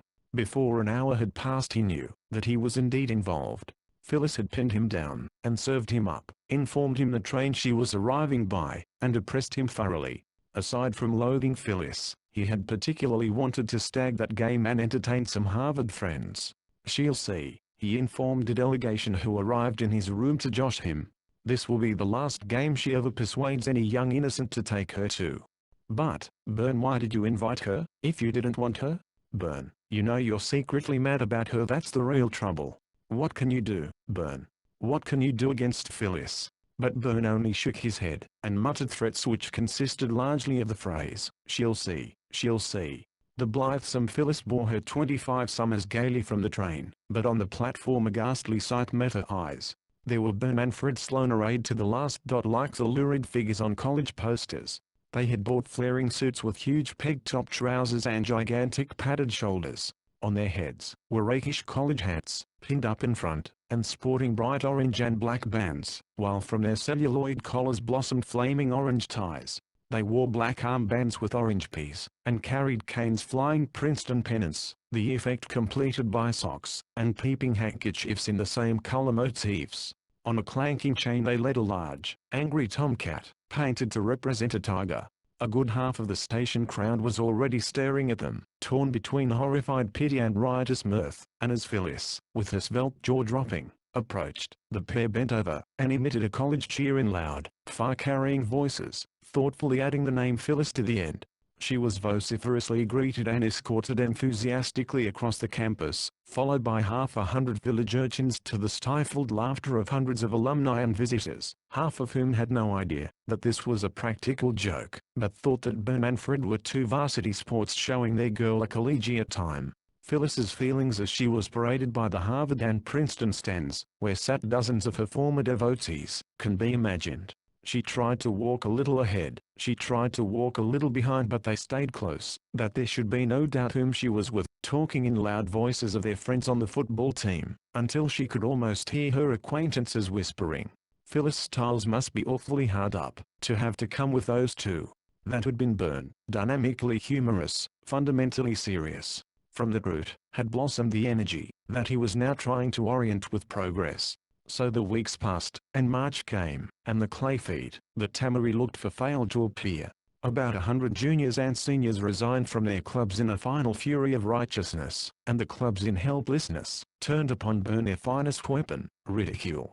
Everyone who knew him liked him but what he stood for, and he began to stand for more all the time, came under the lash of many tongues, until a frailer man than he would have been snowed under. "Don't you mind losing prestige?" asked Tamari one night. They had taken to exchanging calls several times a week. "Of course I don't. What's prestige, at best? Some people say that you're just a rather original politician." He roared with laughter. "That's what Fred Sloan told me today. I suppose I have it coming." One afternoon they dipped into a subject that had interested Amory for a long time, the matter of the bearing of physical attributes on a man's makeup. Bern had gone into the biology of this, and then, "Of course health counts. A healthy man has twice the chance of being good," he said. "I don't agree with you. I don't believe in muscular Christianity." "I do. I believe Christ had great physical vigor." "Oh, no," Amory protested. "He worked too hard for that. I imagine that, when he died he was a broken-down man, and the great saints haven't been strong. Half of them have." "Well, even granting that, I don't think health has anything to do with goodness. Of course, it's valuable to a great saint to be able to stand enormous strains, but this fad of popular preachers rising on their toes in simulated virility, bellowing that calisthenics will save the world, no, Bern, I can't go that." "Well, let's waive it. We won't get anywhere, and besides I haven't quite made up my mind about it myself. Now, here's something I do know. Personal appearance has a lot to do with it." "Coloring?" Amory asked eagerly.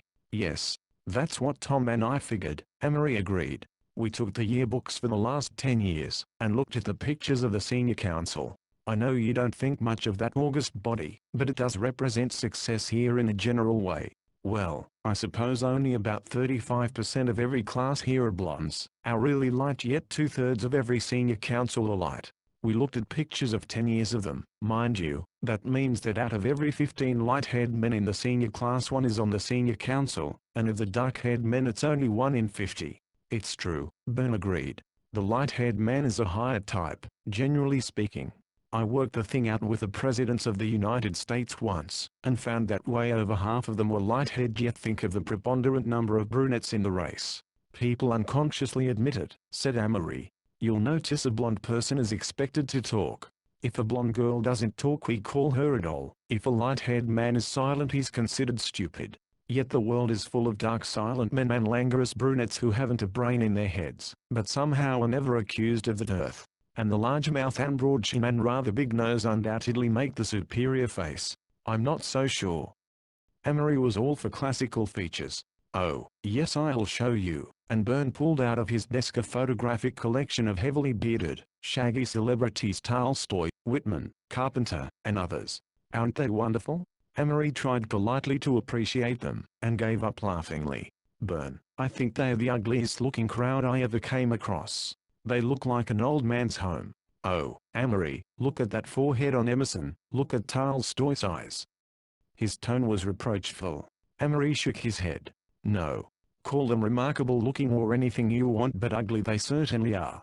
Unabashed, Byrne ran his hand lovingly across the spacious foreheads, and piling up the pictures put them back in his desk.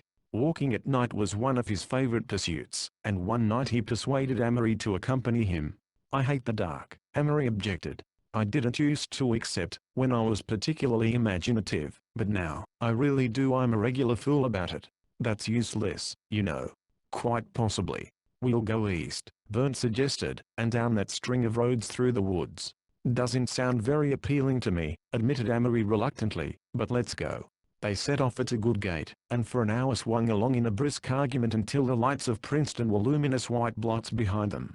Any person with any imagination is bound to be afraid, said Byrne earnestly. And this very walking at night is one of the things I was afraid about. I'm going to tell you why I can walk anywhere now and not be afraid. Go on, Amory urged eagerly. They were striding toward the woods, Byrne's nervous enthusiastic voice warming to his subject. I used to come out here alone at night, 3 months ago, and I always stopped at that crossroad we just passed. There were the woods looming up ahead, just as they do now. There were dogs howling, and the shadows, and no human sound. Of course, I peopled the woods with everything ghastly, just like you do, don't you? I do, Amory admitted. Well, I began analyzing it. My imagination persisted in sticking horrors into the dark, so I stuck my imagination into the dark instead, and let it look out at me. I let it play stray dog, or escaped convict or ghost, and then saw myself coming along the road. That made it all right, as it always makes everything all right, to project yourself completely into another's place. I knew that, if I were the dog or the convict or the ghost, I wouldn't be a menace to Byrne Holiday any more than he was a menace to me. Then I thought of my watch. I'd better go back and leave it, and then essay the woods. No, I decided, it's better on the whole, that I should lose a watch than that I should turn back, and I did go into them. Not only followed the road through them, but walked into them, until I wasn't frightened anymore. Did it until one night I sat down, and dozed off in there. Then I knew I was through being afraid of the dark. Lordy, Amory breathed. I couldn't have done that. I'd have come out halfway, and the first time an automobile passed, and made the dark thicker, when its lamps disappeared, I'd have come in. Well, Byrne said suddenly, after a few moments' silence, we're halfway through, let's turn back. On the return he launched into a discussion of will. It's the whole thing, he asserted. It's the one dividing line between good and evil. I've never met a man who led a rotten life, and didn't have a weak will. How about great criminals? They are usually insane. If not, they are weak. There is no such thing as a strong sane criminal. Byrne, I disagree with you altogether. How about the Superman? Well, he's evil, I think, yet he's strong and sane. I've never met him. I'll bet, though, that he's stupid or insane. I've met him over and over, and he's neither. That's why I think you're wrong. I'm sure I'm not, and so I don't believe in imprisonment except for the insane. On this point Amory could not agree. It seemed to him that life and history were rife with a strong criminal, keen, but often self-deluding. In politics and business one found him, and among the old statesmen and kings and generals, but Byrne never agreed, and their courses began to split on that point. Byrne was drawing farther and farther away from the world about him. He resigned the vice presidency of the senior class, and took to reading and walking as almost his only pursuits. He voluntarily attended graduate lectures in philosophy and biology, and sat in all of them with a rather pathetically intent look in his eyes, as if waiting for something the lecturer would never quite come to. Sometimes Amory would see him squirm in his seat, and his face would light up. He was on fire to debate a point. He grew more abstracted on the street, and was even accused of becoming a snob, but Amory knew it was nothing of the sort, and once when Byrne passed him 4 feet off, absolutely unseeingly, his mind 1,000 miles away, Amory almost choked with the romantic joy of watching him. Byrne seemed to be climbing heights, where others would be forever unable to get a foothold. I tell you, Amory declared to Tom, he's the first contemporary I've ever met whom I'll admit is my superior in mental capacity. It's a bad time to admit it. People are beginning to think he's odd. He's way over their heads. You know you think so yourself. When you talk to him, good Lord, Tom, you used to stand out against people. Success has completely conventionalized you. Tom grew rather annoyed. What's he trying to do, be excessively holy? No, not like anybody you've ever seen. Never enters the Philadelphian society. He has no faith in that rot. He doesn't believe that public swimming pools and a kind word in time will right the wrongs of the world. Moreover, he takes a drink whenever he feels like it. He certainly is getting in wrong. Have you talked to him lately? No. Then you haven't any conception of him. The argument ended nowhere, but Amory noticed more than ever how the sentiment toward Byrne had changed on the campus. It's odd, Amory said to Tom one night, when they had grown more amicable on the subject, that the people who violently disapprove of Byrne's radicalism are distinctly the Pharisee class. I mean, they're the best educated men in college, the editors of the papers, like yourself and Ferrenby, the younger professors. The illiterate athletes like Languduc think he's getting eccentric, but they just say, good old Byrne has got some queer ideas in his head, and pass on the Pharisee class. They ridicule him unmercifully. The next morning he met Byrne hurrying along McCosh Walk after a recitation. With a bound, sir? Over to the print's office to see Ferrenby. He waved a copy of the morning's Princetonian at Amory. He wrote this editorial. Going to flay him alive? No, but he's got me all balled up. Either I've misjudged him, or he's suddenly become the world's worst radical. Byrne hurried on, and it was several days before Amory heard an account of the ensuing conversation. Byrne had come into the editor's sanctum displaying the paper cheerfully. Hello, Jesse. Hello there, Savonarola. I just read your editorial. Good boy, didn't know you stooped that low. Jesse, you startled me. How so? Aren't you afraid the faculty'll get after you, if you pull this irreligious stuff? What? Like this morning. What the devil, that editorial was on the coaching system. Yes, but that quotation. Jesse sat up. What quotation? You know, he who is not with me is against me. Well, what about it? Jesse was puzzled but not alarmed. Well, you say here, let me see. Byrne opened the paper and read, he who is not with me is against me, as that gentleman said who was notoriously capable of only coarse distinctions and puerile generalities. What of it? Ferrenby began to look alarmed. Oliver Cromwell said it, didn't he? Or was it Washington, or one of the saints? Good Lord, I've forgotten. Byrne roared with laughter. Oh, Jesse, oh, good kind Jesse. Who said it, for Pete's sake? Well, said Byrne, recovering his voice, Street Matthew attributes it to Christ. My God, cried Jesse, and collapsed backward into the wastebasket. Amory writes a poem. The weeks tore by. Amory wandered occasionally to New York on the chance of finding a new shining green autobus, that its stick of candy glamour might penetrate his disposition. One day he ventured into a stock company revival of a play whose name was faintly familiar. The curtain rose, he watched casually as a girl entered. A few phrases rang in his ear, and touched a faint chord of memory. Where? When? Then he seemed to hear a voice whispering beside him, a very soft, vibrant voice. Oh, I'm such a poor little fool. Do tell me, when I do wrong. The solution came in a flash, and he had a quick, glad memory of Isabel. He found a blank space on his program, and began to scribble rapidly. Here in the figured dark I watch once more. There, with the curtain, roll the years away. 2 years of years there was an idle day. Of us, when happy endings didn't bore. Our unfermented souls, I could adore. Your eager face beside me, wide-eyed, gay, smiling a repertoire, while the poor play reached me as a faint ripple reaches shore. Yawning and wondering and evening through, I watch alone, and chatterings, of course, spoil the one scene which, somehow, did have charms. You wept a bit, and I grew sad for you. Right here, where Mr. X defends divorce, and what's her name falls fainting in his arms, still calm. Ghosts are such dumb things, said Alec. They are slow-witted. I can always outguess a ghost. How? Asked Tom. Well, it depends where. Take a bedroom, for example. If you use any discretion, a ghost can never get you in the bedroom. Go on. Suppose you think there's maybe a ghost in your bedroom. What measures do you take on getting home at night? Demanded Amory, interested. Take a stick, answered Alec, with ponderous reverence, one about the length of a broom handle. Now, the first thing to do, is to get the room cleared. To this, you rush with your eyes closed into your study and turn on the lights. Next, approaching the closet, carefully run the stick in the drawer 3 or 4 times. Then, if nothing happens, you can look in. Always run the stick and viciously first, never look first. Of course, that's the ancient Celtic school, said Tom gravely. Yes, but they usually pray first. Anyway, you use this method to clear the closets, and also fall behind all doors. And the bed, Amory suggested. Oh, Amory, no, cried Alec in horror. That isn't the way. The bed requires different tactics. Let the bed alone, as you value your ease, and if there is a ghost in the room, and that's only about a third of the time, it is almost always under the bed. Well, Amory began. Alec waved him into silence. Of course you never look.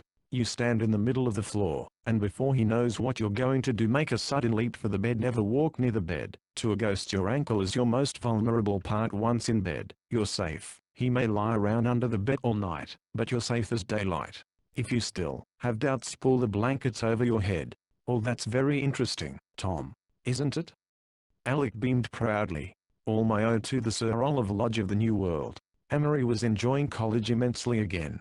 The sense of going forward in a direct, determined line had come back. Youth was stirring and shaking out a few new feathers. He had even stored enough surplus energy to sally into a new pose.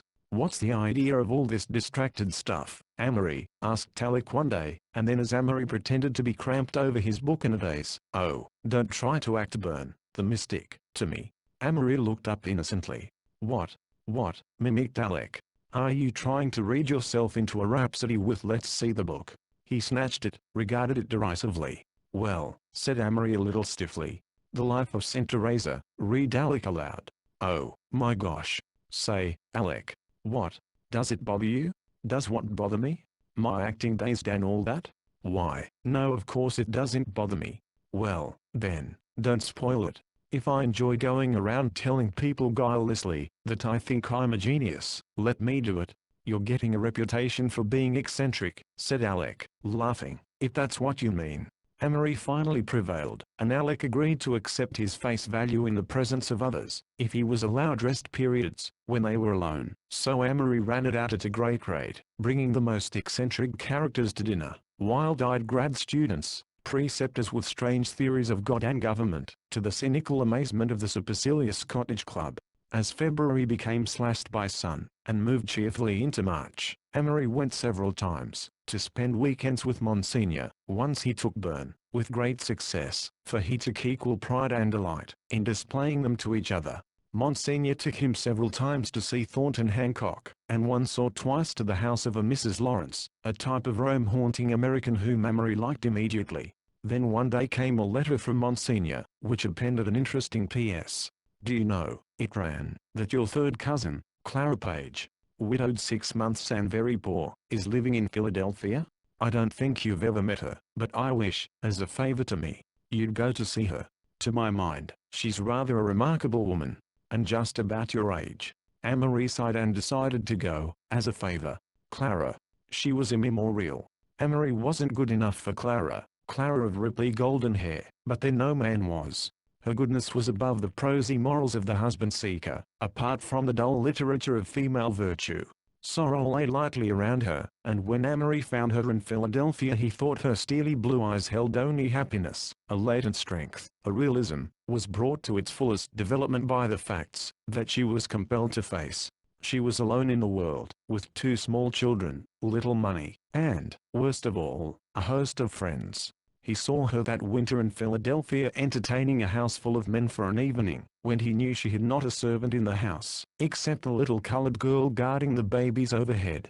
He saw one of the greatest libertines in that city, a man who was habitually drunk and notorious at home and abroad, sitting opposite her for an evening, discussing girls' boarding schools with a sort of innocent excitement. What a twist Clara had to her mind! She could make fascinating, an almost brilliant conversation out of the thinnest air that ever floated through a drawing room.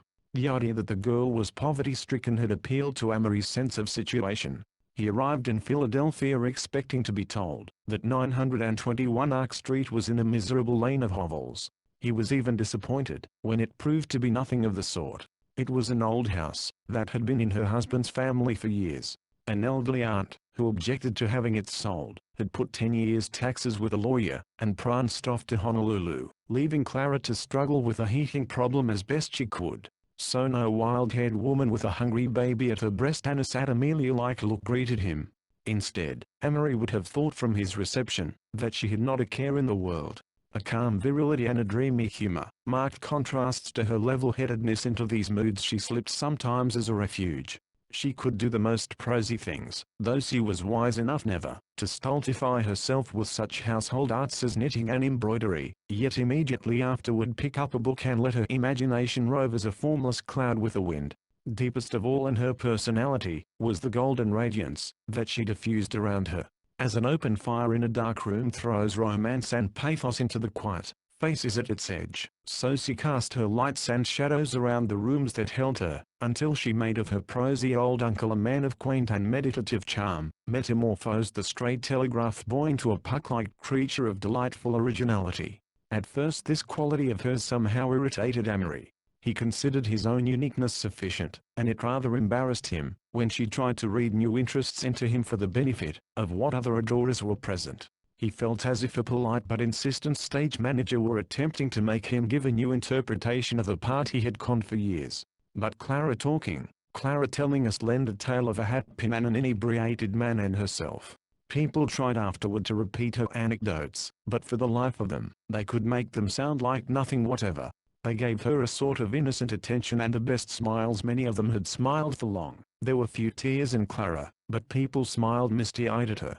Very occasionally Amory stayed for little half hours after the rest of the court had gone, and they would have bread and jam and tea late in the afternoon, or maple sugar lunches, as she called them, at night. "You're remarkable, aren't you?" Amory was becoming trite from where he perched in the center of the dining room table one 6 o'clock. "Not a bit," she answered. She was searching out napkins in the sideboard. "I'm really most humdrum and commonplace. One of those people who have no interest in anything but their children." "Tell that to somebody else," scoffed Amory. "You know you're perfectly effulgent." He asked her the one thing that he knew might embarrass her. It was the remark that the first boar made to Adam. "Tell me about yourself." And she gave the answer that Adam must have given. "There's nothing to tell." But eventually Adam probably told the boar all the things he thought about at night, when the locusts sang in the sandy grass, and he must have remarked patronizingly how different he was from Eve, forgetting how different she was from him. At any rate, Clara told Amory much about herself that evening. She had had a harried life from 16 on, and her education had stopped sharply with her leisure. Browsing in her library, Amory found a tattered grey book out of which fell a yellow sheet that he impudently opened. It was a poem that she had written at school about a grey convent wall on a grey day, and a girl with a cloak blown by the wind sitting atop of it, and thinking about the many-coloured world. As a rule such sentiment bored him, but this was done with so much simplicity and atmosphere, that it brought a picture of Clara to his mind, of Clara on such a cool grey day with the keen blue eyes staring out, trying to see her tragedies come marching over the gardens outside. He envied that poem.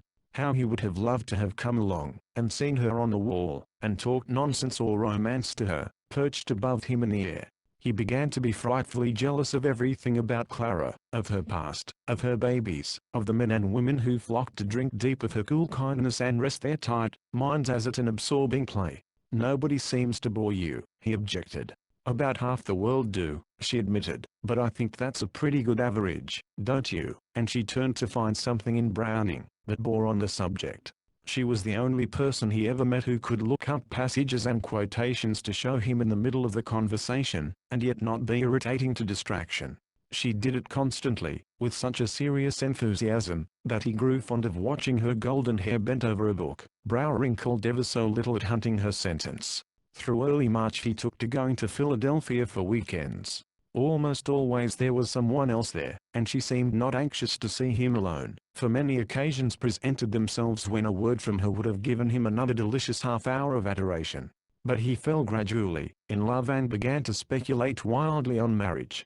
Though this design flowed through his brain even to his lips, still he knew afterward that the desire had not been deeply rooted. Once he dreamed that it had come true, and woke up in a cold panic, for in his dream she had been a silly, flaxen Clara, with the gold gone out of her hair and platitudes falling insipidly from her changeling tongue. But she was the first fine woman he ever knew, and one of the few good people who ever interested him. She made her goodness such an asset. Amory had decided that most good people either dragged things after them as liability, or else distorted it to artificial geniality, and of course there were the ever-present Pregan Pharisee, but Amory never included them as being among the saved. Street. Cecilia. Over her grey and velvet dress, under her molten, beaten hair, color of rose in mock distress, flushes and fades, and makes her fair, fills the air from her to him, with light and languor and little sighs, just so subtly he scarcely knows. Laughing lightning, color of rose. Do you like me? Of course I do, said Clara seriously. Why? Well, we have some qualities in common. Things that are spontaneous and each of us all were originally. You're implying that I haven't used myself very well? Clara hesitated. Well, I can't judge. A man, of course, has to go through a lot more, and I've been sheltered. Oh, don't stall please, Clara, Amory interrupted, but do talk about me a little, won't you? Surely, I did or two. She didn't smile. That's sweet of you. First answer some questions. Am I painfully conceited? Well no, you have tremendous vanity, but it'll amuse the people who notice its preponderance. I see. You're really humble at heart. You sink to the third hell of depression, when you think you've been slighted. In fact, you haven't much self-respect. Center of target twice. Clara, how do you do it? You never let me say a word. Of course not, I can never judge a man while he's talking. But I'm not through. The reason you have so little real self-confidence, even though you gravely announce to the occasional Philistine that you think you're a genius, is that you've attributed all sorts of atrocious faults to yourself, and are trying to live up to them. For instance, you're always saying that you're a slave to highballs. But I am, potentially. And you say you're a weak character, that you've no will. Not a bit of will. I'm a slave to my emotions, to my likes, to my hatred of boredom, to most of my desires. You're not. She brought one little fist down onto the other. You're a slave, a bound helpless slave to one thing in the world, your imagination. You certainly interest me. If this isn't boring you, go on. I notice that, when you want to stay over an extra day from college you go about it in a sure way. You never decide at first, while the merits of going or staying are fairly clear in your mind. You let your imagination shinny on the side of your desires for a few hours, and then you decide. Naturally your imagination, after a little freedom, thinks up a million reasons why you should stay, so your decision, when it comes, isn't true. It's biased. Yes, objected Amory, but isn't it lack of willpower to let my imagination shinny on the wrong side? My dear boy, there's your big mistake. This has nothing to do with willpower. That's a crazy useless word. Anyway, you lack judgment, the judgment to decide at once, when you know your imagination will play you false, given half a chance. Well, I'll be darned, exclaimed Amory in surprise. That's the last thing I expected. Clara didn't gloat. She changed the subject immediately. But she had started him thinking, and he believed she was partly right.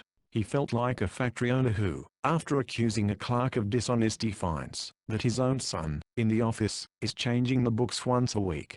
His poor, mistreated will that he had been holding up to the scorn of himself and his friends, stood before him innocent, and his judgment walked off to prison with the unconfinable imp, imagination, dancing in mocking glee beside him.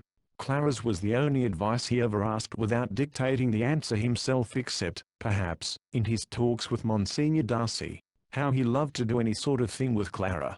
Shopping with her was a rare, Epicurean dream. In every store where she had ever traded she was whispered about as the beautiful Mrs. Page. I'll bet she won't stay single long. Well, don't scream it out. She ain't looking for no advice.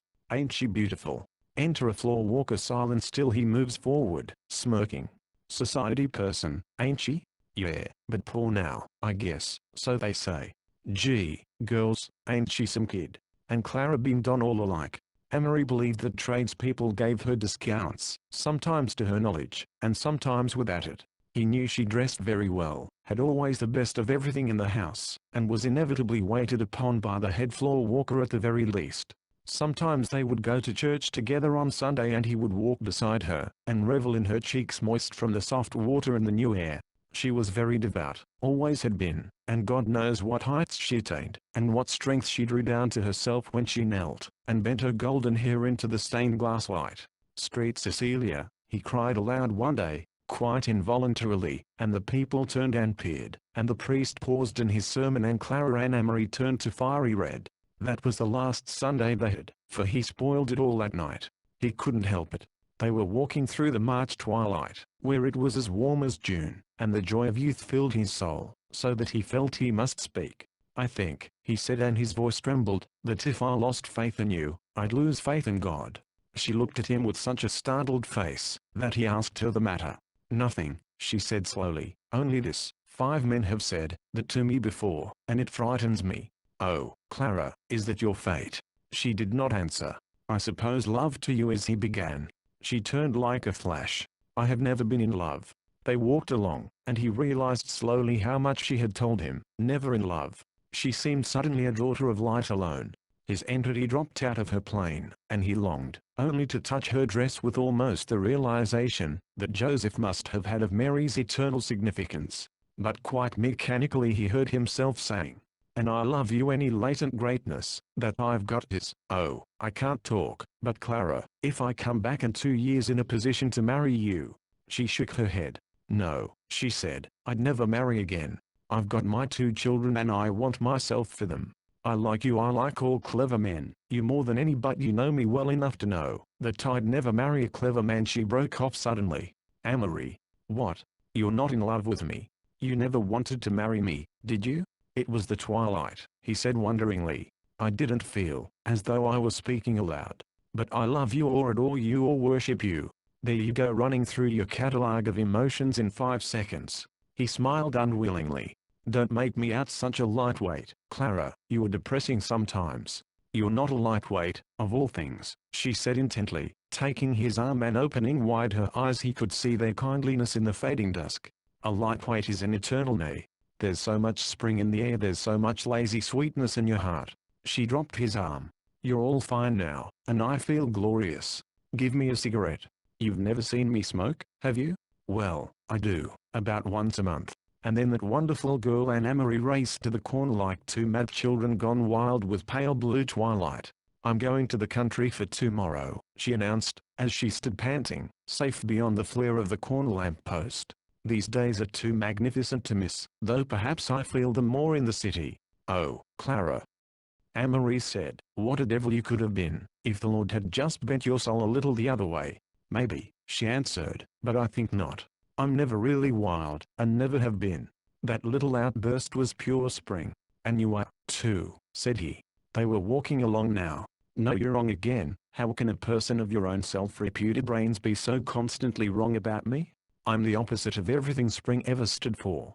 It's unfortunate if I happen to look like what pleased some soppy old Greek sculptor, but I assure you that, if it weren't for my face, I'd be a quiet nun in the convent without." Then she broke into a run, and her raised voice floated back to him as he followed, "My precious babies, which I must go back and see." She was the only girl he ever knew with whom he could understand how another man might be preferred. Often Amory met wives whom he had known as debutantes, and looking intently at them imagined that he found something in their faces which said, "Oh, if I could only have gotten you." Oh, the enormous conceit of the man. But that night seemed a night of stars and singing, and Clara's bright soul still gleamed on the ways they had trod. "Golden, golden is the air," he chanted to the little pools of water. "Golden is the air, golden notes from golden mandolins, golden frets of golden violins, fair, oh, wearily fair, skeins from braided basket, mortals may not hold. Oh, what young extravagant god, who would know or ask it, who could give such gold?" Amory is resentful. Slowly and inevitably, yet with a sudden surge at the last, while Amory talked and dreamed, war rolled swiftly up the beach, and washed the sands where Princeton played. Every night the gymnasium echoed as platoon after platoon swept over the floor, and shuffled out the basketball markings. When Amory went to Washington the next weekend, he caught some of the spirit of crisis which changed to repulsion in the Pullman car coming back, for the berths across from him were occupied by stinking aliens, Greeks, he guessed, or Russians. He thought how much easier patriotism had been to a homogeneous race, how much easier it would have been to fight as the colonies fought, or as the Confederacy fought. And he did no sleeping that night, but listened to the aliens guffaw and snore while they filled a car with a heavy set of latest America. In Princeton everyone bantered in public, and told themselves privately that their deaths at least would be heroic. The literary students read Rupert Brooke passionately, the lounge lizards worried over whether the government would permit the English-cut uniform for officers. A few of the hopelessly lazy wrote to the obscure branches of the War Department, seeking an easy commission and a soft berth. Then, after a week, Amory saw Byrne, and knew at once that argument would be futile. Byrne had come out as a pacifist. The socialist magazines, a great smattering of Tolstoy, and his own intense longing for a cause that would bring out whatever strength lay in him, had finally decided him to preach peace as a subjective ideal. When the German army entered Belgium, he began, if the inhabitants had gone peaceably about their business, the German army would have been disorganized in. I know, Amory interrupted, I've heard it all. But I'm not going to talk propaganda with you. There's a chance that you're right, but even so, we're hundreds of years before the time when non-resistance can touch us as a reality. But, Amory, listen. Byrne, we'd just argue. Very well. Just one thing, I don't ask you to think of your family or friends, because I know they don't count a picayune with you beside your sense of duty. But, Byrne, how do you know that the magazines you read, and the societies you join, and these idealists you meet, aren't just plain German? Some of them are, of course.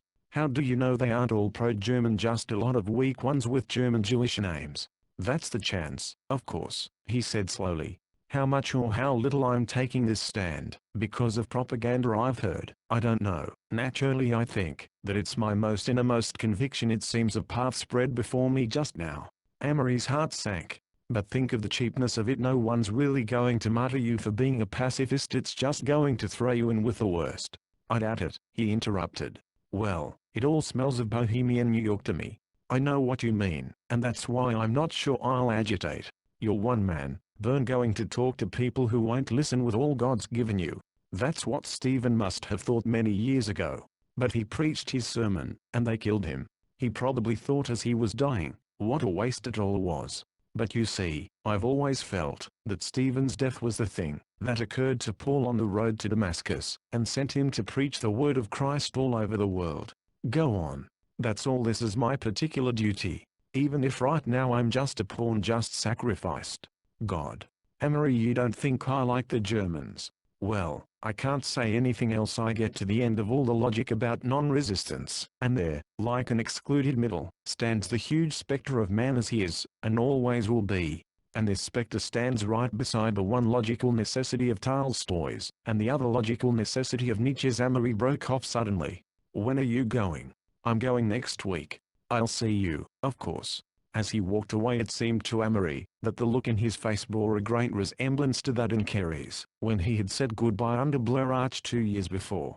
Amory wondered unhappily why he could never go into anything with the primal honesty of those two. Byrne's a fanatic, he said to Tom, and he's dead wrong, and, I'm inclined to think, just an unconscious pawn in the hands of anarchistic publishers and German paid rag wavers. But he haunts me, just leaving everything worthwhile. Byrne left in a quietly dramatic manner a week later. He sold all his possessions, and came down to the room to say goodbye, with a battered old bicycle, on which he intended to ride to his home in Pennsylvania. Peter the Hermit bidding farewell to Cardinal Richelieu, suggested Alec, who was lounging in the window seat as Byrne and Amory shook hands. But Amory was not in a mood for that, and as he saw Byrne's long legs propel his ridiculous bicycle out of sight beyond Alexander Hall, he knew he was going to have a bad week. Not that he doubted the war. Germany stood for everything repugnant to him, for materialism and the direction of tremendous licentious force. It was just that Byrne's face stayed in his memory, and he was sick of the hysteria he was beginning to hear. What on earth is the use of suddenly running down Goethe, he declared to Alec and Tom. Why write books to prove he started the war, or that stupid, overestimated Schiller as a demon in disguise? Have you ever read anything of these? Asked Tom shrewdly. No, Amory admitted. Neither have I, he said laughing. People will shout, said Alec quietly, but Goethe's on his same old shelf in the library to bore anyone that wants to read him. Amory subsided, and the subject dropped. What are you going to do, Amory? Infantry or aviation? I can't make up my mind. I hate mechanics, but then of course aviation's the thing for me. I feel as Amory does, said Tom. Infantry or aviation? Aviation sounds like the romantic side of the war, of course, like cavalry used to be, you know, but like Amory I don't know a horsepower from a piston rod.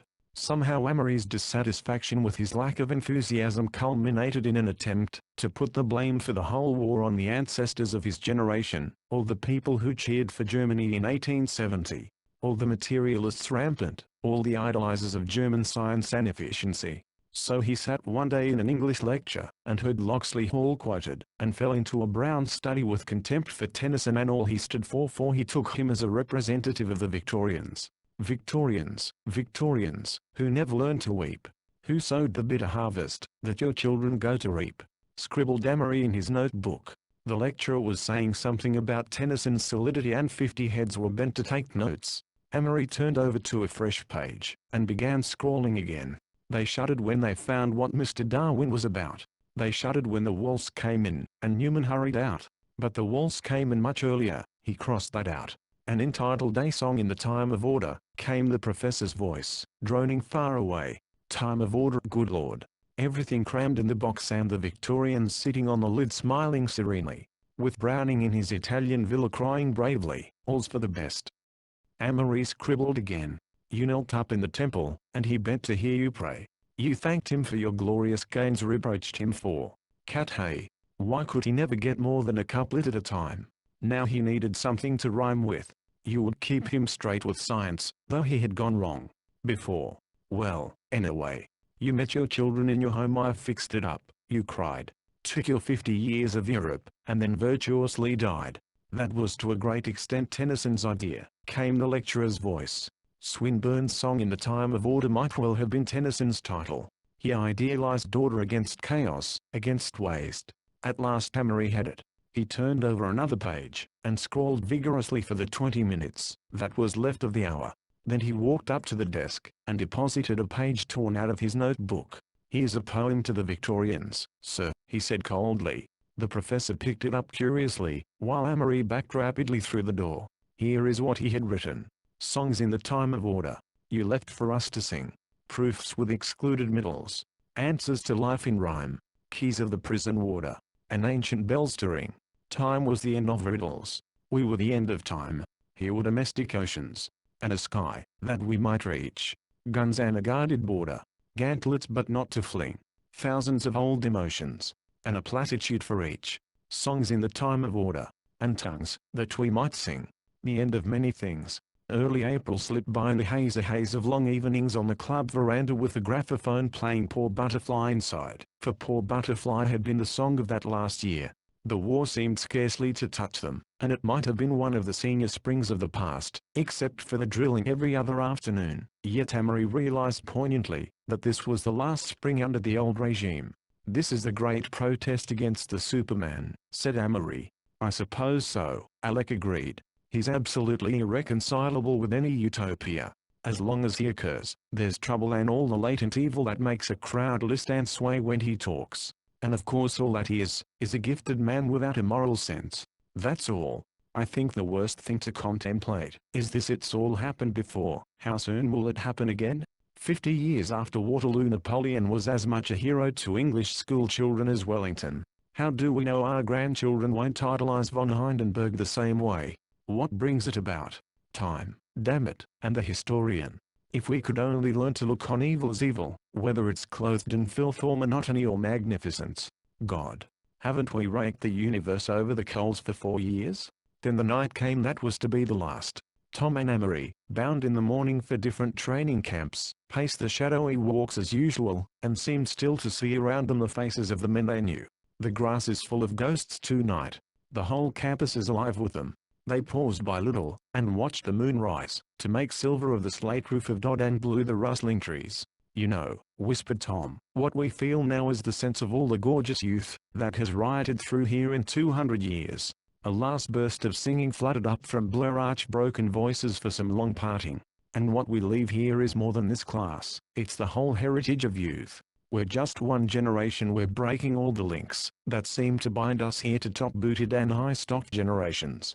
We've walked our man-arm with Burr and light horse Harry Lee through half these deep blue nights. That's what they are. Tom tangented off. Deep blue, a bit of color would spoil them, make them exotic.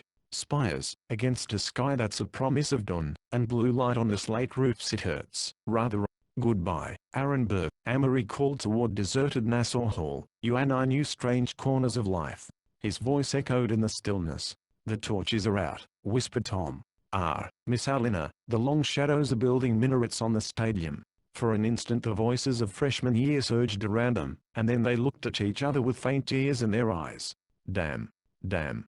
The last light fades, and drifts across the land, the low long land, the sunny land of spires. The ghosts of even in tune again their lies and wander singing in a plaintive band down the long corridors of trees. Pale fires echo the night from tower top to tower. Oh, sleep that dreams, and dream that never tires. Press from the petals of the lotus flower something of this to keep, the essence of an hour. No more to wait the twilight of the moon in this sequestered vale of star and spire, for one eternal morning of desire passes, to time an earthly afternoon.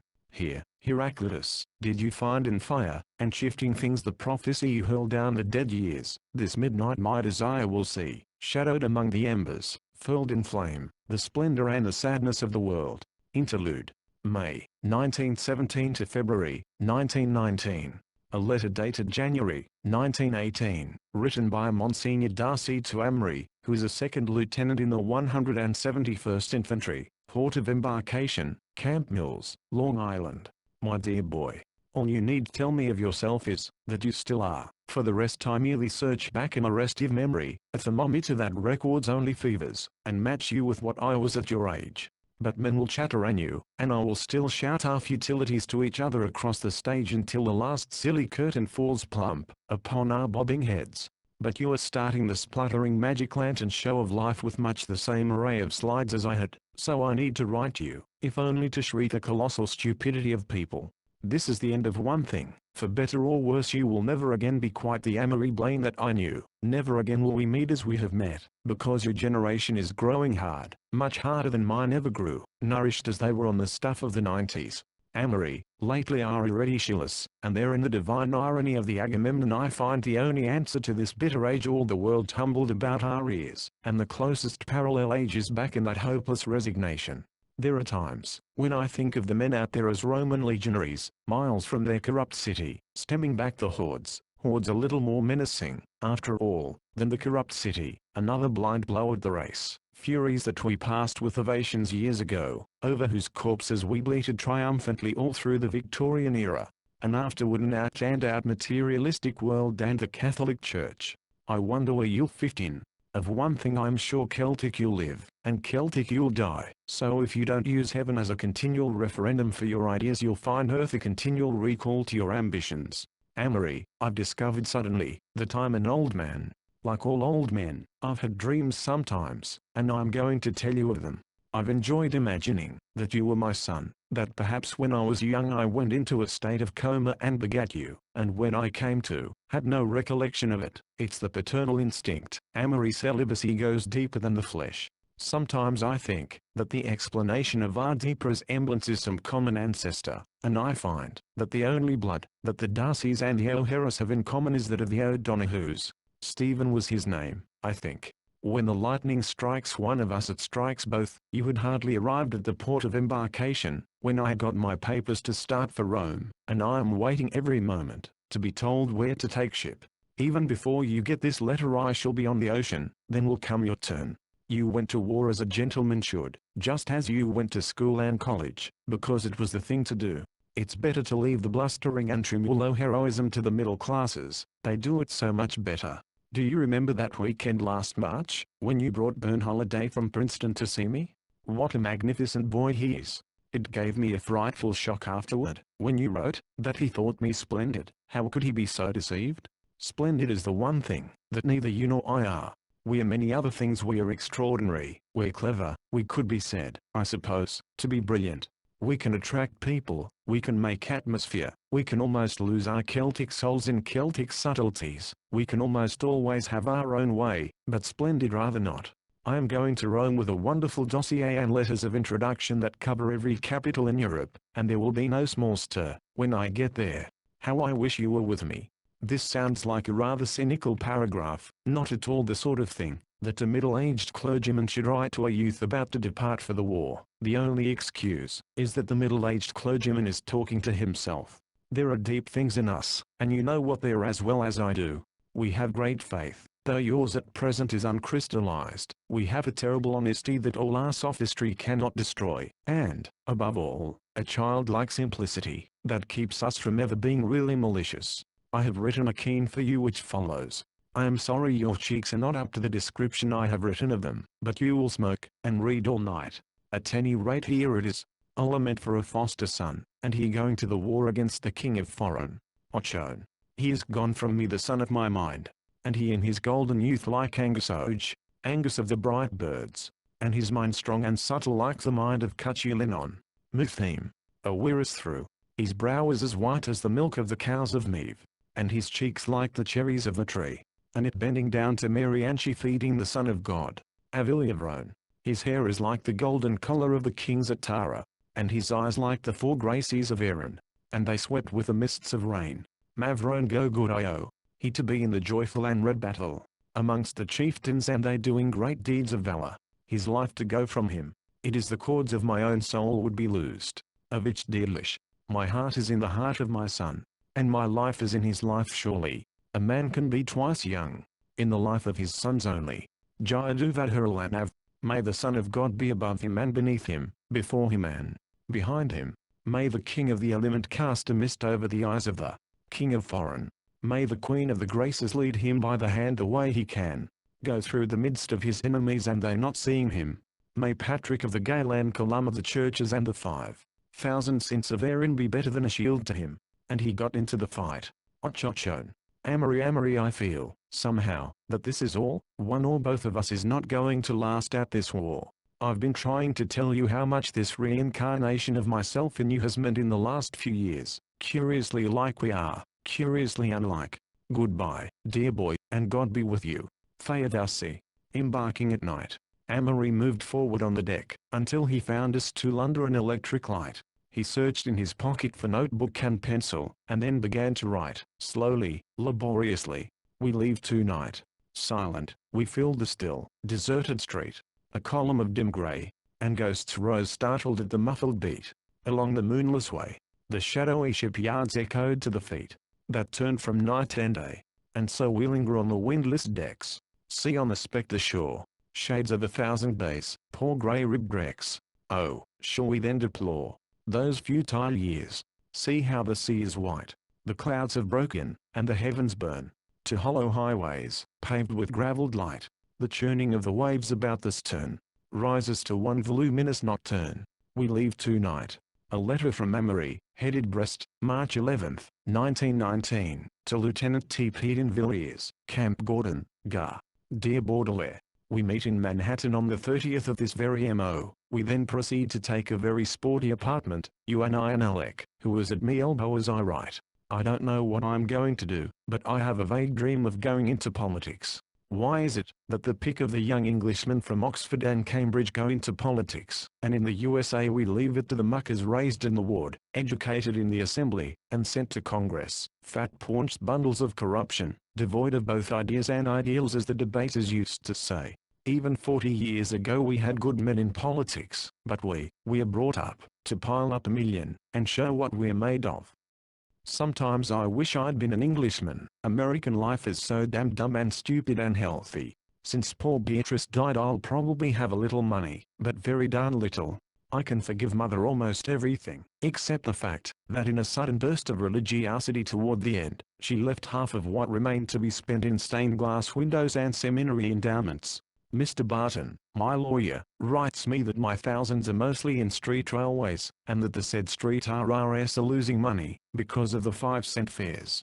Imagine a salary list that gives $350 a month to a man that can't read and write, yet I believe in it, even though I've seen what was once a sizable fortune melt away between speculation, extravagance, the Democratic administration, and the income tax modern. That's me all over, Mabel. At any rate we'll have really knockout rooms. You can get a job on some fashion magazine, and Alec can go into the zinc company, or whatever it is, that his people own. He's looking over my shoulder and he says it's a brass company, but I don't think it matters much, do you? There's probably as much corruption in zinc made money as brass made money. As for the well-known Amory, he would write immortal literature, if he were sure enough about anything to risk telling anyone else about it. There is no more dangerous gift to posterity than a few cleverly turned platitudes. Tom, why don't you become a Catholic? Of course, to be a good one you'd have to give up those violent intrigues you used to tell me about, but you'd write better poetry, if you were linked up to tall golden candlesticks and long even chants. And even if the American priests are rather burgeonous, as Beatrice used to say, still you need only go to the sporty churches, and I'll introduce you to Monsignor Darcy, who really is a wonder. Kerry's death was a blow, so was Jessie's to a certain extent. And I have a great curiosity to know what queer corner of the world has swallowed Byrne. Do you suppose he's in prison under some false name? I confess that the war, instead of making me orthodox, which is the correct reaction, has made me a passionate agnostic. The Catholic Church has had its swings clipped so often lately, that its part was timidly negligible, and they haven't any good writers anymore. I'm sick of Chesterton. I've only discovered one soldier who passed through the much-advertised spiritual crisis, like this fellow, Donald Hankey, and the one I knew, was already studying for the ministry, so he was ripe for it. I honestly think that's all pretty much rot, though it seemed to give sentimental comfort to those at home, and may make fathers and mothers appreciate their children. This crisis-inspired religion is rather valueless, and fleeting at best. I think 4 men have discovered Paris to 1 that discovered God. But us, you and me and Aleko, we'll get a Jap butler and dress for dinner, and have wine on the table, and lead a contemplative emotionless life, until we decide to use machine guns with the property owners or throw bombs with the Bolshevik God. Tom, I hope something happens. I'm restless as the devil, and have a horror of getting fat, or falling in love and growing domestic. The place at Lake Geneva is now for rent, but when I land I'm going west to see Mr. Barton, and get some details. Write me care of the Blackstone, Chicago. Dear Boswell. Samuel Johnson. Book to the Education of a Personage. Chapter 1. The Debutante. The time is February. The place is a large dainty bedroom in the Carnegie House on 68th Street, New York. A girl's room, pink walls and curtains and a pink bedspread on a cream-colored bed. Pink and cream are the motifs of the room, but the only article of furniture in full view is a luxurious dressing table with a glass top and a 3-sided mirror. On the walls there is an expensive print of Cherry Ripe, A Few Polite Dogs by Landseer, and The King of the Black Isles, by Maxfield Parrish. Great disorder consisting of the following items: 1, 7 or 8 empty cardboard boxes, with tissue paper tons hanging panting from their mouths. 2. An assortment of street dresses mingled with their sisters of the evening, all upon the table, all evidently new. 3. A roll of tulle, which has lost its dignity and wound itself tortuously around everything in sight. And 4. Upon the 2 small chairs, a collection of lingerie that beggars description. One would enjoy seeing the bill called forth by the finery displayed, and one is possessed by a desire to see the princess for whose benefit look. There's some disappointment. This is only a maid hunting for something. She lifts a heap from a chair. Not there. Another heap. The dressing table, the chiffonier drawers. She brings to light several beautiful chemises and an amazing pajama, but this does not satisfy her. She goes out. An indistinguishable mumble from the next room. Now, we're getting warm. This is Alec's mother, Mrs. Carnegie, ample, dignified, rouged to the dowager point and quite worn out. Her lips move significantly as she looks for it. Her search is less thorough than the maid's, but there is a touch of fury in it that quite makes up for its sketchiness. She stumbles on the tulle and her dam is quite audible. She retires, empty-handed. More chatter outside, and a girl's voice, a very spoiled voice, says, "Of all the stupid people." After a pause a third seeker enters, not she of the spoiled voice, but a younger edition. This is Cecilia Carnegie, 16, pretty, shrewd, and constitutionally good-humored. She is dressed for the evening in a gown the obvious simplicity of which probably bores her. She goes to the nearest pile, selects a small pink garment and holds it up appraisingly. Cecilia, pink?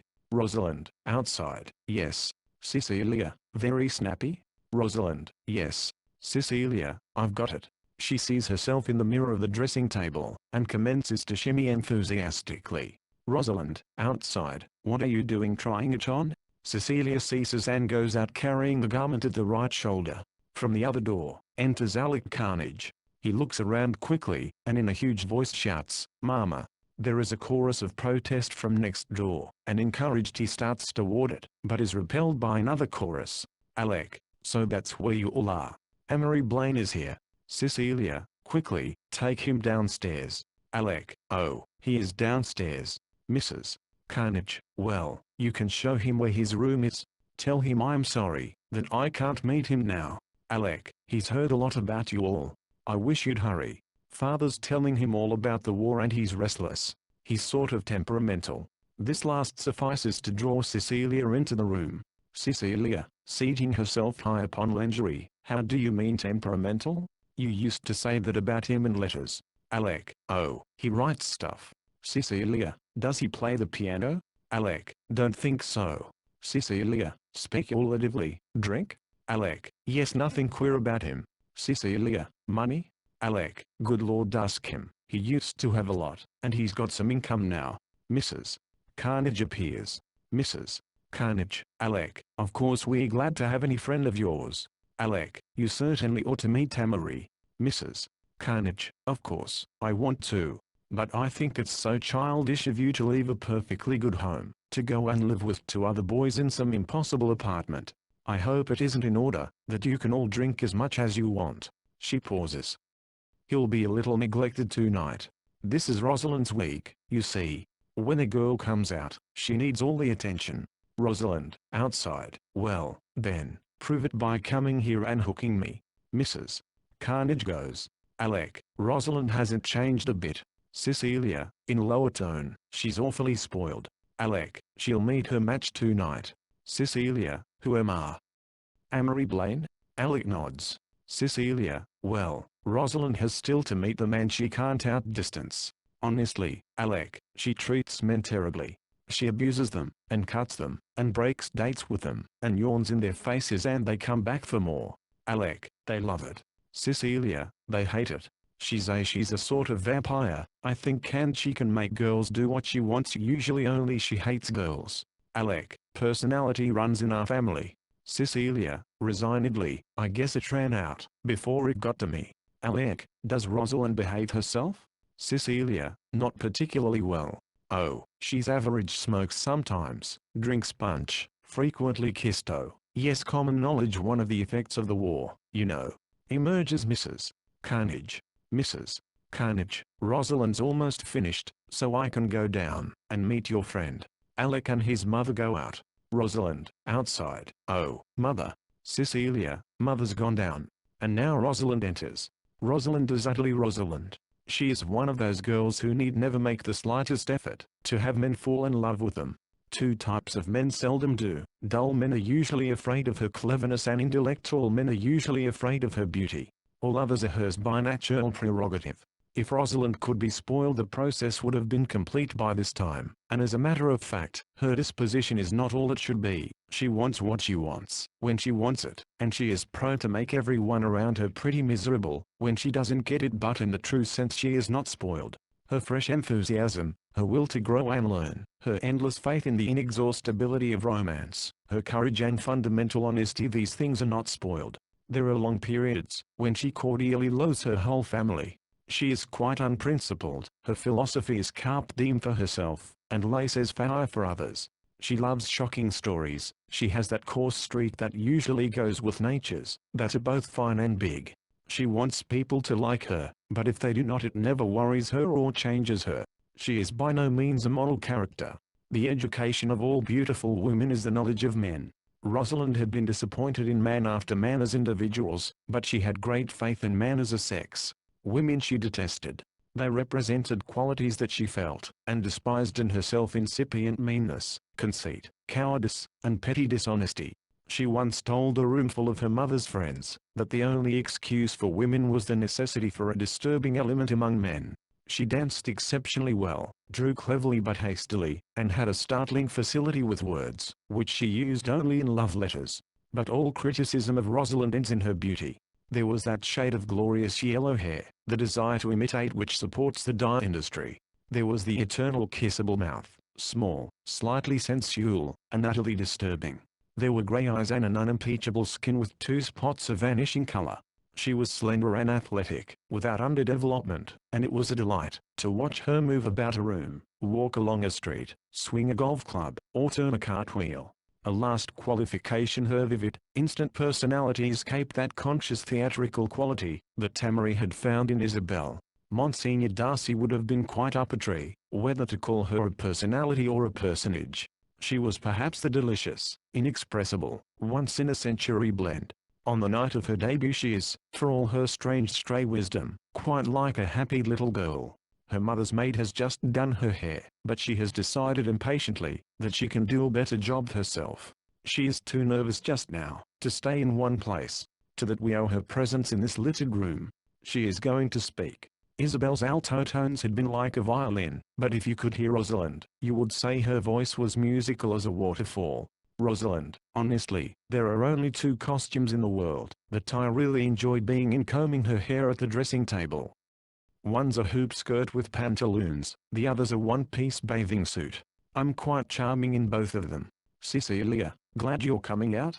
Rosalind, yes, aren't you? Cecilia, cynically, you're glad so you can get married, and live on Long Island with a fast younger married set. You want life to be a chain of flirtation with a man for every link. Rosalind, want it to be one. You mean I've found it one? Cecilia, ha. Rosalind, Cecilia, darling, you don't know what a trial it is to be like me. I've got to keep my face like steel in the street, to keep men from winking at me. If I laugh hard from a front row in the theater, the comedian plays to me for the rest of the evening. If I drop my voice, my eyes, my handkerchief at a dance, my partner calls me up on the phone every day for a week. Cecilia, it must be an awful strain. Rosalind, the unfortunate part is that the only men who interest me at all are the totally ineligible ones. Now if I were poor I'd go on the stage. Cecilia, yes, you might as well get paid for the amount of acting you do. Rosalind, sometimes when I've felt particularly radiant I've thought, why should this be wasted on one man? Cecilia, often when you're particularly sulky, I've wondered why it should all be wasted on just one family. Getting up. I think I'll go down and meet Mr. Amory Blaine. I like temperamental men. Rosalind, there aren't any. Men don't know how to be really angry or really happy, and the ones that do, go to pieces. Cecilia, well, I'm glad I don't have all your worries. I'm engaged. Rosalind, with a scornful smile, engaged? Why, you little lunatic. If mother heard you talking like that she'd send you off to boarding school, where you belong. Cecilia, you won't tell her, though, because I know things I could tell and you're too selfish. Rosalind, a little annoyed, run along, little girl. Who are you engaged to? The iceman, the man that keeps the candy store. Cecilia, cheap wit, goodbye, darling, I'll see you later. Rosalind, oh, be sure and do that, you're such a help. Exit Cecilia. Rosalind finished her hair and rises, humming. She goes up to the mirror and starts to dance in front of it on the soft carpet. She watches not her feet, but her eyes, never casually but always intently, even when she smiles. The door suddenly opens, and then slams behind Amory, very cool and handsome as usual. He melts into instant confusion. Oh, I'm sorry. I thought. She, smiling radiantly, oh, you're Amory Blaine, aren't you? He, regarding her closely, and you're Rosalind? She, I'm going to call you Amory. Oh, come in, it's all right, mother'll be right in under her breath. Unfortunately. He, gazing around, this is sort of a new wrinkle for me. She, this is no man's land. He, this is where you pause. She, yes, all those things. She crosses to the bureau. See, here's my rouge eye pencils. He, I didn't know you were that way. She, what did you expect? He, I thought you'd be sort of sexless, you know, swim and play golf. She, oh, I do, but not in business hours. He, business? She, 6 to 2 strictly. He, I'd like to have some stock in the corporation. She, oh, it's not a corporation, it's just Rosalind, Unlimited. 51 shares, name, goodwill, and everything goes at $25,000 a year. He, disapprovingly, sort of a chilly proposition. She, well, Amory, you don't mind, do you? When I meet a man that doesn't bore me to death after 2 weeks, perhaps it'll be different.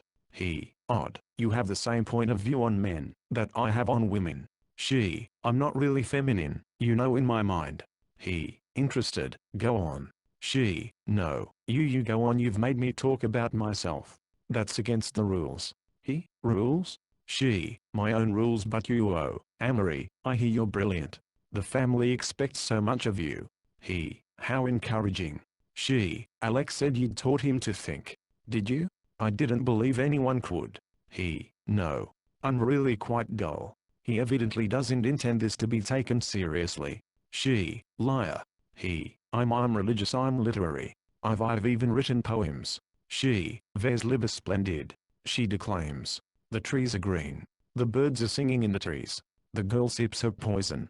The bird flies away, the girl dies. He, laughing, no, not that kind. She, suddenly, I like you. He, don't. She, modest too. He, I'm afraid of you. I'm always afraid of a girl until I've kissed her. She, emphatically, my dear boy, the war is over. He, so I'll always be afraid of you. She, rather sadly, I suppose you will. A slight hesitation on both their parts. He, after due consideration, listen. This is a frightful thing to ask. She, knowing what's coming, after 5 minutes. He, but will you kiss me? Or are you afraid? She, I'm never afraid, but your reasons are so poor. He, Rosalind, I really want to kiss you. She, so do I. They kissed definitely and thoroughly. He, after a breathless second, well, is your curiosity satisfied? She, is yours? He, no, it's only aroused. He looks at. She, dreamily, I've kissed dozens of men. I suppose I'll kiss dozens more. He, abstractedly, yes, I suppose you could like that. She, most people like the way I kiss. He, remembering himself, good Lord, yes. Kiss me once more, Rosalind. She, no, my curiosity is generally satisfied at one. He, discouraged, is that a rule? She, I make rules to fit the cases. He, you and I are somewhat alike except that I'm years older in experience. She, how old are you? He, almost 23. You? She, 19 just. He, I suppose you're the product of a fashionable school. She, no, I'm fairly raw material. I was expelled from Spence, I've forgotten why. He, what's your general trend? She, oh, I'm bright, quite selfish, emotional when aroused, fond of admiration. He, suddenly, I don't want to fall in love with you. She, raising her eyebrows, nobody asked you to. He, continuing coldly, but I probably will. I love your mouth. She, hush. Please don't fall in love with my mouth, hair, eyes, shoulders, slippers, but not my mouth. Everybody falls in love with my mouth. He, it's quite beautiful. She, it's too small. He, no it isn't, let's see. He kisses her again with the same thoroughness. She, rather moved, say something sweet. He, frightened, Lord help me. She, drawing away, well, don't if it's so hard. He, shall we pretend? So soon? She, we haven't the same standards of time as other people. He, already it's other people. She, let's pretend. He, no I can't, it's sentiment. She, you're not sentimental? He, no, I'm romantic. A sentimental person thinks things will last. A romantic person hopes against hope that they won't. Sentiment is emotional. She, and you're not? With her eyes half closed. You probably flatter yourself that that's a superior attitude. He, well Rosalind, don't argue, kiss me again. She, quite chilly now, no I have no desire to kiss you. He, openly taken aback, you wanted to kiss me a minute ago. She, this is now. He, I'd better go. She, I suppose so. He goes toward the door. She, oh. He turns. She, laughing, score home team, 100 opponents, 0. He starts back. She, quickly, rain no game. He goes out. She goes quietly to the chiffonier, takes out a cigarette case, and hides it in the side drawer of a desk. Her mother enters, notebook in hand. Mrs. Carnage, good, I've been wanting to speak to you alone, before we go downstairs. Rosalind, heavens, you frighten me. Mrs. Carnage, Rosalind, you've been a very expensive proposition. Rosalind, resignedly, yes. Mrs. Carnage, and you know your father hasn't what he once had. Rosalind, making a wry face, oh, please don't talk about money. Mrs. Carnage, you can't do anything without it. This is our last year in this house and, unless things change, Cecilia won't have the advantages you've had. Rosalind, impatiently, well what is it? Mrs. Carnage, so I ask you to please mind me in several things I've put down in my notebook. The first one is, don't disappear with young men. There may be a time when it's valuable, but at present I want you on the dance floor where I can find you. There are certain men I want to have you meet, and I don't like finding you in some corner of the conservatory exchanging silliness with anyone or listening to it. Rosalind, sarcastically, yes, listening to it is better. Mrs. Carnage, and don't waste a lot of time with a college-set little boys 19 and 20 years old. I don't mind a prom or a football game, but staying away from advantageous parties, to eat in little cafes downtown with Tom, Dick, and Harry. Rosalind, offering her code, which is, in its way, quite as high as her mother's. Mother, it's done. You can't run everything now the way you did in the early 90s. Mrs. Carnage, paying no attention, there are several bachelor friends of your father's, that I want you to meet tonight, youngish men. Rosalind, nodding wisely, about 45? Mrs. Carnage, sharply, why not?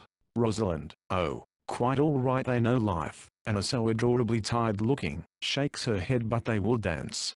Mrs. Carnage, I haven't met Mr. Blaine, but I don't think you'll care for him. He doesn't sound like a money maker. Rosalind, mother, I never think about money. Mrs. Carnage, you never keep it long enough to think about it. Rosalind, sighs, yes, I suppose someday I'll marry a ton of it out of sheer boredom. Mrs. Carnage, referring to notebook, I had a wire from Hartford. Dawson Ryder is coming up. Now there's a young man I like, and he's floating in money. It seems to me that, since you seem tired of Howard Gillespie, you might give Mr. Ryder some encouragement. This is the third time he's been up in a month.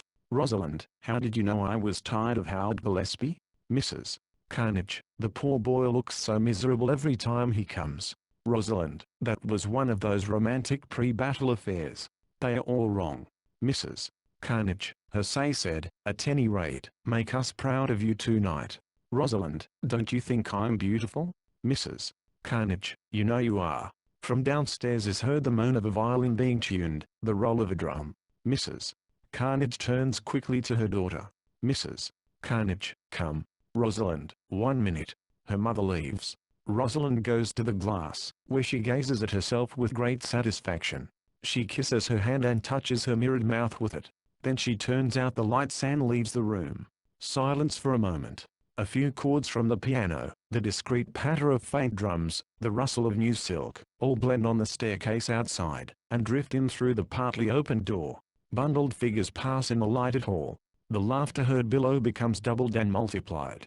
Then someone comes in, closes the door, and switches on the lights. It is Cecilia. She goes to the chiffonier, looks in the drawers, hesitates, then to the desk, whence she takes the cigarette case and extracts one. She lights it and then, puffing and blowing, walks toward the mirror. Cecilia, in tremendously sophisticated accents, oh, yes, coming out is such a farce nowadays, you know. One really plays around so much before one is 17, that it's positively anticlimax. Shaking hands with a visionary middle-aged nobleman. Yes, Your Grace, I believe I've heard my sister speak of you. Have a puff, they are very good. They are Coronas. You don't smoke? What a pity. The king doesn't allow it, I suppose. Yes, I'll dance. So she dances around the room to a tune from downstairs, her arms outstretched to an imaginary partner, the cigarette waving in her hand. Several hours later, the corner of a den downstairs, filled by a very comfortable leather lounge. A small light is on each side above, and in the middle, over the couch, hangs a painting of a very old, very dignified gentleman, period 1860.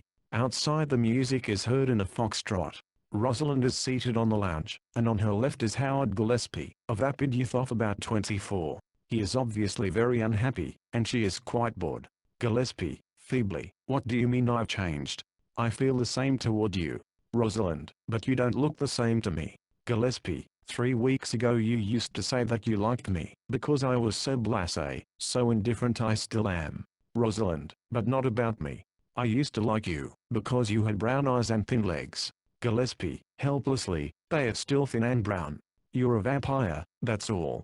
Rosalind, the only thing I know about vamping, is what's on the piano score. What confuses men is, that I'm perfectly natural. I used to think you were never jealous. Now you follow me with your eyes wherever I go. Gillespie, I love you. Rosalind, coldly, I know it. Gillespie, and you haven't kissed me for 2 weeks. I had an idea, that after a girl was kissed you was one. Rosalind, those days are over. I have to be one all over again every time you see me. Gillespie, are you serious? Rosalind, about as usual. There used to be two kinds of kisses. First when girls were kissed and deserted. Second, when they were engaged. Now there's a third kind, where the man is kissed and deserted. If Mr. Jones of the 90s bragged he'd kissed a girl, everyone knew he was through with her. If Mr. Jones of 1919 brags the same, everyone knows it's because he can't kiss her anymore. Given a decent start, any girl can beat a man nowadays. Gillespie, then why do you play with men? Rosalind, leaning forward confidentially, for that first moment, when he's interested. There is a moment, just before the first kiss, a whispered word, something that makes it worthwhile. Gillespie, and then? Rosalind, then after that you make him talk about himself. Pretty soon he thinks of nothing but being alone with you. He sulks, he won't fight, he doesn't want to play victory. Enter Dawson Ryder, 26, handsome, wealthy, faithful to his own, a bore perhaps, but steady and sure of success. Ryder, I believe this is my dance. Rosalind, well, Dawson, so you recognize me. Now I know I haven't got too much paint on. Mr. Ryder, this is Mr. Gillespie. They shake hands and Gillespie leaves, tremendously downcast. Ryder, your party is certainly a success. Rosalind, is it? I haven't seen it lately. I'm weary. Do you mind sitting out a minute? Ryder, mind? I'm delighted. You know I loathe this rushing idea. See a girl yesterday, today, tomorrow. Rosalind, Dawson. Ryder, what? Rosalind, I wonder if you know you love me. Ryder, startled, what? Oh, you know you're remarkable. Rosalind, because you know I'm an awful proposition. Anyone who marries me will have his hands full. I'm mean, mighty mean.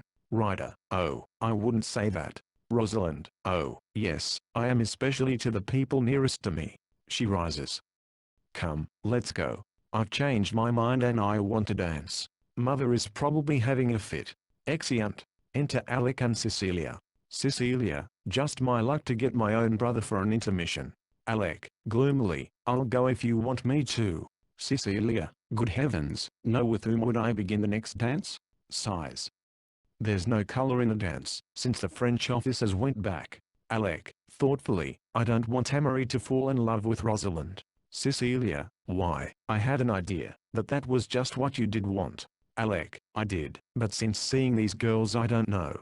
I'm awfully attached to Amory. He's sensitive and I don't want him to break his heart over somebody who doesn't care about him. Cecilia, he's very good looking. Alec, still thoughtfully, she won't marry him, but a girl doesn't have to marry a man to break his heart. Cecilia, what does it? I wish I knew the secret. Alec, why, you cold-blooded little kitty. It's lucky for some that the Lord gave you a pug nose. Enter Mrs. Carnage. Mrs. Carnage, where on earth is Rosalind? Alec, brilliantly, of course you've come to the best people to find out. She'd naturally be with us. Mrs. Carnage, her father has marshaled 8 bachelor millionaires to meet her. Alec, you might form a squad and march through the halls. Mrs. Carnage, I'm perfectly serious. For all I know she may be at the Coconut Grove with some football player on the night of her debut. You look left an aisle. Alec, flippantly, hadn't you better send the butler through the cellar?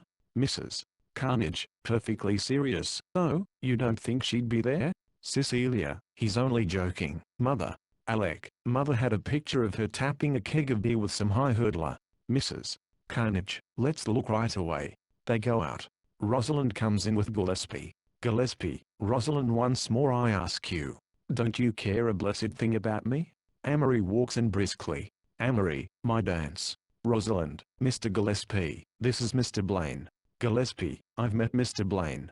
From Lake Geneva, aren't you? Amory, yes. Gillespie, desperately, I've been there. It's in the Middle West, isn't it? Amory, spicily, approximately. But I always felt that I'd rather be provincial hot tamale than soup without seasoning. Gillespie, what? Amory, oh, no offense. Gillespie bows and leaves. Rosalind, he's too much people. Amory, I was in love with a people once. Rosalind, so? Amory, oh, yes, her name was Isabel. Nothing at all to her, except what I read into her. Rosalind, what happened? Amory, finally I convinced her that she was smarter than I was. Then she threw me over. Said I was critical and impractical, you know. Rosalind, what do you mean impractical? Amory, oh, drive a car, but can't change a tire. Rosalind, what are you going to do? Amory, can't say run for president, right? Rosalind, Greenwich Village? Amory, good heavens, no, I said right, not drink. Rosalind, I like businessmen. Clever men are usually so homely. Amory, I feel as if I'd known you for ages. Rosalind, oh, are you going to commence the pyramid story?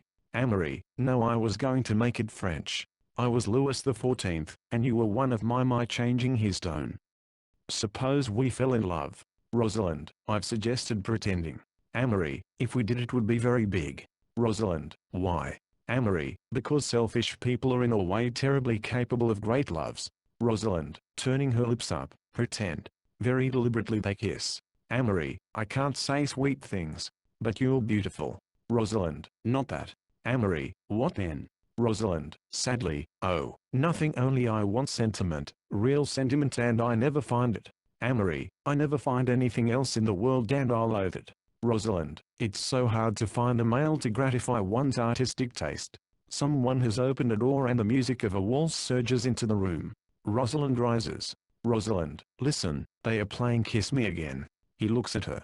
Amory, well? Rosalind, well? Amory, softly, the battle lost, I love you. Rosalind, I love you now. They kiss. Amory, oh, God, what have I done? Rosalind, nothing. Oh, don't talk. Kiss me again. Amory, I don't know why or how, but I love you from the moment I saw you. Rosalind, me too. I 2 nights tonight. Her brother strolls in, starts, and then in a loud voice says, oh, excuse me, and goes. Rosalind, her lips scarcely stirring, don't let me go, I don't care who knows what I do. Amory, say it. Rosalind, I love you now. They part.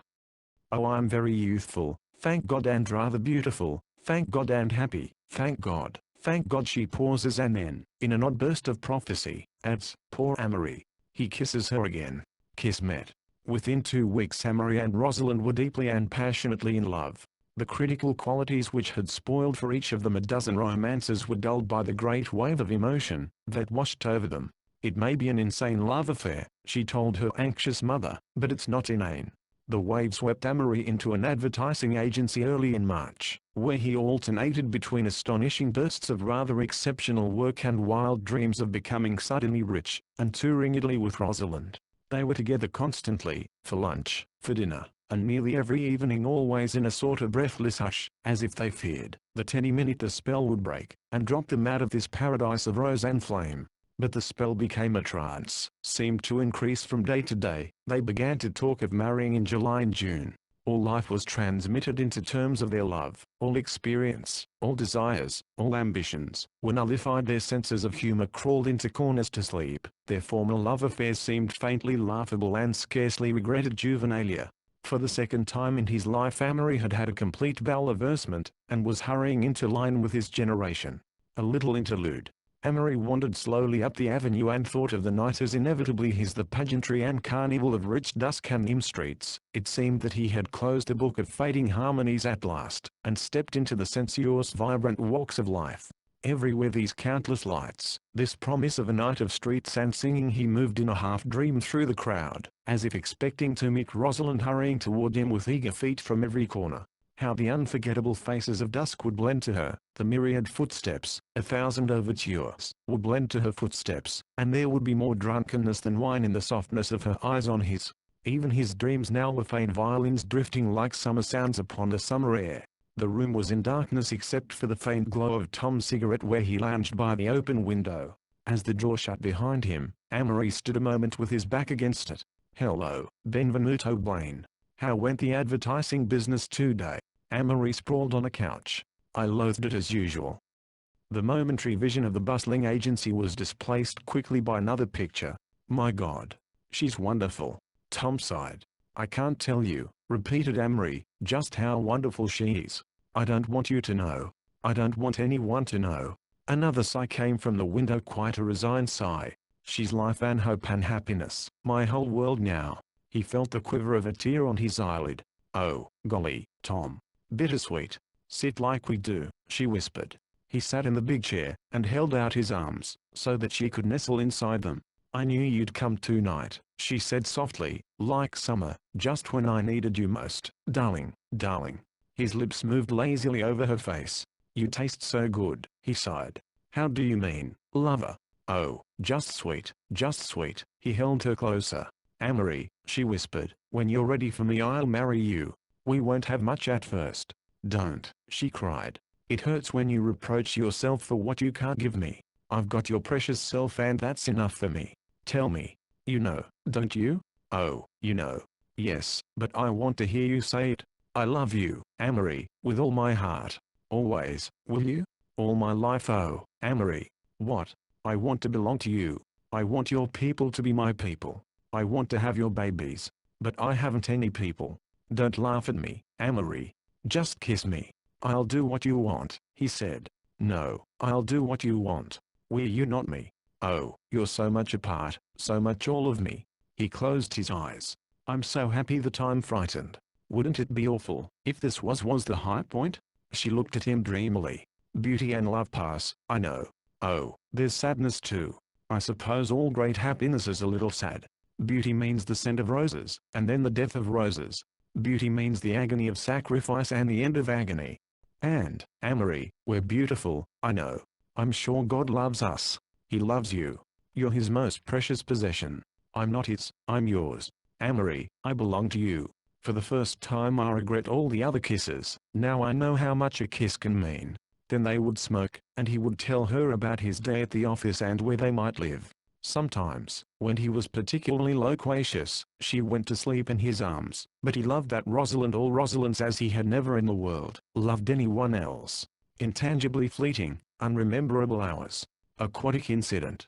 One day Amory and Howard Gillespie meeting by accident downtown took lunch together, and Amory heard a story that delighted him. Gillespie, after several cocktails, was in a talkative mood. He began by telling Amory that he was sure Rosalind was slightly eccentric. He had gone with her on a swimming party up in Westchester County, and someone mentioned that Annette Kellerman had been there one day on a visit, and had dived from the top of a rickety, 30-foot summer house. Immediately Rosalind insisted that Howard should climb up with her to see what it looked like. A minute later, as he sat and dangled his feet on the edge, a form shot by him. Rosalind, her arms spread in a beautiful swan dive, had sailed through the air into the clear water. Of course I had to go after that, and I nearly killed myself. I thought I was pretty good to even try it. Nobody else in the party tried it. Well, afterward Rosalind had the nerve to ask me why I stooped over when I dove. It didn't make it any easier, she said. It just took all the courage out of it. I ask you, what can a man do with a girl like that? Unnecessary, I call it. Gillespie failed to understand why Amory was smiling delightedly all through lunch. He thought perhaps he was one of these hollow optimists. 5 weeks later. Again, the library of the Carnage House. Rosalind is alone, sitting on the lounge staring very moodily and unhappily at nothing. She has changed perceptibly. She is a trifle thinner for one thing. The light in her eyes is not so bright. She looks easily a year older. Her mother comes in, muffled in an opera cloak. She takes in Rosalind with a nervous glance. Mrs. Carnage, who is coming tonight? Rosalind fails to hear her, at least takes no notice. Mrs. Carnage, Alec is coming up to take me to this Barry play. Et Brutus. She perceives that she is talking to herself. Rosalind, I asked you who is coming tonight? Rosalind, starting, oh what, oh Amory. Mrs. Carnage, sarcastically, you have so many admirers lately, that I couldn't imagine which one. Rosalind doesn't answer. Dawson Ryder is more patient than I thought he'd be. You haven't given him an evening this week. Rosalind, with a very weary expression, that is quite new to her face. Mother please. Mrs. Carnage, oh, I won't interfere. You've already wasted over 2 months on a theoretical genius, who hasn't a penny to his name, but go ahead, waste your life on him. I won't interfere. Rosalind, as if repeating a tiresome lesson, you know he has a little income and you know he's earning $35 a week in advertising. Mrs. Carnage, and it wouldn't buy your clothes. She pauses, but Rosalind makes no reply. I have your best interests at heart. When I tell you not to take a step you'll spend your days regretting. It's not as if your father could help you. Things have been hard for him lately, and he's an old man. You'd be dependent absolutely on a dreamer, a nice, well-born boy, but a dreamer merely clever. She implies that this quality in itself is rather vicious. Rosalind, for heaven's sake, mother. A maid appears, announces Mr. Blaine, who follows immediately. Amory's friends have been telling him for 10 days that he looks like the wrath of God, and he does. As a matter of fact, he has not been able to eat a mouthful in the last 36 hours. Amory, good evening, Mrs. Carnage. Mrs. Carnage, not unkindly, good evening, Amory. Amory and Rosalind exchange glances and Alec comes in. Alec's attitude throughout has been neutral. He believes in his heart that the marriage would make Amory mediocre and Rosalind miserable, but he feels a great sympathy for both of them. Alec, hi, Amory. Amory, hi, Alec. Tom said he'd meet you at the theater. Alec, yeah, just saw him. How's the advertising today? Write some brilliant copy? Amory, oh, it's about the same. I got a raise. Everyone looks at him rather eagerly of $2 a week. General collapse. Mrs. Carnage, come. Alec, I hear the car. A good night. Rather chilly in sections. After Mrs.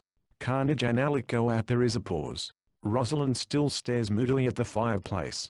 Amory goes to her and puts his arm around her. Amory, darling girl. They kiss. Another pause, and then she seizes his hand, covers it with kisses and holds it to her breast. Rosalind, sadly, I love your hands more than anything. I see them often when you're away from me, so tight, I know every line of them. Dear hands. Their eyes meet for a second, and then she begins to cry, tearless sobbing. Amory, Rosalind. Rosalind, oh, we're so darned pitiful. Amory, Rosalind. Rosalind, oh, I want to die. Amory, Rosalind, another night of this, and I'll go to pieces. You've been this way 4 days now. You've got to be more encouraging, or I can't work, or eat or sleep. He looks around helplessly, as if searching for new words to clothe an old shop-worn phrase. We'll have to make a start. I like having to make a start together. His forced hopefulness fades as he sees her unresponsive. What's the matter? He gets up suddenly, and starts to pace the floor. It's Dawson Ryder, that's what it is. He's been working on your nerves. You've been with him every afternoon for a week. People come and tell me they've seen you together, and I have to smile and nod and pretend it hasn't the slightest significance for me. And you won't tell me anything as it develops. Rosalind, Amory, if you don't sit down I'll scream. Amory, sitting down suddenly beside her, oh, Lord. Rosalind, taking his hand gently, you know I love you, don't you? Amory, yes. Rosalind, you know I'll always love you. Amory, don't talk that way, you frighten me. It sounds as if we weren't going to have each other. She cries a little, and rising from the couch goes to the armchair. I felt all afternoon that things were worse. I nearly went wild down at the office, couldn't try to line. Tell me everything. Rosalind, there's nothing to tell, I say. I'm just nervous. Amory, Rosalind, you're playing with the idea of marrying Dawson Ryder. Rosalind, after a pause, he's been asking me to all day. Amory, well, he's got his nerve. Rosalind, after another pause, I like him. Amory, don't say that. It hurts me. Rosalind, don't be a silly idiot. You know you're the only man I've ever loved, ever will love. Amory, quickly, Rosalind, let's get married next week. Rosalind, we can't. Amory, why not? Rosalind, oh, we can't.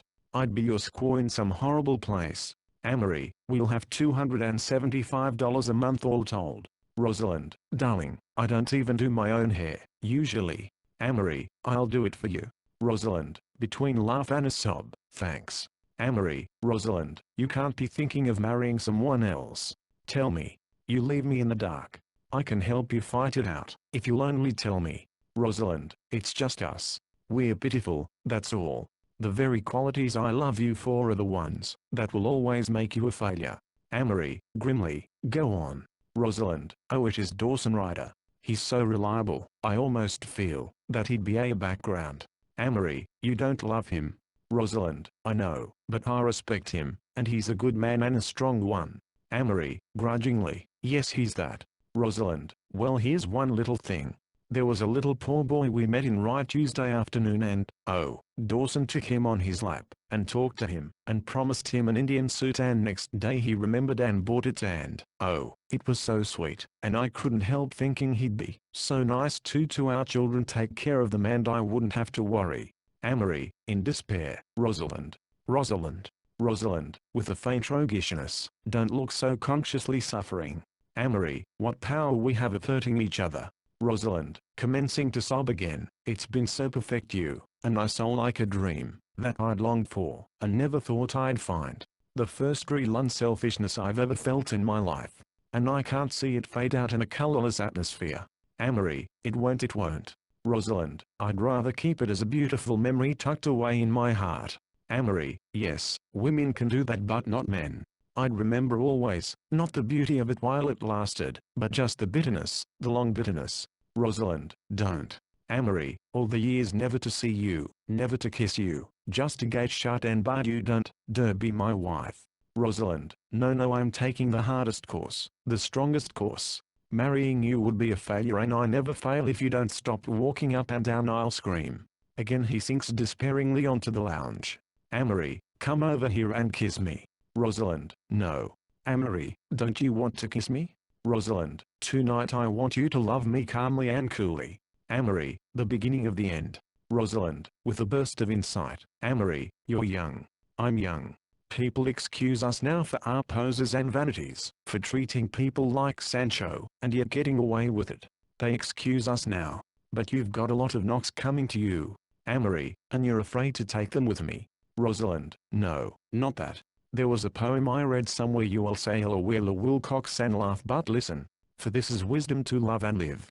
To take what fate or the gods may give. To ask no question, to make no prayer. To kiss the lips and caress the hair. Speed passion's ebb as we greet its flow. To have and to hold, and, in time let go. Amory, but we haven't had. Rosalind, Amory, I'm yours you know it. There have been times in the last month I'd have been completely yours, if you'd said so. But I can't marry you, and ruin both our lives. Amory, we've got to take our chance for happiness. Rosalind, Dawson says I'd learn to love him. Amory with his head sunk in his hands does not move. The life seems suddenly gone out of him. Rosalind, lover, I can't do with you, and I can't imagine life without you. Amory, Rosalind, we are on each other's nerves. It's just that we're both high-strung, and this week. His voice is curiously old. She crosses to him, and taking his face in her hands, kisses him. Rosalind, I can't. Amory, I can't be shut away from the trees and flowers, cooped up in a little flat, waiting for you. You'd hate me in a narrow atmosphere. I'd make you hate me. Again she is blinded by sudden uncontrolled tears. Amory, Rosalind, oh, darling, go don't make it harder. I can't stand it. Amory, his face drawn, his voice strained, do you know what you're saying? Do you mean forever? There is a difference somehow in the quality of their suffering. Rosalind, can't you see? Amory, I'm afraid I can't. If you love me, you're afraid of taking 2 years knocks with me. Rosalind, I wouldn't be the Rosalind you love. Amory, a little hysterically, I can't give you up. I can't, that's all. I've got to have you. Rosalind, a hard note in her voice, you're being a baby now. Amory, wildly, I don't care. You're spoiling our lives. Rosalind, I'm doing the wise thing, the only thing. Amory, are you going to marry Dawson Ryder? Rosalind, oh, don't ask me. You know I'm old in some ways in others well, I'm just a little girl. I like sunshine and pretty things and cheerfulness and I dread responsibility. I don't want to think about pots and kitchens and brooms. I want to worry whether my legs will get slick and brown when I swim in the summer. Amory, and you love me. Rosalind, that's just why it has to end. Drifting hurts too much. We can't have any more scenes like this. She draws his ring from her finger and hands it to him. Their eyes blind again with tears. Amory, his lips against her wet cheek. Don't. Keep it, please oh, don't break my heart. She presses the ring softly into his hand. Rosalind, brokenly, you'd better go. Amory, goodbye. She looks at him once more, with infinite longing, infinite sadness. Rosalind, don't ever forget me. Amory, goodbye. He goes to the door, fumbles for the knob, finds it. She sees him throw back his head and he is gone. Gone. She half starts from the lounge, and then sinks forward on her face into the pillows. Rosalind, oh, God, I want to die. After a moment she rises, and with her eyes closed feels her way to the door. Then she turns, and looks once more at the room. Here they had sat and dreamed, that tray she had so often filled with matches for him, that shade that they had discreetly lowered one long Sunday afternoon. Misty-eyed she stands and remembers. She speaks aloud. "So, Amory, what have I done to you? and deep under the aching sadness that will pass in time, Rosalind feels that she has lost something. She knows not what, she knows not why. Chapter 2. Experiments in Convalescence. The Knickerbocker Bar, beamed upon by Maxfield Parrish's jovial, colorful old King Cole, was well crowded. Amory stopped in the entrance, and looked at his wristwatch. He wanted particularly to know the time, for something in his mind, that catalogued and classified, liked to chip things off cleanly. Later it would satisfy him in a vague way, to be able to think, that thing ended at exactly 20 minutes after 8 on Thursday, June 10, 1919. This was allowing for the walk from her house, a walk concerning which he had afterward not the faintest recollection. He was in rather grotesque condition, 2 days of worry and nervousness, of sleepless nights, of untouched meals, culminating in the emotional crisis and Rosalind's abrupt decision. The strain of it had dragged the foreground of his mind into a merciful coma. As he fumbled clumsily with the olives at the free lunch table, a man approached, and spoke to him, and the olives dropped from his nervous hands. Well, Amory. It was someone he had known at Princeton. He had no idea of the name. "Hello, old boy," he heard himself saying. "Name's Jim Wilson. You've forgotten." "Sure, you bet, Jim. I remember. Going to reunion? You know." Simultaneously he realized that he was not going to reunion. "Get overseas?" Amory nodded, his eyes staring oddly. Stepping back to let someone pass, he knocked the dish of olives to a crash on the floor. "Too bad," he muttered. "Have a drink?" Wilson, ponderously diplomatic, reached over and slapped him on the back. "You've had plenty, old boy." Amory eyed him dumbly until Wilson grew embarrassed under the scrutiny. "Plenty, hell," said Amory finally. "I haven't had a drink today." Wilson looked incredulous. "Have a drink or not?" cried Amory rudely. Together they sought the bar. "Hi, I'll just take a Bronx." Wilson had another, Amory had several more. They decided to sit down.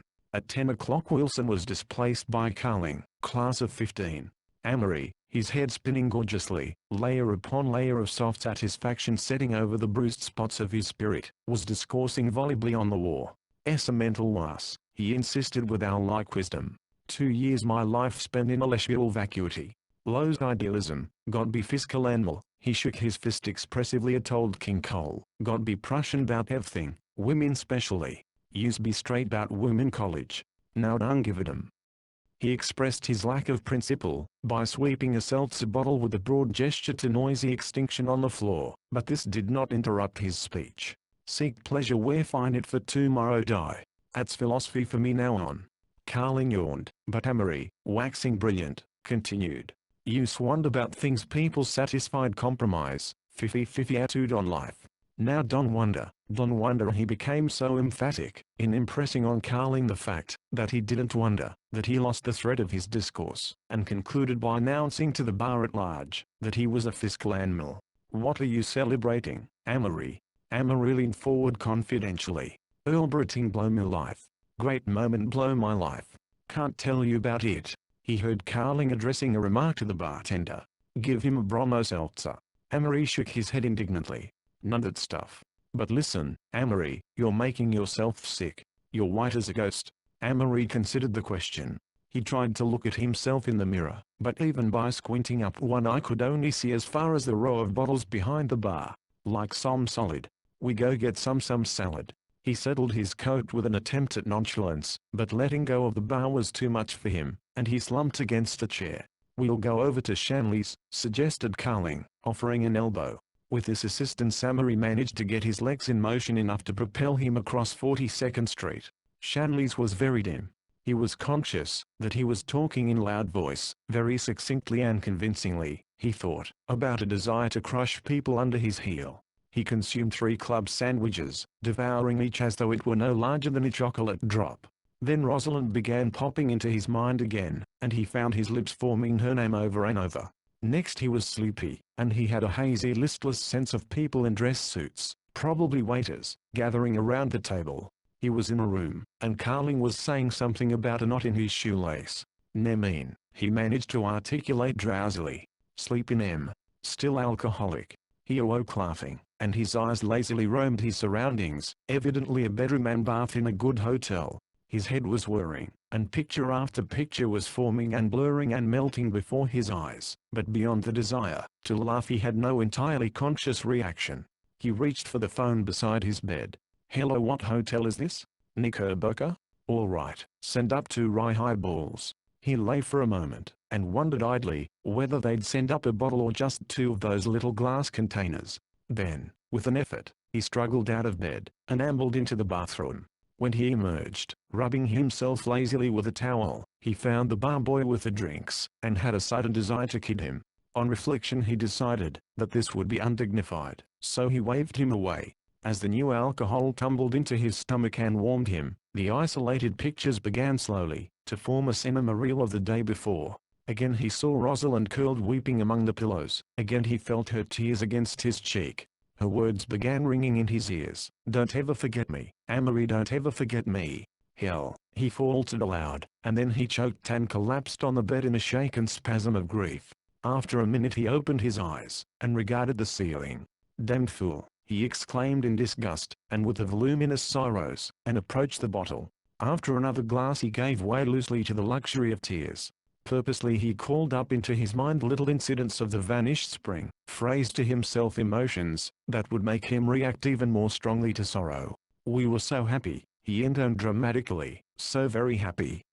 Then he gave way again, and knelt beside the bed, his head half buried in the pillow. "My own girl, my own, oh." He clenched his teeth, so that the tears streamed in a flood from his eyes. "Oh, my baby girl, all I had, all I wanted. Oh, my girl, come back. Come back. I need you, need you. We're so pitiful, just misery we brought each other. She'll be shut away from me. I can't see her, I can't be her friend. It's got to be, that way it's got to be." And then again, "We've been so happy, so very happy." He rose to his feet, and threw himself on the bed in an ecstasy of sentiment, and then lay exhausted, while he realized slowly that he had been very drunk the night before, and that his head was spinning again wildly. He laughed, rose, and crossed again to 11th. At noon he ran into a crowd in the Biltmore bar, and the riot began again. He had a vague recollection afterward of discussing French poetry with a British officer, who was introduced to him as Captain Corn, of His Majesty's Foot, and he remembered attempting to recite Cléry Lune at luncheon. Then he slept in a big soft chair until almost 5 o'clock, when another crowd found and woke him. There followed an alcoholic dressing of several temperaments for the ordeal of dinner. They selected theatre tickets at Tyson's for a play that had a 4-drink program, a play with 2 monotonous voices, with turbid, gloomy scenes, and lighting effects that were hard to follow when his eyes behaved so amazingly. He imagined afterward that it must have been the jest. Then the Coconut Grove, where Amory slept again on a little balcony outside. Out in Shanley's, Yonkers, he became almost logical, and by careful control of the number of highballs he drank, grew quite lucid and garrulous. He found that the party consisted of 5 men, 2 of whom he knew slightly. He became righteous about paying his share of the expense, and insisted in a loud voice on arranging everything then and there to the amusement of the tables around him. Someone mentioned that a famous cabaret star was at the next table, so Amory rose, and, approaching gallantly, introduced himself. This involved him in an argument, first with her escort, and then with the head waiter. Amory's attitude, being a lofty and exaggerated courtesy, he consented, after being confronted with irrefutable logic, to being led back to his own table. "Decided to commit suicide," he announced suddenly. "When?" "Next year. Now. Tomorrow morning. Going to take a room at the Commodore, get into a hot bath and open a vein. He's getting morbid. You need another eye, old boy. We'll all talk it over tomorrow." But Amory was not to be dissuaded, from argument at least. "Did you ever get that way?" he demanded confidentially for Taxio. "Sure. Often. My chronic state." This provoked discussion. One man said that he got so depressed sometimes that he seriously considered it. Another agreed that there was nothing to live for. Captain Corn, who had somehow rejoined the party, said that in his opinion it was when one's health was bad that one felt that way most. Amory's suggestion was that they should each order a Bronx, mix broken glass in it, and drink it off. To his relief no one applauded the idea, so having finished his highball, he balanced his chin in his hand and his elbow on the table, most delicate, scarcely noticeable sleeping position, he assured himself, and went into a deep stupor. He was awakened by a woman clinging to him, a pretty woman, with brown, disarranged hair and dark blue eyes. "Take me home," she cried. "Hello," said Amory, blinking. "I like you," she announced tenderly. "I like you too." He noticed that there was a noisy man in the background, and that one of his party was arguing with him. "Fella, I was with's a damn fool," confided the blue-eyed woman. "I hate him. I want to go home with you." "You drunk?" queried Amory with intense wisdom. She nodded coyly. "Go home with him," he advised gravely. "He brought you." At this point the noisy man in the background broke away from his detainers and approached. "Say," he said fiercely, "I brought this girl out here, and you're butting in." Amory regarded him coldly, while the girl clung to him closer. "You let go that girl," cried the noisy man. Amory tried to make his eyes threatening. "You go to hell," he directed finally, and turned his attention to the girl. "Love first sight," he suggested. "I love you," she breathed and nestled close to him. She did have beautiful eyes. Someone leaned over and spoke in Amory's ear. "That's just Margaret Diamond. She's drunk and this fellow here brought her. Better let her go." "Let him take care of her, then," shouted Amory furiously. "I'm no WYCA worker, am I? Let her go. It's her hanging on, damn it. Let her hang." The crowd around the table thickened. For an instant a brawl threatened, but a sleek waiter bent back Margaret Diamond's fingers, until she released her hold on Amory, whereupon she slapped the waiter furiously in the face, and flung her arms about her raging original escort. "Oh, Lord," cried Amory. "Let's go. Come on, the taxis are getting scarce." "Check, waiter." "Come on, Amory. Your romance is over." Amory laughed. "You don't know how true you spoke." "No idea. That's the whole trouble." Amory on the labor question. 2 mornings later he knocked at the president's door at Bascom & Barlow's advertising agency. "Come in." Amory entered unsteadily. "Morning, Mr. Barlow." Mr. Barlow brought his glasses to the inspection and set his mouth slightly ajar, that he might better listen. "Well, Mr. Blaine, we haven't seen you for several days." "No," said Amory. "I'm quitting." Well this is. I don't like it here. I'm sorry. I thought our relations had been quite pleasant. You seem to be a hard worker, a little inclined perhaps to write fancy copy." "I just got tired of it," interrupted Amory rudely. "It didn't matter a damn to me whether Harebell's flour was any better than anyone else's. In fact, I never ate any of it. So I got tired of telling people about it. Oh, I know I've been drinking." Mr. Barlow's face steeled by several ingots of expression. "You asked for a position." Amory waved him to silence. "And I think I was rottenly underpaid. $35 a week less than a good carpenter. You had just started. You'd never worked before," said Mr. Barlow coolly. "But it took about $10,000 to educate me where I could write your darn stuff for you. Anyway, as far as length of service goes, you've got stenographers here you've paid $15 a week for 5 years. I'm not going to argue with you, sir," said Mr. Barlow rising. "Neither am I just wanted to tell you I'm quitting." They stood for a moment looking at each other impassively, and then Amory turned and left the office. A little lull. 4 days after that he returned at last to the apartment. Tom was engaged on a book review for the New Democracy, on the staff of which he was employed. They regarded each other for a moment in silence. Well, good Lord, Amory, where'd you get the black eye and the jaw?" Amory laughed. "That's a mere nothing." He peeled off his coat and bared his shoulders. "Look here." Tom emitted a low whistle. "What hit you?" Amory laughed again. "Oh, a lot of people. I got beaten up. Fact." He slowly replaced his shirt. "It was bound to come sooner or later, and I wouldn't have missed it for anything." "Who was it?" "Well, there were some waiters and a couple of sailors and a few stray pedestrians, I guess. It's the strangest feeling. You ought to get beaten up, just for the experience of it. You fall down after a while and everybody sort of slashes in at you. Before you hit the ground then they kick you." Tom lighted a cigarette. "I spent a day chasing you all over town, Amory. But you always kept a little ahead of me. I'd say you've been on some party." Amory tumbled into a chair and asked for a cigarette. "You sober now?" asked Tom quizzically. "Pretty sober." "Why?" "Well, Alec has left. His family had been after him to go home and live, so he—" A spasm of pain shook Amory. "Too bad." "Yes, it is too bad. We'll have to get someone else, if we're going to stay here. The rent's going up." "Sure. Get anybody. I'll leave it to you, Tom." Amory walked into his bedroom. The first thing that met his glance was a photograph of Rosalind that he had intended to have framed, propped up against a mirror on his dresser. He looked at it unmoved. After the vivid mental pictures of her that were his portion at present, the portrait was curiously unreal. He went back into the study. Got a cardboard box? No, and so Tom, puzzled. Why should I have? Oh, yes, there may be one in Alec's room. Eventually Amory found what he was looking for, and, returning to his dresser, opened a drawer full of letters, notes, part of a chain, 2 little handkerchiefs, and some snapshots.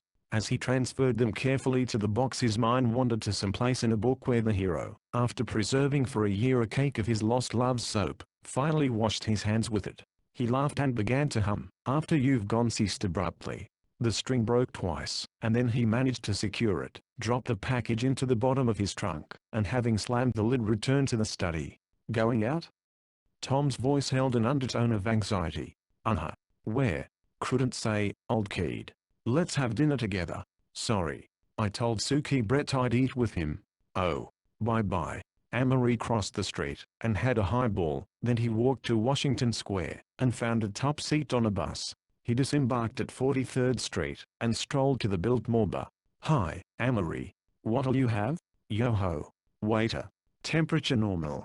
The advent of prohibition with a thirsty thirst put a sudden stop to the submerging of Amory's sorrows, and when he awoke one morning to find that the old bar-to-bar days were over, he had neither remorse for the past 3 weeks nor regret that their repetition was impossible. He had taken the most violent, if the weakest, method to shield himself from the stabs of memory, and while it was not a course he would have prescribed for others, he found in the end that it had done its business. He was over the first flush of pain. Don't misunderstand. Amory had loved Rosalind as he would never love another living person. She had taken the first flush of his youth, and brought from his unplumbed depths tenderness that had surprised him, gentleness and unselfishness that he had never given to another creature.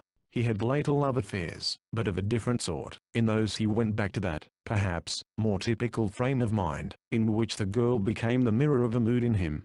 Rosalind had drawn out what was more than passionate admiration. He had a deep, undying affection for Rosalind. But there had been, near the end, so much dramatic tragedy, culminating in the arabesque nightmare of his 3-week spree, that he was emotionally worn out. The people and surroundings, that he remembered as being cool or delicately artificial, seemed to promise him a refuge. He wrote a cynical story which featured his father's funeral, and dispatched it to a magazine, receiving in return a check for $60 and a request for more of the same tone. This tickled his vanity, but inspired him to no further effort.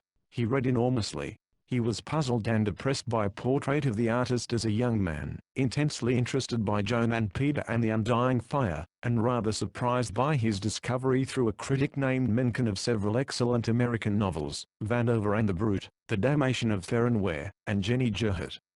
Mackenzie, Chesterton, Galsworthy, Bennett, had sunk in his appreciation from sagacious life-saturated geniuses to merely diverting contemporaries. Shaw's aloof clarity and brilliant consistency and the gloriously intoxicated efforts of H.G. Wells to fit the key of romantic symmetry into the elusive lock of truth, alone won his rapt attention. He wanted to see Monsignor Darcy, to whom he had written when he landed, but he had not heard from him. Besides, he knew that a visit to Monsignor would entail the story of Rosalind, and the thought of repeating it turned him cold with horror. In his search for cool people he remembered Mrs. Lawrence, a very intelligent, very dignified lady, a convert to the church, and a great devotee of Monsignor's. He called her on the phone one day. Yes, she remembered him perfectly. No, Monsignor wasn't in town, was in Boston she thought. He'd promised to come to dinner when he returned. Couldn't Amory take luncheon with her? I thought I'd better catch up, Mrs. Lawrence, he said rather ambiguously when he arrived. Monsignor was here just last week, said Mrs. Lawrence regretfully. He was very anxious to see you, but he'd left your address at home. Did he think I'd plunged into Bolshevism? Asked Amory, interested. Oh, he's having a frightful time. Why? About the Irish Republic. He thinks it lacks dignity. So? He went to Boston when the Irish president arrived, and he was greatly distressed because the receiving committee, when they rode in an automobile, would put their arms around the president. I don't blame him. Well, what impressed you more than anything while you were in the army? You look a great deal older. That's from another, more disastrous battle, he answered, smiling in spite of himself. But the army let me see well. I discovered that physical courage depends to a great extent on the physical shape a man is in. I found that I was as brave as the next man it used to worry me before. What else? Well, the idea that men can stand anything, if they get used to it, and the fact that I got a high mark in the psychological examination. Mrs. Lawrence laughed. Amory was finding it a great relief to be in this schoolhouse on Riverside Drive, away from more condensed New York and the sense of people expelling great quantities of breath into a little space. Mrs. Lawrence reminded him vaguely of Beatrice, not in temperament, but in her perfect grace and dignity. The house, its furnishings, the manner in which dinner was served, were in immense contrast to what he had met in the great places on Long Island, where the servants were so obtrusive that they had positively to be bumped out of the way, or even in the houses of more conservative Union Club families. He wondered if this air of symmetrical restraint, this grace, which he felt was continental, was distilled through Mrs. Lawrence's New England ancestry, or acquired in long residence in Italy and Spain. 2 glasses of Sauternes at lunch and loosened his tongue, and he talked, with what he felt, was something of his old charm, of religion and literature and the menacing phenomena of the social order. Mrs. Lawrence was ostensibly pleased with him, and her interest was especially in his mind. He wanted people to like his mind again after a while. It might be such a nice place in which to live. Monsignor Darcy still thinks that you're his reincarnation, that your faith will eventually clarify. Perhaps, he assented. I'm rather pagan at present. It's just that religion doesn't seem to have the slightest bearing on life at my age. When he left her house he walked down Riverside Drive with a feeling of satisfaction. It was amusing to discuss against such subjects as this young poet, Stephen Vincent Bennett, or the Irish Republic. Between the rancid accusations of Edward Carson and Justice Cohalan he had completely tired of the Irish question, yet there had been a time when his own Celtic traits were pillars of his personal philosophy. There seemed suddenly to be much left in life, if only this revival of old interests did not mean that he was backing away from it again, backing away from life itself. Restlessness. I'm tres old and tres bored, Tom, said Amory one day, stretching himself at ease in the comfortable window seat. He always felt most natural in a recumbent position. You used to be entertaining, before you started to write, he continued. Now you save any idea that you think would do to print. Existence had settled back to an ambitionless normality. They had decided that with economy they could still afford the apartment, which Tom, with the domesticity of an elderly cat, had grown fond of. The old English hunting prints on the wall were Tom's, and the large tapestry by courtesy, a relic of decadent days in college, and the great profusion of orphaned candlesticks and the carved Louis XV chair in which no one could sit more than a minute without acute spinal disorders. Tom claimed that this was because one was sitting in the lap of Montespan's wraith. At any rate, it was Tom's furniture that decided them to stay.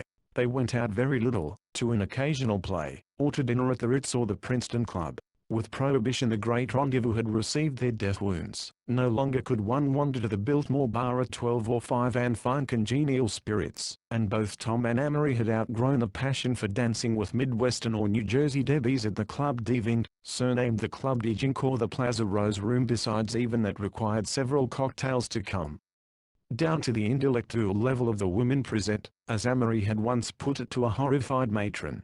Amory had lately received several alarming letters from Mr. Barton. The Lake Geneva house was too large to be easily rented. The best rent obtainable at present would serve this year to little more than pay for the taxes and necessary improvements. In fact, the lawyer suggested that the whole property was simply a white elephant on Amory's hands. Nevertheless, even though it might not yield a cent for the next 3 years, Amory decided with a vague sentimentality that for the present, at any rate, he would not sell the house. This particular day on which he announced his ennui to Tom had been quite typical. He had risen at noon, lunched with Mrs. Lawrence, and then ridden abstractedly homeward atop one of his beloved buses. "Why shouldn't you be bored?" yawned Tom. "Isn't that the conventional frame of mind for the young man of your age and condition?" "Yes," said Amory speculatively, "but I'm more than bored, I'm restless." "Love and war did for you." "Well," Amory considered, "I'm not sure that the war itself had any great effect on either you or me, but it certainly ruined the old backgrounds, sort of killed individualism out of our generation." Tom looked up in surprise. "Yes it did," insisted Amory. "I'm not sure it didn't kill it out of the whole world. Oh, Lord, what a pleasure it used to be to dream I might be a really great dictator or writer or religious or political leader, and now even Leonardo da Vinci or Lorenzo de Medici couldn't be a real old-fashioned bolt in the world. Life is too huge and complex. The world is so overgrown that it can't lift its own fingers, and I was planning to be such an important finger. I don't agree with you, Tom interrupted. There never were men placed in such egotistic positions since the French Revolution. Amory disagreed violently. You're mistaking this period, when every nut is an individualist, for a period of individualism. Wilson has only been powerful when he has represented. He's had to compromise over and over again. Just as soon as Trotsky and Lenin take a definite, consistent stand, they'll become merely two-minute figures like Kerensky. Even Foch hasn't half the significance of Stonewall Jackson. War used to be the most individualistic pursuit of men, and yet the popular heroes of the war had neither authority nor responsibility. Guimard and Sergeant York. How could a schoolboy make a hero of Pershing? A big man has no time really to do anything but just sit and be big. Then you don't think there will be any more permanent world heroes? Yes, in history, not in life. Carlyle would have difficulty getting material for a new chapter on the hero as a big man. Go on. I'm a good listener today. People try so hard to believe in leaders now, pitifully hard. But we no sooner get a popular reformer or politician or soldier or writer or philosopher or Roosevelt, a Tolstoy, a Wood, a Shaw, a Nietzsche, than the cross-currents of criticism wash him away. My lord, no man can stand prominence these days. It's the surest path to obscurity. People get sick of hearing the same name over and over. Then you blame it on the press? Absolutely. Look at you. You're on the New Democracy, considered the most brilliant weekly in the country, read by the men who do things and all that. What's your business? Why, to be as clever, as interesting, and as brilliantly cynical as possible about every man, doctrine, book, or policy that is assigned you to deal with. The more strong lights, the more spiritual scandal you can throw on the matter, the more money they pay you, the more the people buy the issue. You, Tom D'Invilliers, a blighted Shelley, changing, shifting, clever, unscrupulous, represent the critical consciousness of the race. Oh, don't protest, I know the stuff. I used to write book reviews in college. I considered it rare sport to refer to the latest honest conscientious effort to propound a theory or a remedy as a welcome addition to our light summer reading. Come on now, admit it. Tom laughed, and Amory continued triumphantly. We want to believe. Young students try to believe in older authors, constituents try to believe in their congressmen, countries try to believe in their statesmen, but they can't. Too many voices, too much scattered, illogical, ill-considered criticism. It's worse in the case of newspapers. Any rich, unprogressive old party with that particularly grasping, acquisitive form of mentality known as financial genius can own a paper that is the intellectual meat and drink of thousands of tired, hurried men, too involved in the business of modern living to swallow anything but predigested food. For 2 cents the voter buys his politics, prejudices, and philosophy. A year later there is a new political ring or a change in the paper's ownership, consequence, more confusion, more contradiction, a sudden inrush of new ideas, their tempering, their distillation, the reaction against them. He paused only to get his breath. And that is why I have sworn not to put pen to paper until my ideas either clarify or depart entirely. I have quite enough sins on my soul without putting dangerous shallow epigrams into people's heads. I might cause a poor, inoffensive capitalist to have a vulgar liaison with a bomb, or get some innocent little Bolshevik tangled up with a machine gun bullet. Tom was growing restless under this lampooning of his connection with the New Democracy. What's all this got to do with your being bored? Amory considered that it had much to do with it. How lie 15, he demanded. What am I for? To propagate the race? According to the American novels we are led to believe that the healthy American boy from 19 to 25 is an entirely sexless animal. As a matter of fact, the healthier he is the less that's true. The only alternative to letting it get you is some violent interest. Well, the war is over. I believe too much in the responsibilities of authorship to write just now, and business, well, business speaks for itself. It has no connection with anything in the world that I've ever been interested in, except a slim utilitarian connection with economics. What I'd see of it, lost in a clerkship, for the next and best 10 years of my life would have the intellectual content of an industrial movie. Try fiction, suggested Tom. Trouble is I get distracted. When I start to write stories, get afraid I'm doing it instead of living, get thinking maybe life is waiting for me in the Japanese gardens at the Ritz, or at Atlantic City, or on the Lower East Side.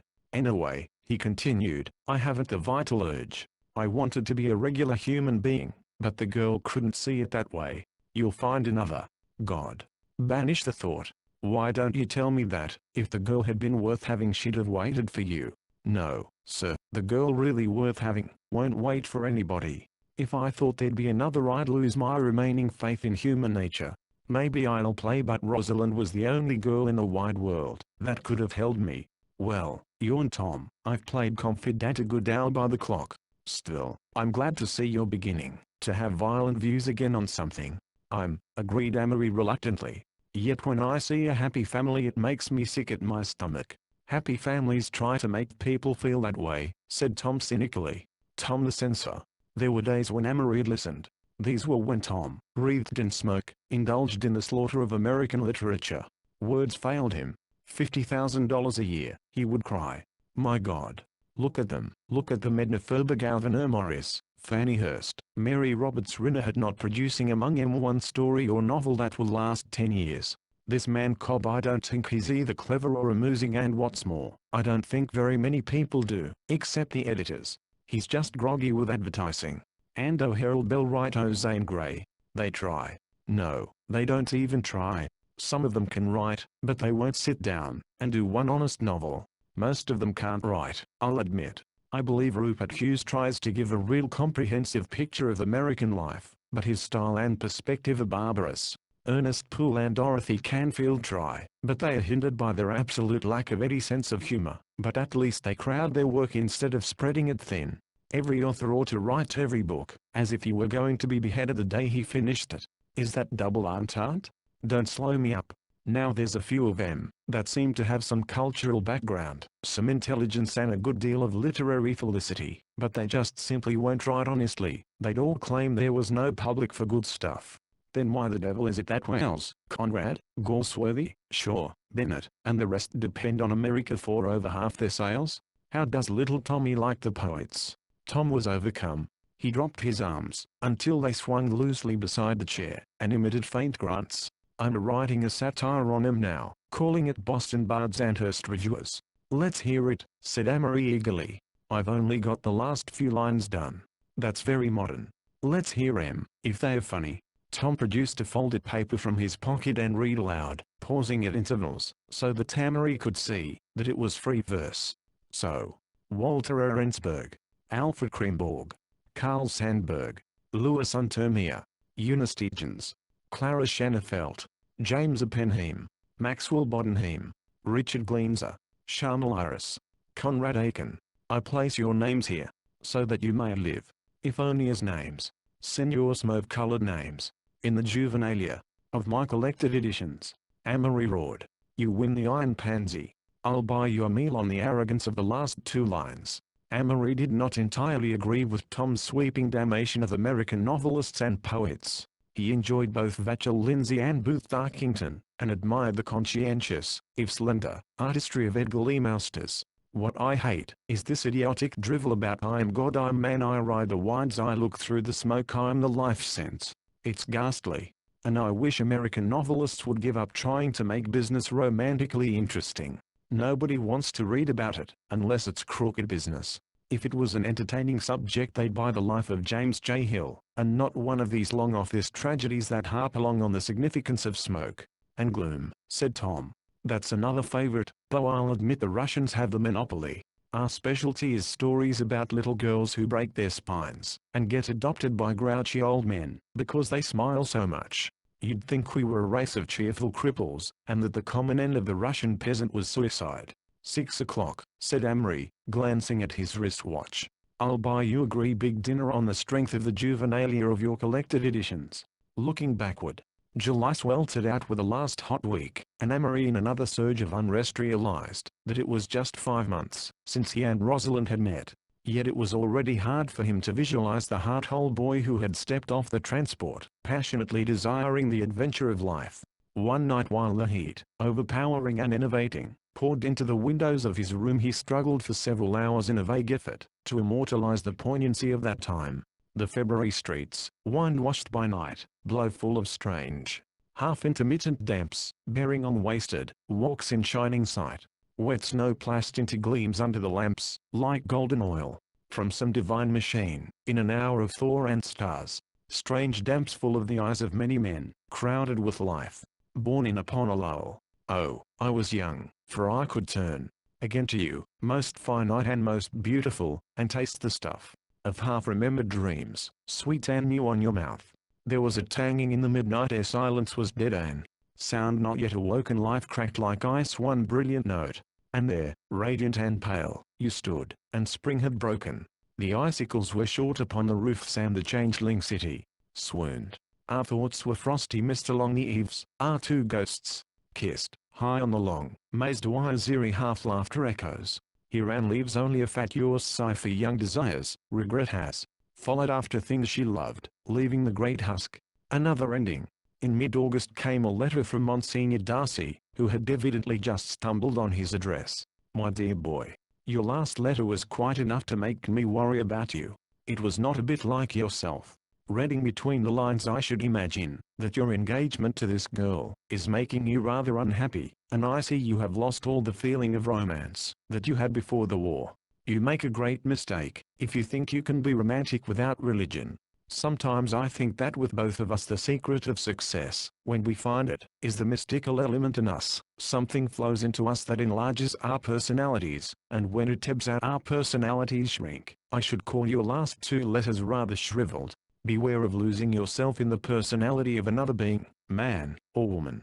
His Eminence Cardinal O'Neill and the Bishop of Boston are staying with me at present, so it is hard for me to get a moment to write. But I wish you would come up here later, if only for a weekend. I go to Washington this week. What I shall do in the future is hanging in the balance. Absolutely between ourselves, I should not be surprised to see the red hat of a cardinal descend upon my unworthy head within the next 8 months.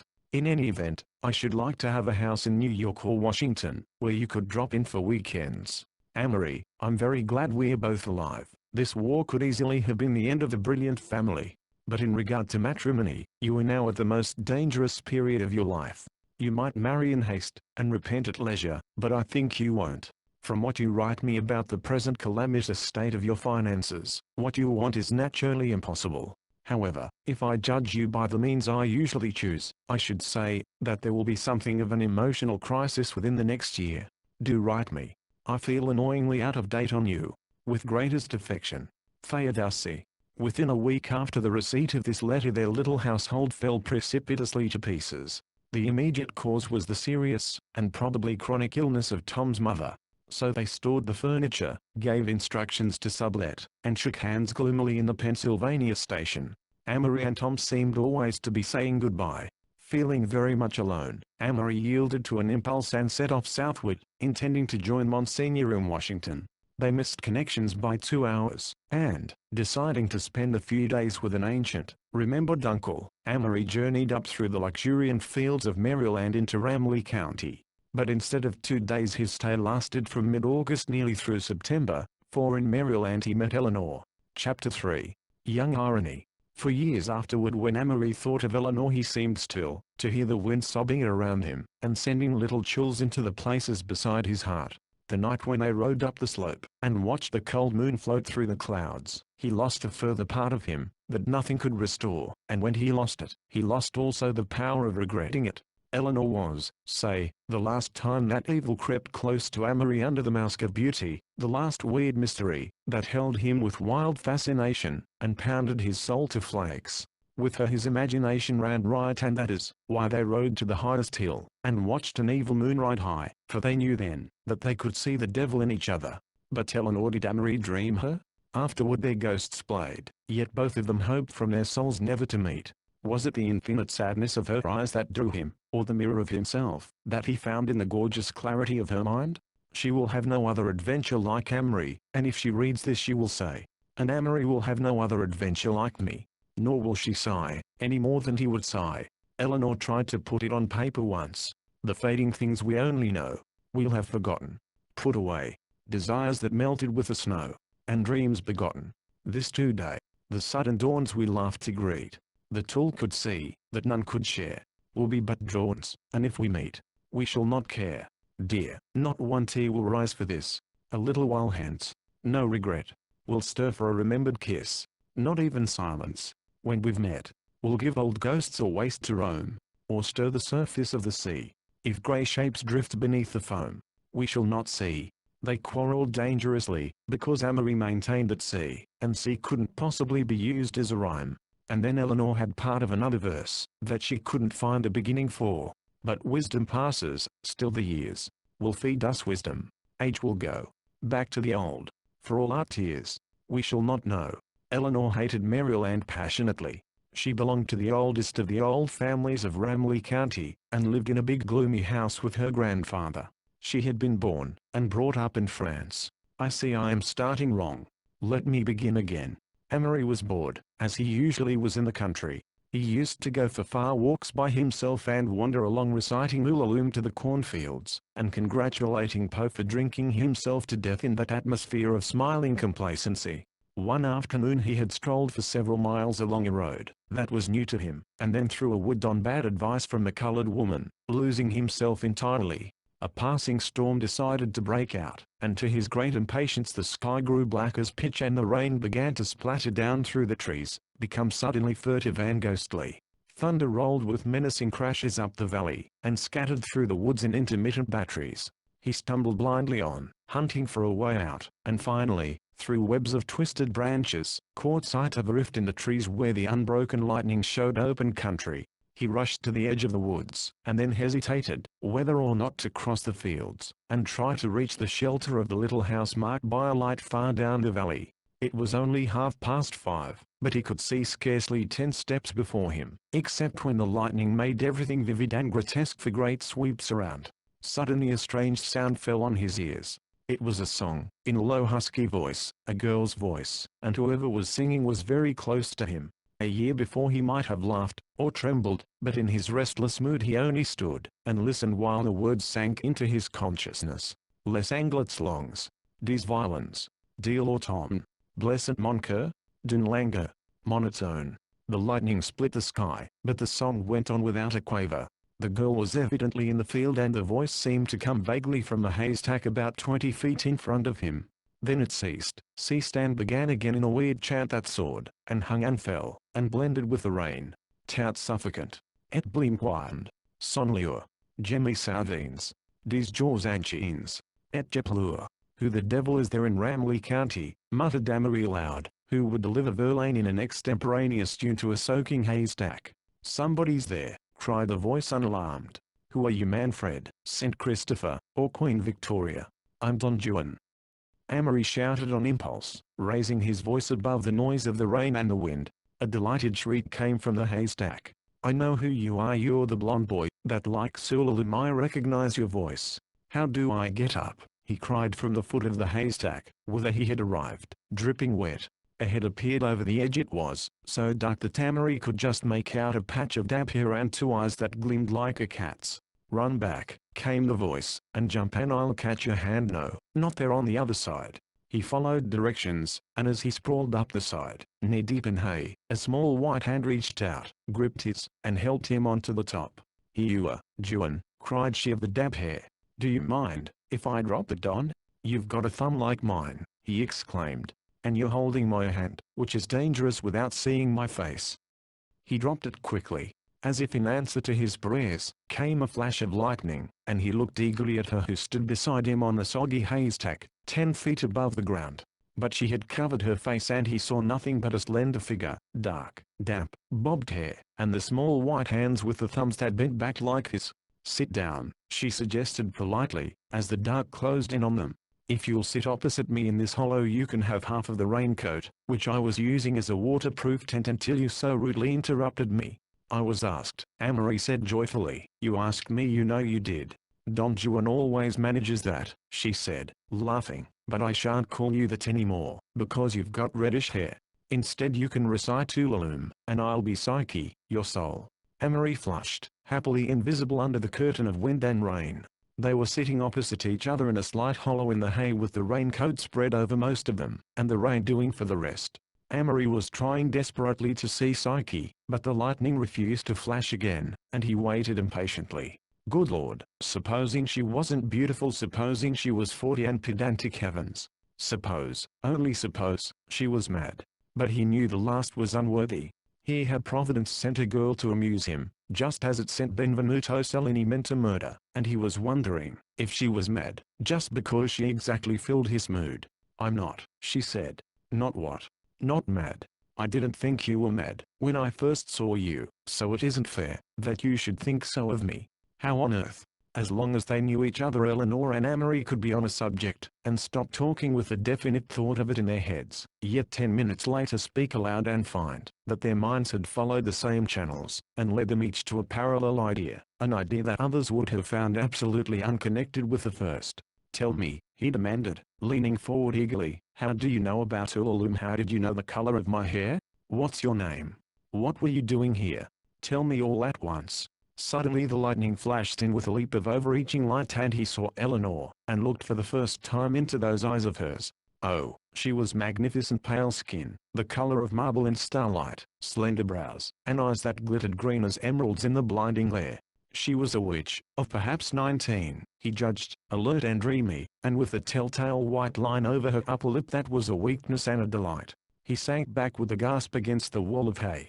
Now you've seen me, she said calmly, and I suppose you're about to say that my green eyes are burning into your brain. What color is your hair? He asked intently. It's bobbed, isn't it? Yes, it's bobbed. I don't know what color it is, she answered, musing. So many men have asked me. It's medium. I suppose no one ever looks long at my hair. I've got beautiful eyes, though, haven't I? I don't care what you say, I have beautiful eyes. Answer my question, Madeline. Don't remember them all. Besides, my name isn't Madeline, it's Eleanor. I might have guessed it. You look like Eleanor, you have the Eleanor look. You know what I mean. There was a silence as they listened to the rain. It's going down my neck, fellow lunatic, she offered finally. Answer my questions. Well, name of Savage, Eleanor, live in big old house mile down road, nearest living relation to be notified, grandfather Ramley Savage, height, 5 feet 4 inches, number on watch case, 3077W, nose, delicate aquiline, temperament, uncanny. And me, Amory interrupted, where did you see me? Oh, you're one of those men, she answered haughtily, must lug old self into conversation. Well, my boy, I was behind a hedge sunning myself one day last week, and along comes a man saying in a pleasant conceited way of talking, and now when the night was senescent, says he, and the star dials pointed to morn, at the end of the path oliquescent, says he, a nebulous luster was born. So I poked my eyes up over the hedge, but you had started to run, for some unknown reason, and so I saw but the back of your beautiful head. Oh, says I, there's a man for whom many of us might sigh, and I continued in my best Irish. All right, Amory interrupted. Now go back to yourself. Well, I will. I'm one of those people who go through the world giving other people thrills, but getting few myself, except those I read into men on such nights as these. I have the social courage to go on the stage, but not the energy. I haven't the patience to write books, and I never met a man I'd marry. However, I'm only 18. The storm was dying down softly, and only the wind kept up its ghostly surge, and made the stack lean and gravely settle from side to side. Amory was in a trance. He felt that every moment was precious. He had never met a girl like this before. She would never seem quite the same again. He didn't at all feel like a character in a play, the appropriate feeling in an unconventional situation. Instead, he had a sense of coming home. I have just made a great decision, said Eleanor after another pause, and that is why I'm here, to answer another of your questions. I have just decided that I don't believe in immortality. Really, how banal. Frightfully so, she answered, but depressing with a stale, sickly depression. Nevertheless, I came out here to get wet like a wet hen. Wet hens always have great clarity of mind, she concluded. Go on, Amory said politely.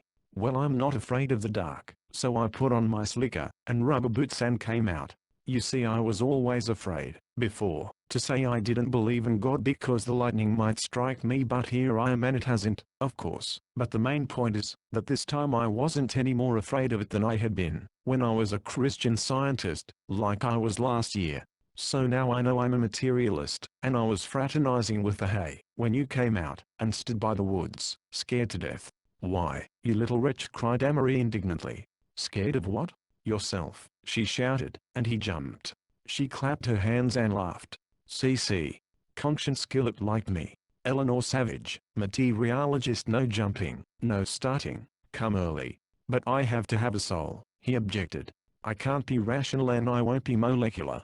She leaned toward him, her burning eyes never leaving his own, and whispered with a sort of romantic finality. I thought so, Juan, I feared so. You're sentimental. You're not like me. I'm a romantic little materialist. I'm not sentimental, I'm as romantic as you are. The idea, you know, is that the sentimental person thinks things will last. The romantic person has a desperate confidence that they won't. This was an ancient distinction of Amory's. Epigrams. I'm going home, she said sadly. Let's get off the haystack and walk to the crossroads. They slowly descended from their perch. She would not let him help her down, and motioning him away arrived in a graceful lump in the soft mud, where she sat for an instant, laughing at herself.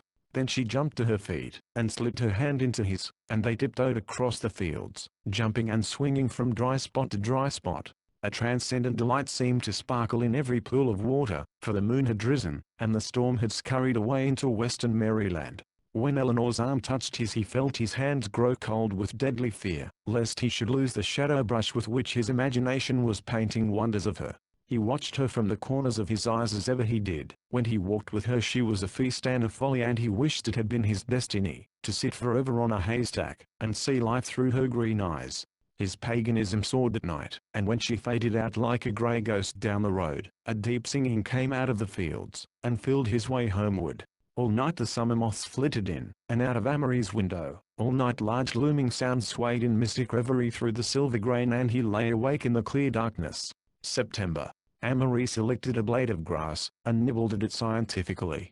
I never fall in love in August or September, he proffered. When then? Christmas or Easter? I'm a liturgist. Easter. She turned up her nose. Huh. Spring in corsets. Easter would bore spring, wouldn't she? Easter has her hair braided, wears a tailored suit. Bind on thy sandals, oh, thou most fleet, over the splendor and speed of thy feet, quoted Eleanor softly, and then added, I suppose Halloween is a better day for autumn than Thanksgiving. Much better, and Christmas Eve does very well for winter, but summer has no day, she said. We can't possibly have a summer love. So many people have tried, that the name's become proverbial. Summer is only the unfulfilled promise of spring, a charlatan in place of the warm balmy nights I dream of in April. It's a sad season of life without growth. It has no day. 4th of July, Amory suggested facetiously. Don't be funny, she said, raking him with her eyes. Well, what could fulfill the promise of spring? She thought a moment. Oh, I suppose heaven would, if there was one, she said finally, a sort of pagan heaven. You ought to be a materialist, she continued irrelevantly. Why? Because you look a good deal like the pictures of Rupert Brooke.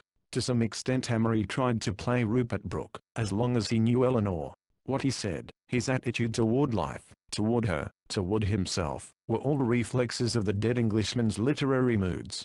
Often she sat in the grass, a lazy wind playing with her short hair, her voice husky as she ran up and down the scale from Grantchester to Waikiki.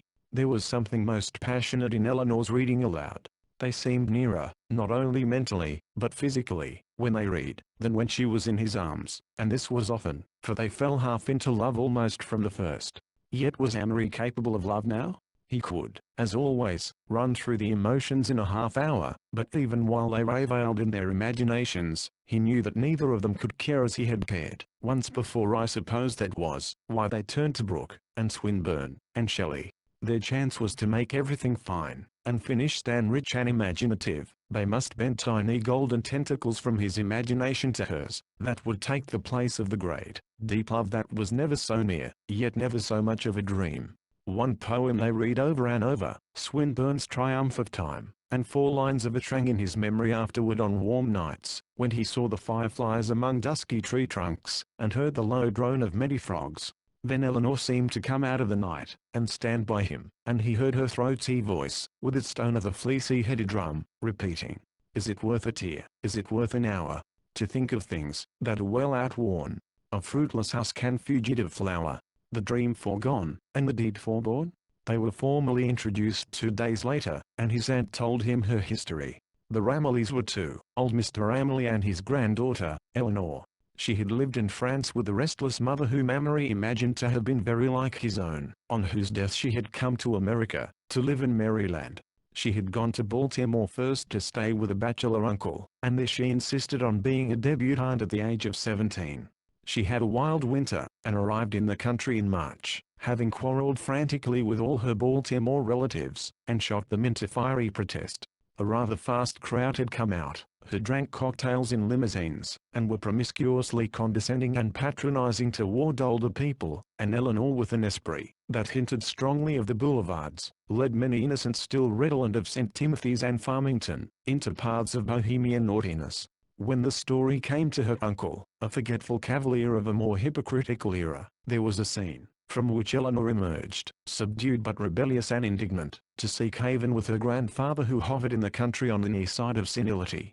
That's as far as her story went. She told him the rest herself, but that was later. Often they swam, and as Amory floated lazily in the water he shut his mind to all thoughts, except those of hazy soap bubble lands where the sun splattered through wide drunk trees. How could anyone possibly think or worry, or do anything except splash, and Ivan and loll there on the edge of time, while the flower months failed?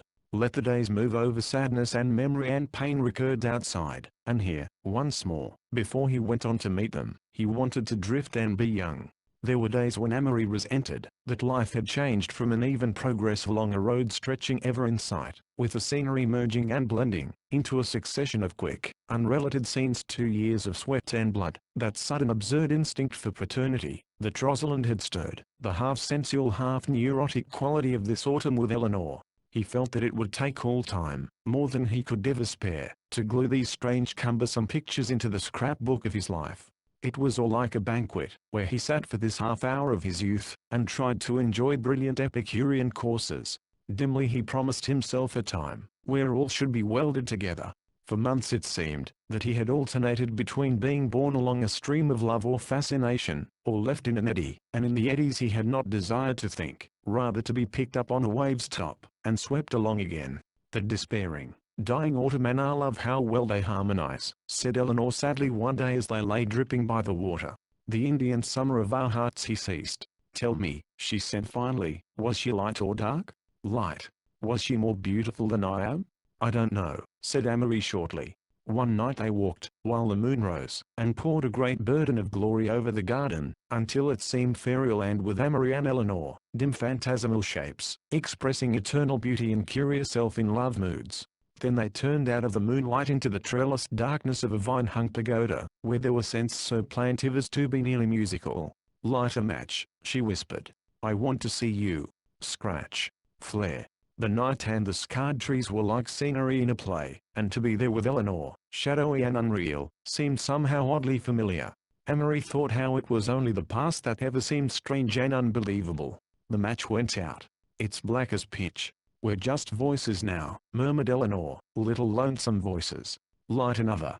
That was my last match. Suddenly he caught her in his arms. You're mine, you know you're mine, he cried wildly. The moonlight twisted in through the vines and listened. The fireflies hung upon their whispers, as if to win his glance from the glory of their eyes. The end of summer. No wind is stirring in the grass, not one wind stirs the water in the hidden pools, as glass fronts the full moon, and so inters the golden token in its icy mass, chanted Eleanor to the trees, that skeleton the body of the night. Isn't it ghostly here? If you can hold your horse's feet up, let's cut through the woods and find the hidden pools. It's after 1, and you'll get the devil, he objected, and I don't know enough about horses to put one away in the pitch dark. Shut up, you old fool, she whispered irrelevantly, and, leaning over, she patted him lazily with the riding crop. You can leave your old plug in our stable, and I'll send him over tomorrow. But my uncle has got to drive me to the station with this old plug at 7 o'clock. Don't be a spoilsport. Remember, you have a tendency toward wavering, that prevents you from being the entire light of my life. Amory drew his horse up close beside, and, leaning toward her, grasped her hand. Say I am quick, or I'll pull you over, and make you ride behind me. She looked up, and smiled and shook her head excitedly. Oh, do or rather, don't. Why are all the exciting things so uncomfortable, like fighting and exploring, and skiing in Canada? By the way, we're going to ride up Harper's Hill. I think that comes in our program about 5 o'clock. You little devil, Amory growled. You're going to make me stay up all night and sleep in the train like an immigrant all day tomorrow, going back to New York. Hush, someone's coming along the road, let's go. Hooey-oop. And with a shout that probably gave the belated traveler a series of shivers, she turned her horse into the woods and Amory followed slowly, as he had followed her all day for 3 weeks. The summer was over, but he had spent the days in watching Eleanor, a graceful facile Manfred, build herself intellectual and imaginative pyramids, while she reveled in the artificialities of the temperamental teens and they wrote poetry at the dinner table. When vanity kissed vanity, 100 happy Junes ago, he pondered o'er her breathlessly, and, the tall man might ever know, he rhymed her eyes with life and death. Through time I'll save my love, he said, yet beauty vanished with his breath, and, with her lovers, she was dead. Ever his wit, and not her eyes, ever his art, and not her hair. Who'd learn a trick and rhyme, be wise and pause before his sonnet there? So all my words, however true, might sing you to 1000th June, and no one ever know that you were beauty for an afternoon. So he wrote one day, when he pondered how coldly we thought of the dark lady of the sonnets, and how little we remembered her as the great man wanted her remembered. For what Shakespeare must have desired, to have been able to write with such divine despair, was that the lady should live, and now we have no real interest in her. The irony of it is that, if he had cared more for the poem than for the lady, the sonnet would be only obvious imitative rhetoric and no one would ever have read it after 20 years. This was the last night Amory ever saw Eleanor. He was leaving in the morning, and they had agreed to take a long farewell trot by the cold moonlight. She wanted to talk, she said, perhaps the last time in her life, that she could be rational. She meant pose with comfort. So they had turned into the woods, and rode for half an hour with scarcely a word, except when she whispered a to bothersome branch whispered it as no other girl was ever able to whisper it. Then they started up Harper's Hill, walking their tired horses. Good Lord, it's quiet here, whispered Eleanor, much more lonesome than the woods. I hate woods, Amory said, shuddering. Any kind of foliage or underbrush at night. Out here it's so broad, and easy on the spirit. The long slope of a long hill, and the cold moon rolling moonlight down it, and the enemy. Last and most important, it was quiet that night. The straight road they followed up to the edge of the cliff knew few footsteps at any time. Only an occasional Negro cabin, silver gray in the rock-ribbed moonlight, broke the long line of bare ground. Behind lay the black edge of the woods like a dark frosting on white cake, and ahead the sharp high horizon. It was much colder, so cold that it settled on them, and drove all the warm nights from their minds. The end of summer, said Eleanor softly.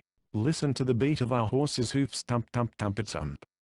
Have you ever been feverish, and had all noises divide into tump tump tump, until you could swear eternity was divisible into so many tumps?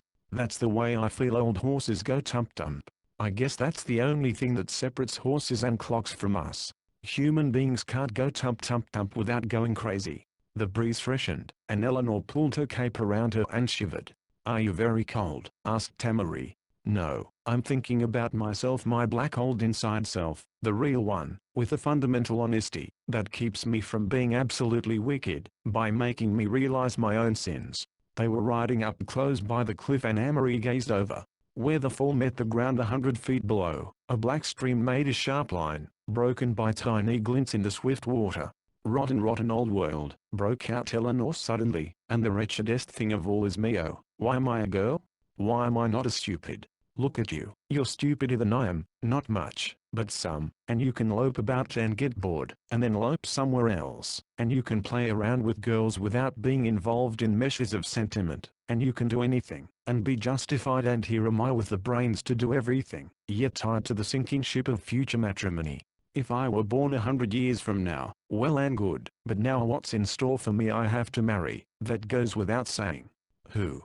I'm too bright for most men, and yet I have to descend to their level and let them patronize my intellect, in order to get their attention.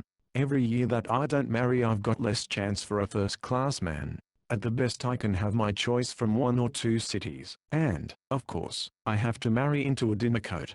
Listen, she leaned close again. I like clever men and good-looking men, and, of course, no one cares more for personality than I do. Oh, just one person in 50 has any glimmer of what sex is. I'm hipped on Freud and all that, but it's rotten that every bit of real love in the world is 99% passion, and one little soupçon of jealousy. She finished as suddenly as she began. Of course, you're right, Amory agreed. It's a rather unpleasant overpowering force that's part of the machinery under everything. It's like an actor that lets you see his mechanics. Wait a minute till I think this out. He paused and tried to get a metaphor.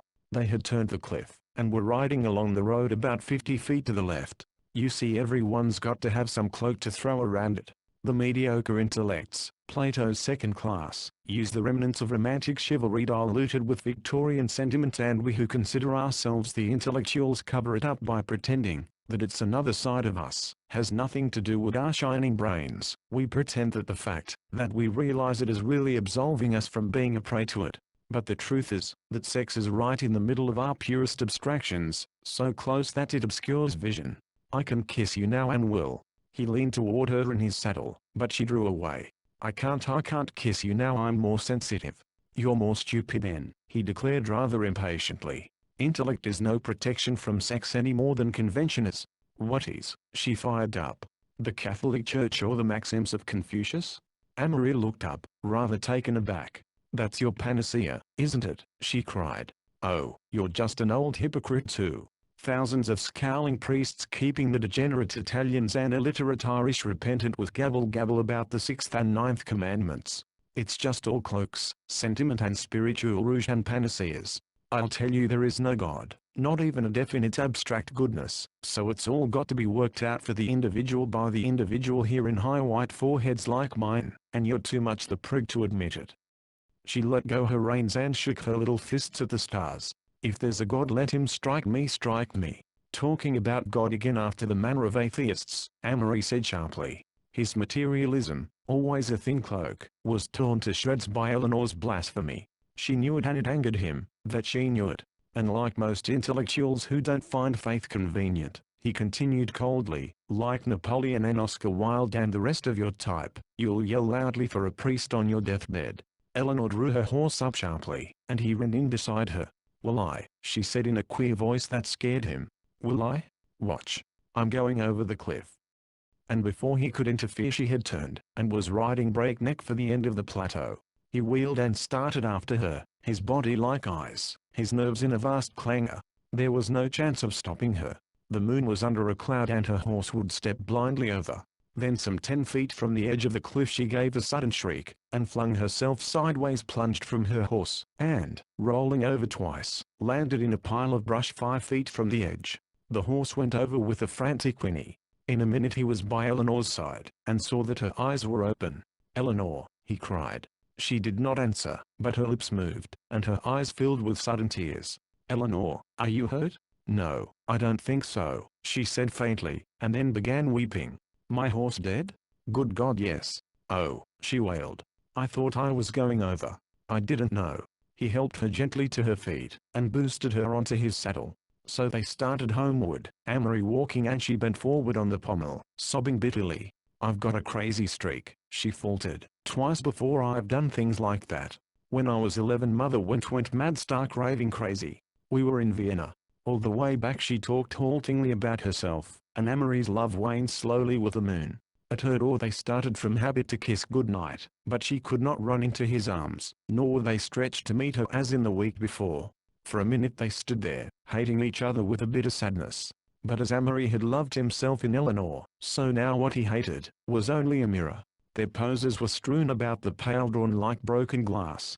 The stars were long gone, and there were left only the little sighing gusts of wind and the silences between. But naked souls are poor things ever, and soon he turned homeward and let new lights come in with the sun.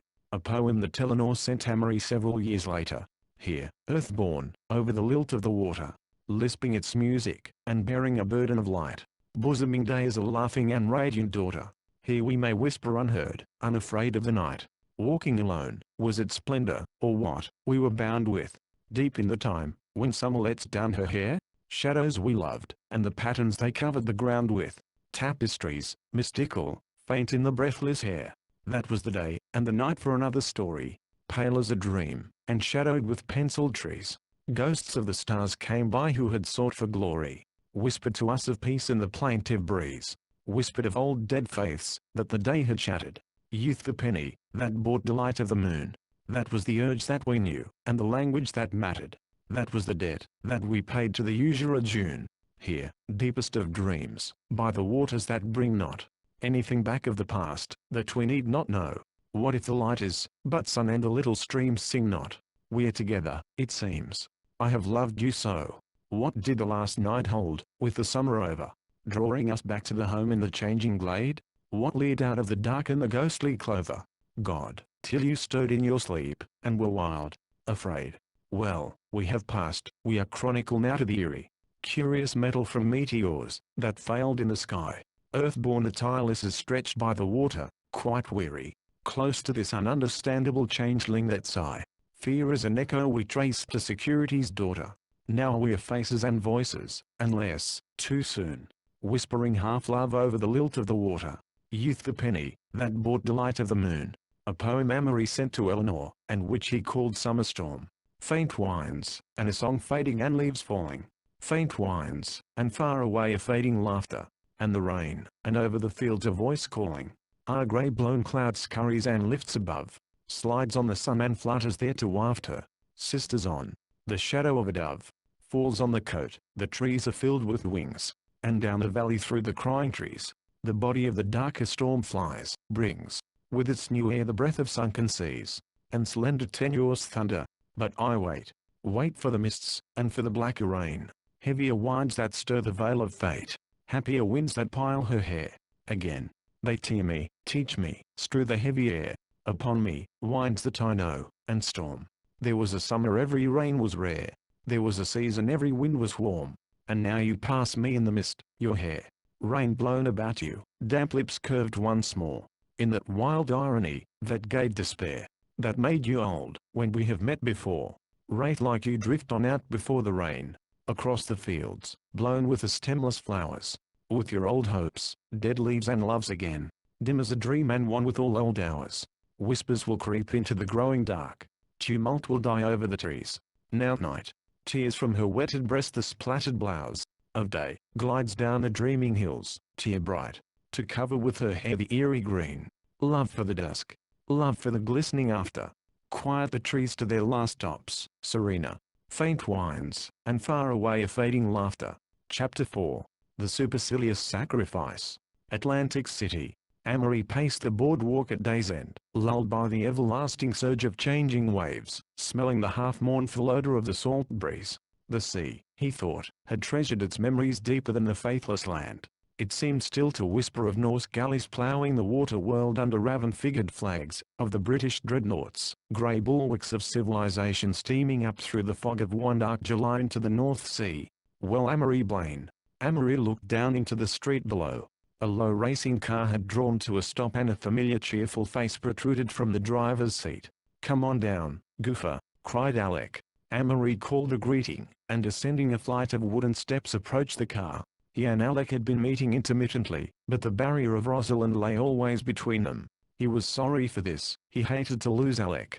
"Mr. Blaine, this is Miss Waterson, Miss Wayne, and Mr. Tully. How'd I do?" "Amory," said Alec exuberantly, "if you'll jump in we'll take you to some secluded nook, and give you a wee jolt of bourbon." Amory considered. "That's an idea. Step in, move over, Jill, and Amory will smile very handsomely at you." Amory squeezed into the back seat beside a gaudy vermilion-lipped blonde. "Hello, Doug Fairbanks," she said flippantly. "Walking for exercise, or hunting for company?" "I was counting the waves," replied Amory gravely. "I'm going in for statistics." "Don't kid me, Doug." When they reached an unfrequented side street, Alec stopped the car among deep shadows. "What you doing down here these cold days, Amory?" he demanded, as he produced a quart of bourbon from under the fur rug. Amory avoided the question. Indeed, he had had no definite reason for coming to the coast.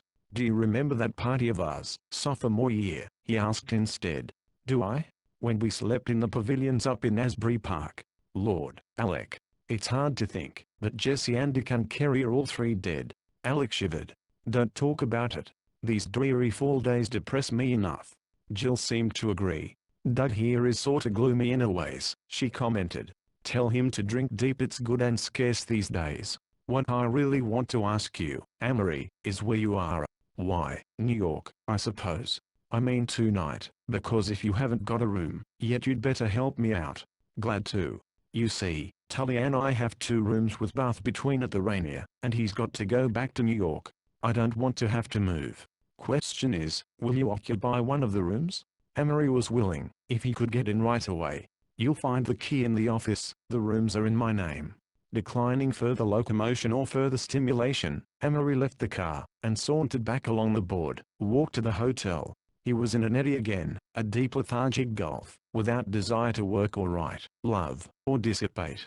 For the first time in his life he rather longed for death, to roll over his generation, obliterating their petty fevers and struggles and exaltations. His youth seemed never so vanished as now in the contrast between the utter loneliness of this visit and that riotous joyful party of 4 years before. Things that had been the merest commonplaces of his life then, deep sleep, the sense of beauty around him, all desire, had flown away, and the gaps they left, were filled only with the great listlessness of his disillusion. To hold a man or woman has to appeal to the worst in him. This sentence was the thesis of most of his bad nights, of which he felt this was to be one. His mind had already started to play variations on the subject. Tireless passion, fierce jealousy, longing to possess and crush, these alone were left of all his love for Rosalind. These remained to him as payment for the loss of his youth, bitter calomel under the thin sugar of love's exaltation. In his room he undressed, and wrapping himself in blankets, to keep out the chill October air, drowsed in an armchair by the open window. He remembered a poem he had read months before. "O staunch old heart who toiled so long for me, I waste my years sailing along the sea." Yet he had no sense of waste, no sense of the present hope that waste implied. He felt that life had rejected him. Rosalind, Rosalind. He poured the words softly into the half-darkness, until she seemed to permeate the room. The wet salt breeze filled his hair with moisture, the rim of a moon seared the sky, and made the curtains dim and ghostly. He fell asleep. When he awoke it was very late and quiet. The blanket had slipped partly off his shoulders, and he touched his skin, to find it damp and cold. Then he became aware of a tense whispering not 10 feet away. He became rigid. "Don't make a sound." It was Alex's voice. "Jill, do you hear me?" "Yes," breathed very low, very frightened. They were in the bathroom. Then his ears caught a louder sound from somewhere along the corridor outside. It was a mumbling of men's voices and a repeated muffled rapping. Amory threw off the blankets, and moved close to the bathroom door. "My God," came the girl's voice again. "You'll have to let them in." Shh. Suddenly a steady, insistent knocking began at Amory's hall door, and simultaneously out of the bathroom came Alec, followed by the vermilion-lipped girl. They were both clad in pajamas. "Amory," an anxious whisper. "What's the trouble?" "It's house detectives." "My God, Amory, they are just looking for a test case." "Well, better let them in. You don't understand. They can get me under the Mann Act." The girl followed him slowly, a rather miserable, pathetic figure in the darkness. Amory tried to plan quickly. "You make a racket and let them in your room," he suggested anxiously, "and I'll get her out by this door. They are here too, though. They'll watch this door. Can't you give a wrong name?" "No chance. I registered under my own name. Besides, they'd trail the auto license number. Say you're married. Jill says one of the house detectives knows her." The girl had stolen to the bed, and tumbled upon it, lay there listening wretchedly to the knocking, which had grown gradually to a pounding. Then came a man's voice, angry and imperative. "Open up or we'll break the door in."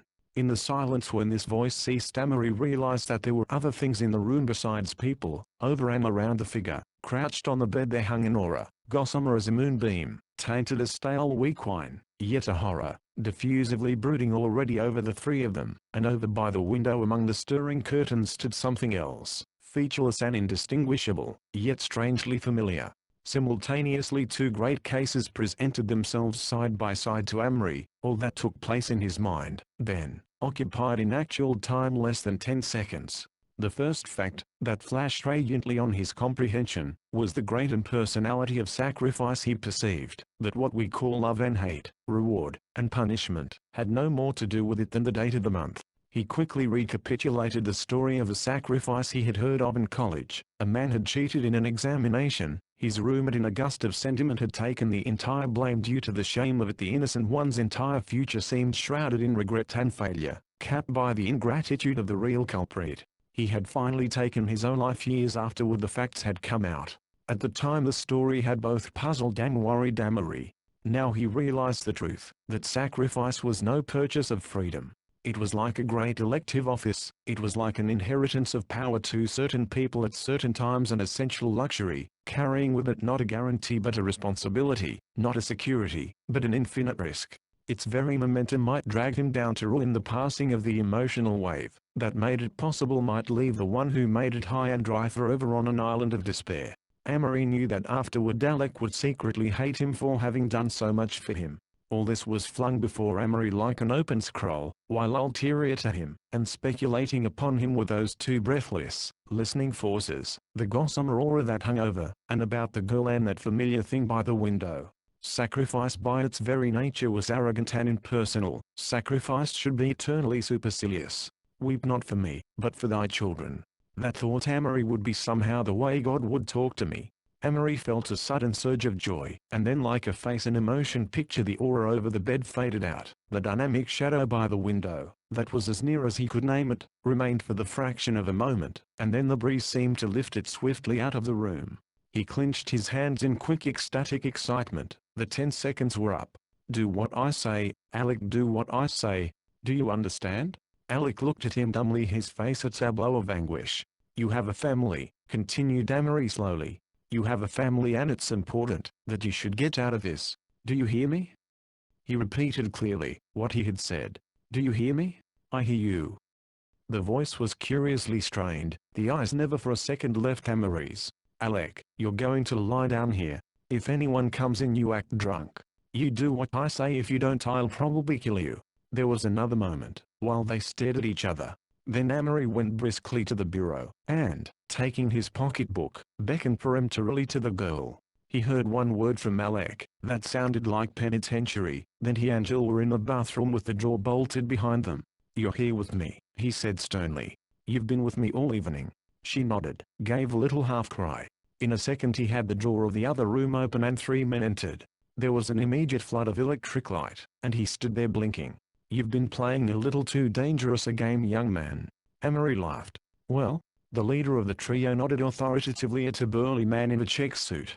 All right, Alson. I got you, Mr. O'May, said Alson, nodding. The other two took a curious glance at their quarry and then withdrew, closing the door angrily behind them. The burly man regarded Amory contemptuously. Didn't you ever hear of the Mann Act? Coming down here with her. He indicated the girl with his thumb. With a New York license on your car to a hotel like this. He shook his head, implying that he had struggled over Amory, but now gave him up. Well, said Amory rather impatiently, what do you want us to do? Get dressed, quick, and tell your friend not to make such a racket. Jill was sobbing noisily on the bed, but at these words she subsided sulkily, and, gathering up her clothes, retired to the bathroom. As Amory slipped into Alec's BVDs, he found that his attitude toward the situation was agreeably humorous. The aggrieved virtue of the burly man made him want to laugh. Anybody else here? Demanded Alson, trying to look keen and ferret-like. Fellow who had the rooms, said Amory carelessly. He's drunk as an owl, though. Been in there asleep since 6 o'clock. I'll take a look at him presently. How did you find out? Asked Amory curiously. Night clerk saw you go upstairs with this woman. Amory nodded. Jill reappeared from the bathroom, completely if rather untidily arrayed. Now men, began Alson, producing a notebook. I want your real names, no damn John Smith or Mary Brown. Wait a minute, said Amory quietly. Just drop that big bully stuff. We merely got caught, that's all. Alson glared at him. Name, he snapped.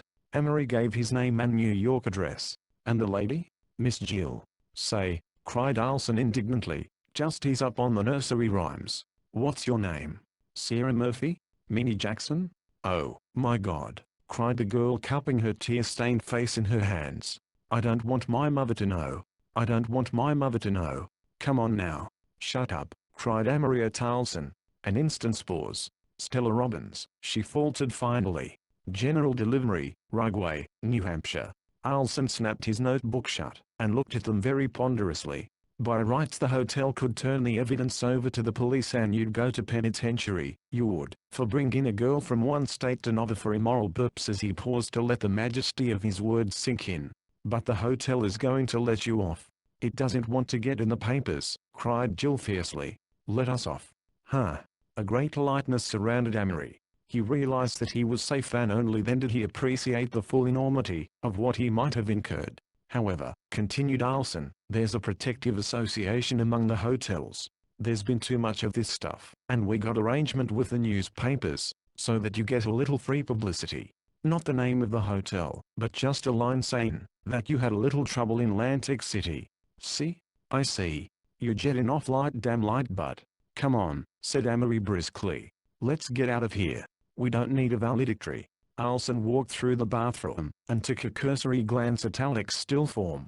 Then he extinguished the lights, and motioned them to follow him. As they walked into the elevator, Amory considered a piece of bravado yielded finally. He reached out, and tapped Alson on the arm. Would you mind taking off your hat? There's a lady in the elevator. Alson's hat came off slowly. There was a rather embarrassing 2 minutes under the lights of the lobby, while the night clerk and a few belated guests stared at them curiously. The loudly dressed girl with bent head, the handsome young man with his chin several points aloft. The inference was quite obvious. Then the chill outdoors where the salt air was fresher and keener still with the first hints of morning. You can get one of those taxis and beat it, said Alson, pointing to the blurred outline of two machines whose drivers were presumably asleep inside. Goodbye, said Alson. He reached in his pocket suggestively, but Amory snorted, and, taking the girl's arm, turned away. Where did you tell the driver to go? She asked as they whirled along the dim street. The station. If that guy writes my mother, he won't. Nobody'll ever know about this except our friends and enemies. Dawn was breaking over the sea. It's getting blue, she said. It does very well, agreed Amory critically, and then as an afterthought, it's almost breakfast time. Do you want something to eat? Food, she said with a cheerful laugh. Food is what quit the party. We ordered a big supper, to be sent up to the room about 2 o'clock. Alec didn't give the waiter a tip, so I guess the little bastard snitched. Jill's low spirits seemed to have gone faster than the scattering night. Let me tell you, she said emphatically, when you want to stage that sort of party, stay away from liquor, and when you want to get tight, stay away from bedrooms. I'll remember. He tapped suddenly at the glass and they drew up at the door of an all-night restaurant. Is Alec a great friend of yours? Asked Jill as they perched themselves on high stools inside, and set their elbows on the dingy counter. He used to be. He probably won't want to be anymore and never understand why. It was sorta crazy you tack in all that blame. Is he pretty important? Kinda more important than you are? Amory laughed. That remains to be seen, he answered. That's the question. The collapse of several pillars. 2 days later, back in New York, Amory found in a newspaper what he had been searching for, a dozen lines which announced to whom it might concern that Mr. Amory Blaine, who gave his address as, etc., had been requested to leave his hotel in Atlantic City, because of entertaining in his room a lady not his wife. Then he started, and his fingers trembled, for directly above was a longer paragraph, of which the first words were, Mr. and Mrs. Leland R. Carnage are announcing the engagement of their daughter, Rosalind, to Mr. J. Dawson Ryder, of Hartford, Connecticut.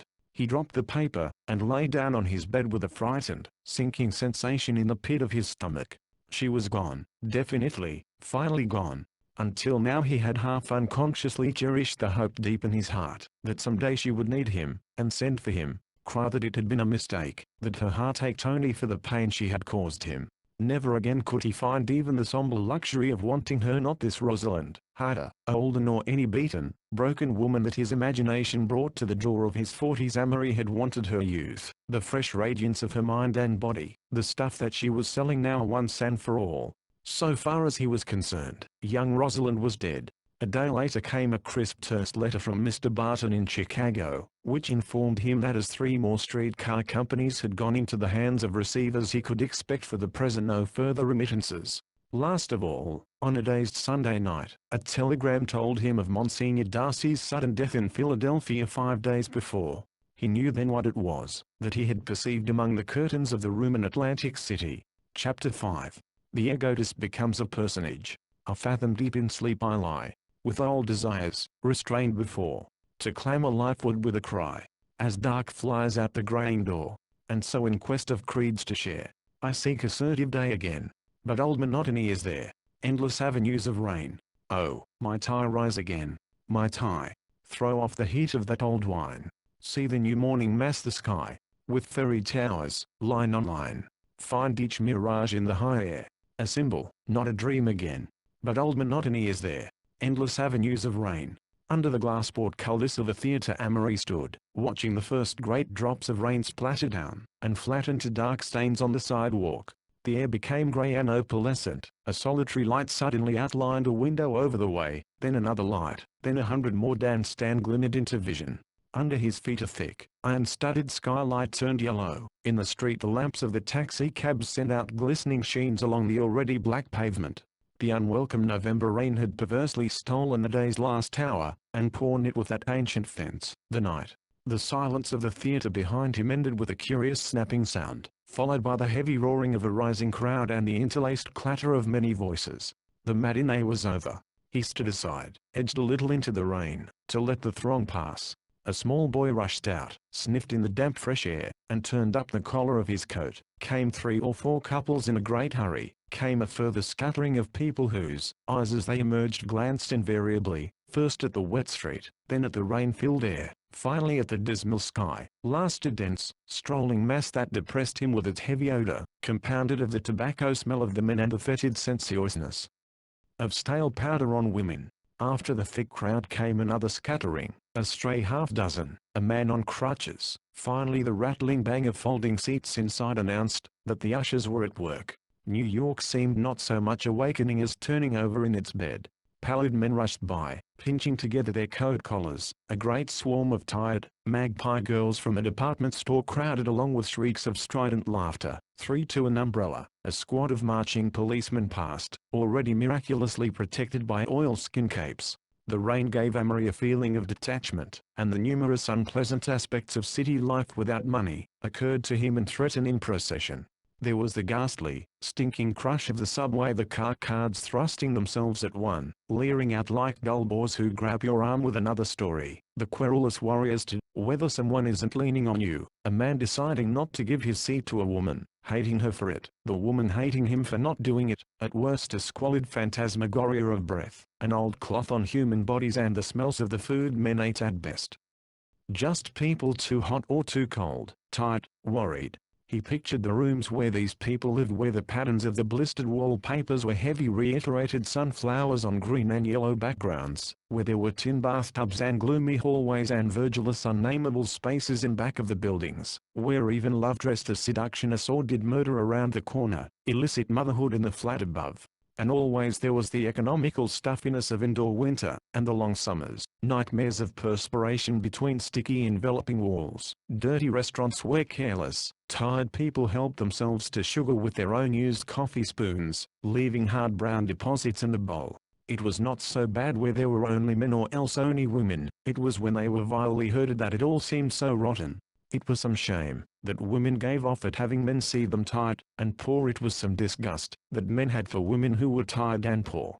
It was dirtier than any battlefield he had seen, harder to contemplate than any actual hardship molded of mire and sweat and danger. It was an atmosphere wherein birth and marriage and death were loathsome secret things. He remembered one day in the subway, when a delivery boy had brought in a great funeral wreath of fresh flowers, how the smell of it had suddenly cleared the air, and given everyone in the car a momentary glow. I detest poor people, thought Tamari suddenly. I hate them for being poor. Poverty may have been beautiful once, but it's rotten now. It's the ugliest thing in the world. It's essentially cleaner to be corrupt and rich than it is to be innocent and poor. He seemed to see again a figure whose significance had once impressed him, a well-dressed young man gazing from a club window on Fifth Avenue, and saying something to his companion with a look of utter disgust. Probably, thought Tamari, what he said was, "My God, aren't people horrible?" Never before in his life had Amory considered poor people. He thought cynically how completely he was lacking in all human sympathy.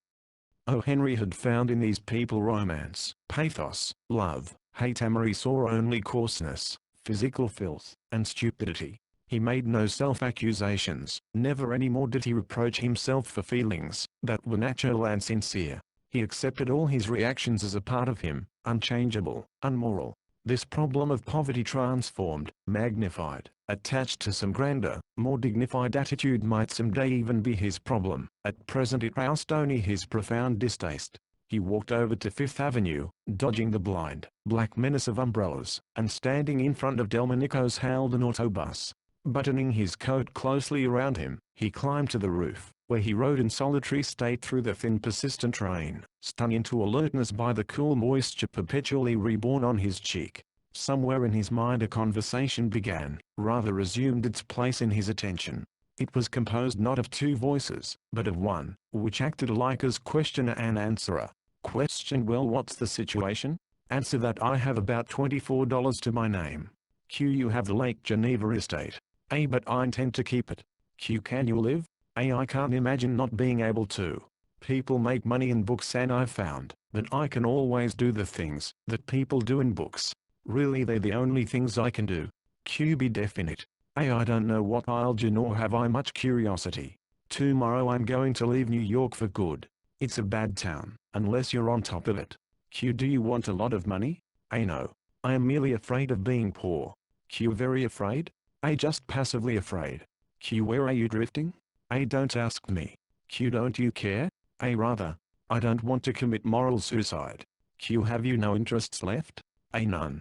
I've no more virtue to lose. Just as a cooling pot gives off heat, so all through youth and adolescence we give off calories of virtue. That's what's called ingenuousness. Q: an interesting idea. A: that's why a good man going wrong attracts people. They stand around and literally warm themselves at the calories of virtue he gives off. Sarah makes an unsophisticated remark and the faces simper in delight how innocent the poor child is. They are warming themselves at her virtue. But Sarah sees the simper, and never makes that remark again. Only she feels a little colder after that. Q: all your calories gone? A: all of them. I'm beginning to warm myself at other people's virtue. Q: are you corrupt? A: I think so. I'm not sure. I'm not sure about good and evil at all anymore. Q: is that a bad sign in itself? A: not necessarily. Q: what would be the test of corruption? A: becoming really insincere, calling myself not such a bad fellow, thinking I regretted my lost youth, when I only envy the delights of losing it. Youth is like having a big plate of candy. Sentimentalists think they want to be in the pure, simple state they were in before they ate the candy. They don't. They just want the fun of eating it all over again. The matron doesn't want to repeat her girlhood, she wants to repeat her honeymoon. I don't want to repeat my innocence. I want the pleasure of losing it again. Q: where are you drifting? This dialogue merged grotesquely into his mind's most familiar state, a grotesque blending of desires, worries, exterior impressions and physical reactions. 127th Street or 137th Street. 2 and 3 look alike? No, not much. Seat damp. Are clothes absorbing wetness from seat, or seat absorbing dryness from clothes? Sitting on wet substance gave appendicitis, so Froggy Parker's mother said. Well, he'd had a tile sue the steamboat company, Beatrice said, and my uncle has a quarter interest. Did Beatrice go to heaven? Probably not. He represented Beatrice's immortality, also all other affairs of numerous dead men who surely had never thought of him. If it wasn't appendicitis, influenza maybe. What? 120th Street? That must have been 112th back there. 102 instead of 127. Rosalind not like Beatrice, Eleanor like Beatrice, only wilder and brainier. Apartments along here expensive, probably $150 a month, maybe $200. Uncle had only paid $100 a month for whole great big house in Minneapolis. Question: were the stairs on the left or right as you came in? Anyway, in 12 Univ they were straight back, and to the left. What a dirty river, want to go down there, and see if it's dirty. French rivers all brown or black, so were southern rivers. $24 meant 480 donuts. He could live on it 3 months and sleep in the park.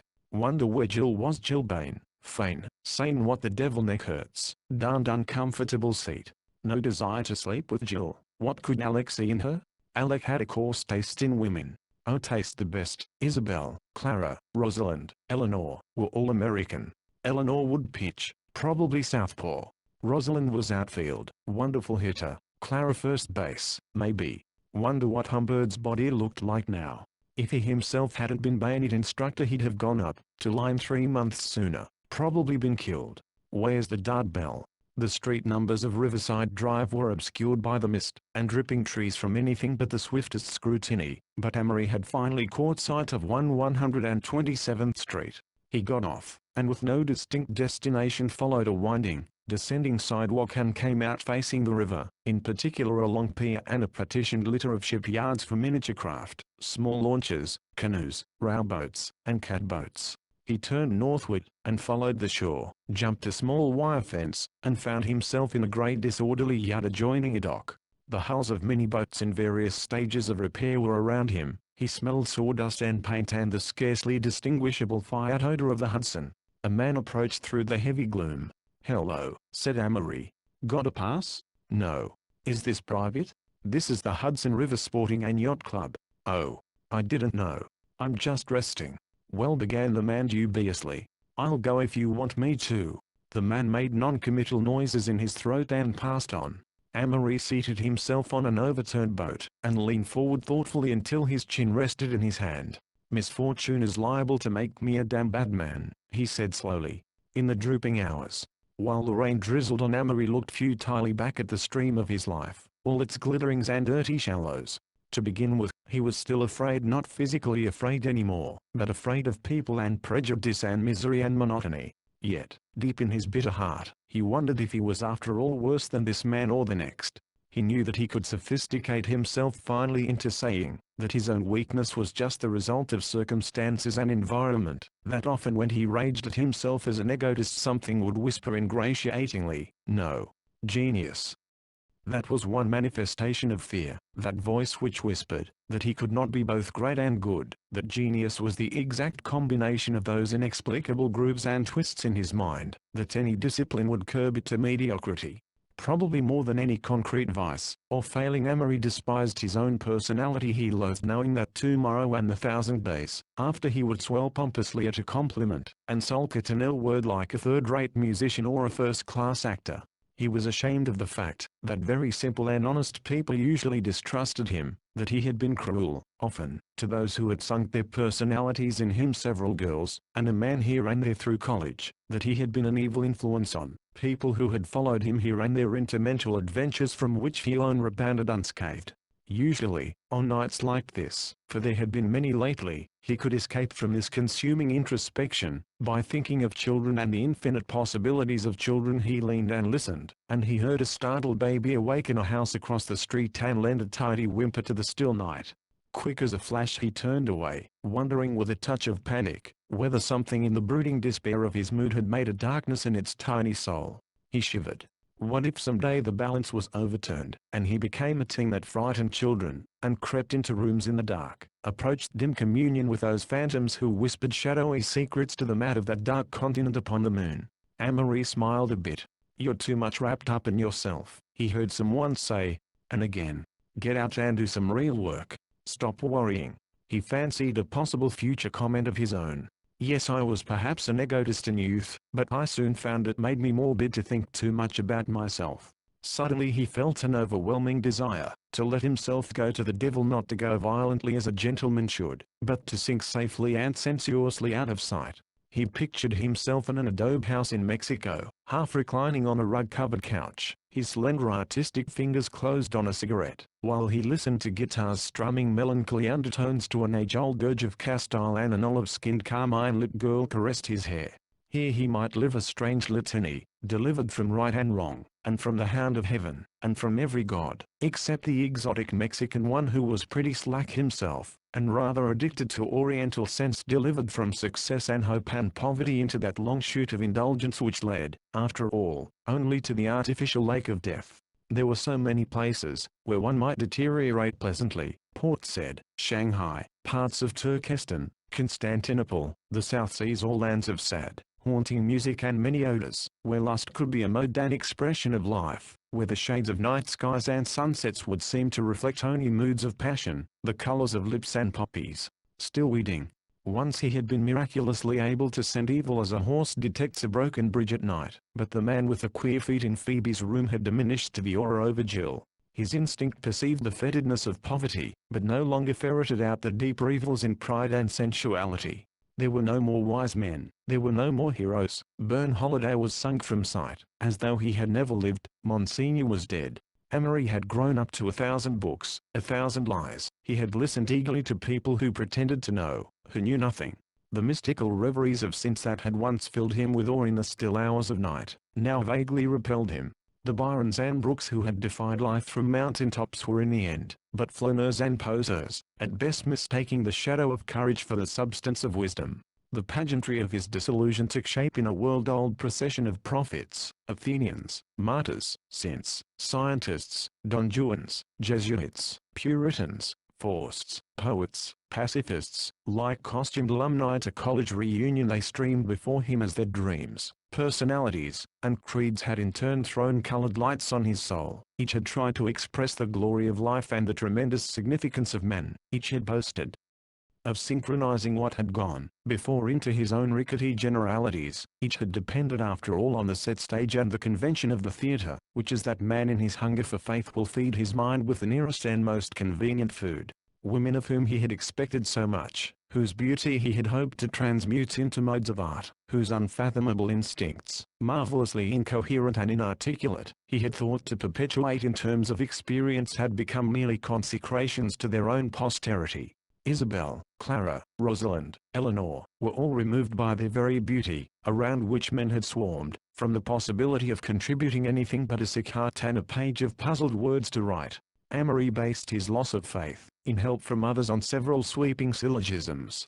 Granted that his generation, however bruised and decimated from this Victorian war, were the heirs of progress, waving aside petty differences of conclusions which, although they might occasionally cause the deaths of several millions of young men, might be explained away, supposing that after all Bernard Shaw and Bernhardi, Bonnelaw and Bethmann Hallweg were mutual heirs of progress, if only in agreeing against the ducking of witches, waving the antitheses, and approaching individually these men who seemed to be the leaders.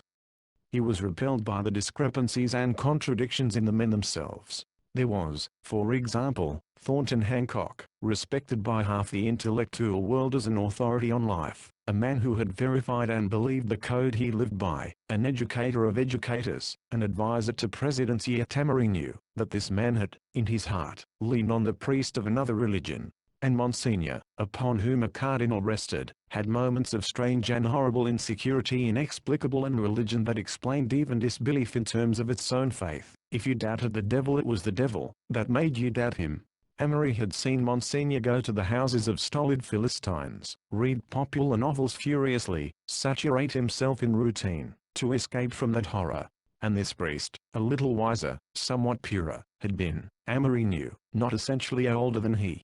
Amory was alone. He had escaped from a small enclosure into a great labyrinth. He was where Goethe was when he began Faust. He was where Conrad was when he wrote Almayer's Folly. Amory said to himself that there were essentially two sorts of people who through natural clarity or disillusion left the enclosure and sought the labyrinth. There were men like Wells and Plato, who had, half unconsciously, a strange, hidden orthodoxy, who would accept for themselves only what could be accepted for all men, incurable romanticists who never, for all their efforts, could enter the labyrinth as stark souls. There were on the other hand sword-like pioneering personalities, Samuel Butler, Renan, Voltaire, who progressed much slower, yet eventually much further. Not in the direct pessimistic line of speculative philosophy, but concerned in the eternal attempt to attach a positive value to life. Amory stopped. He began for the first time in his life to have a strong distrust of all generalities and epigrams. They were too easy, too dangerous to the public mind. Yet all thought usually reached the public after 30 years in some such form. Benson and Chesterton had popularized Huysmans and Newman. Shaw had sugar-coated Nietzsche and Ibsen and Schopenhauer. The man in the street heard the conclusions of dead genius through someone else's clever paradoxes and didactic epigrams. Life was a damned muddle, a football game with everyone offside and the referee gotten rid of everyone claiming the referee would have been on his side.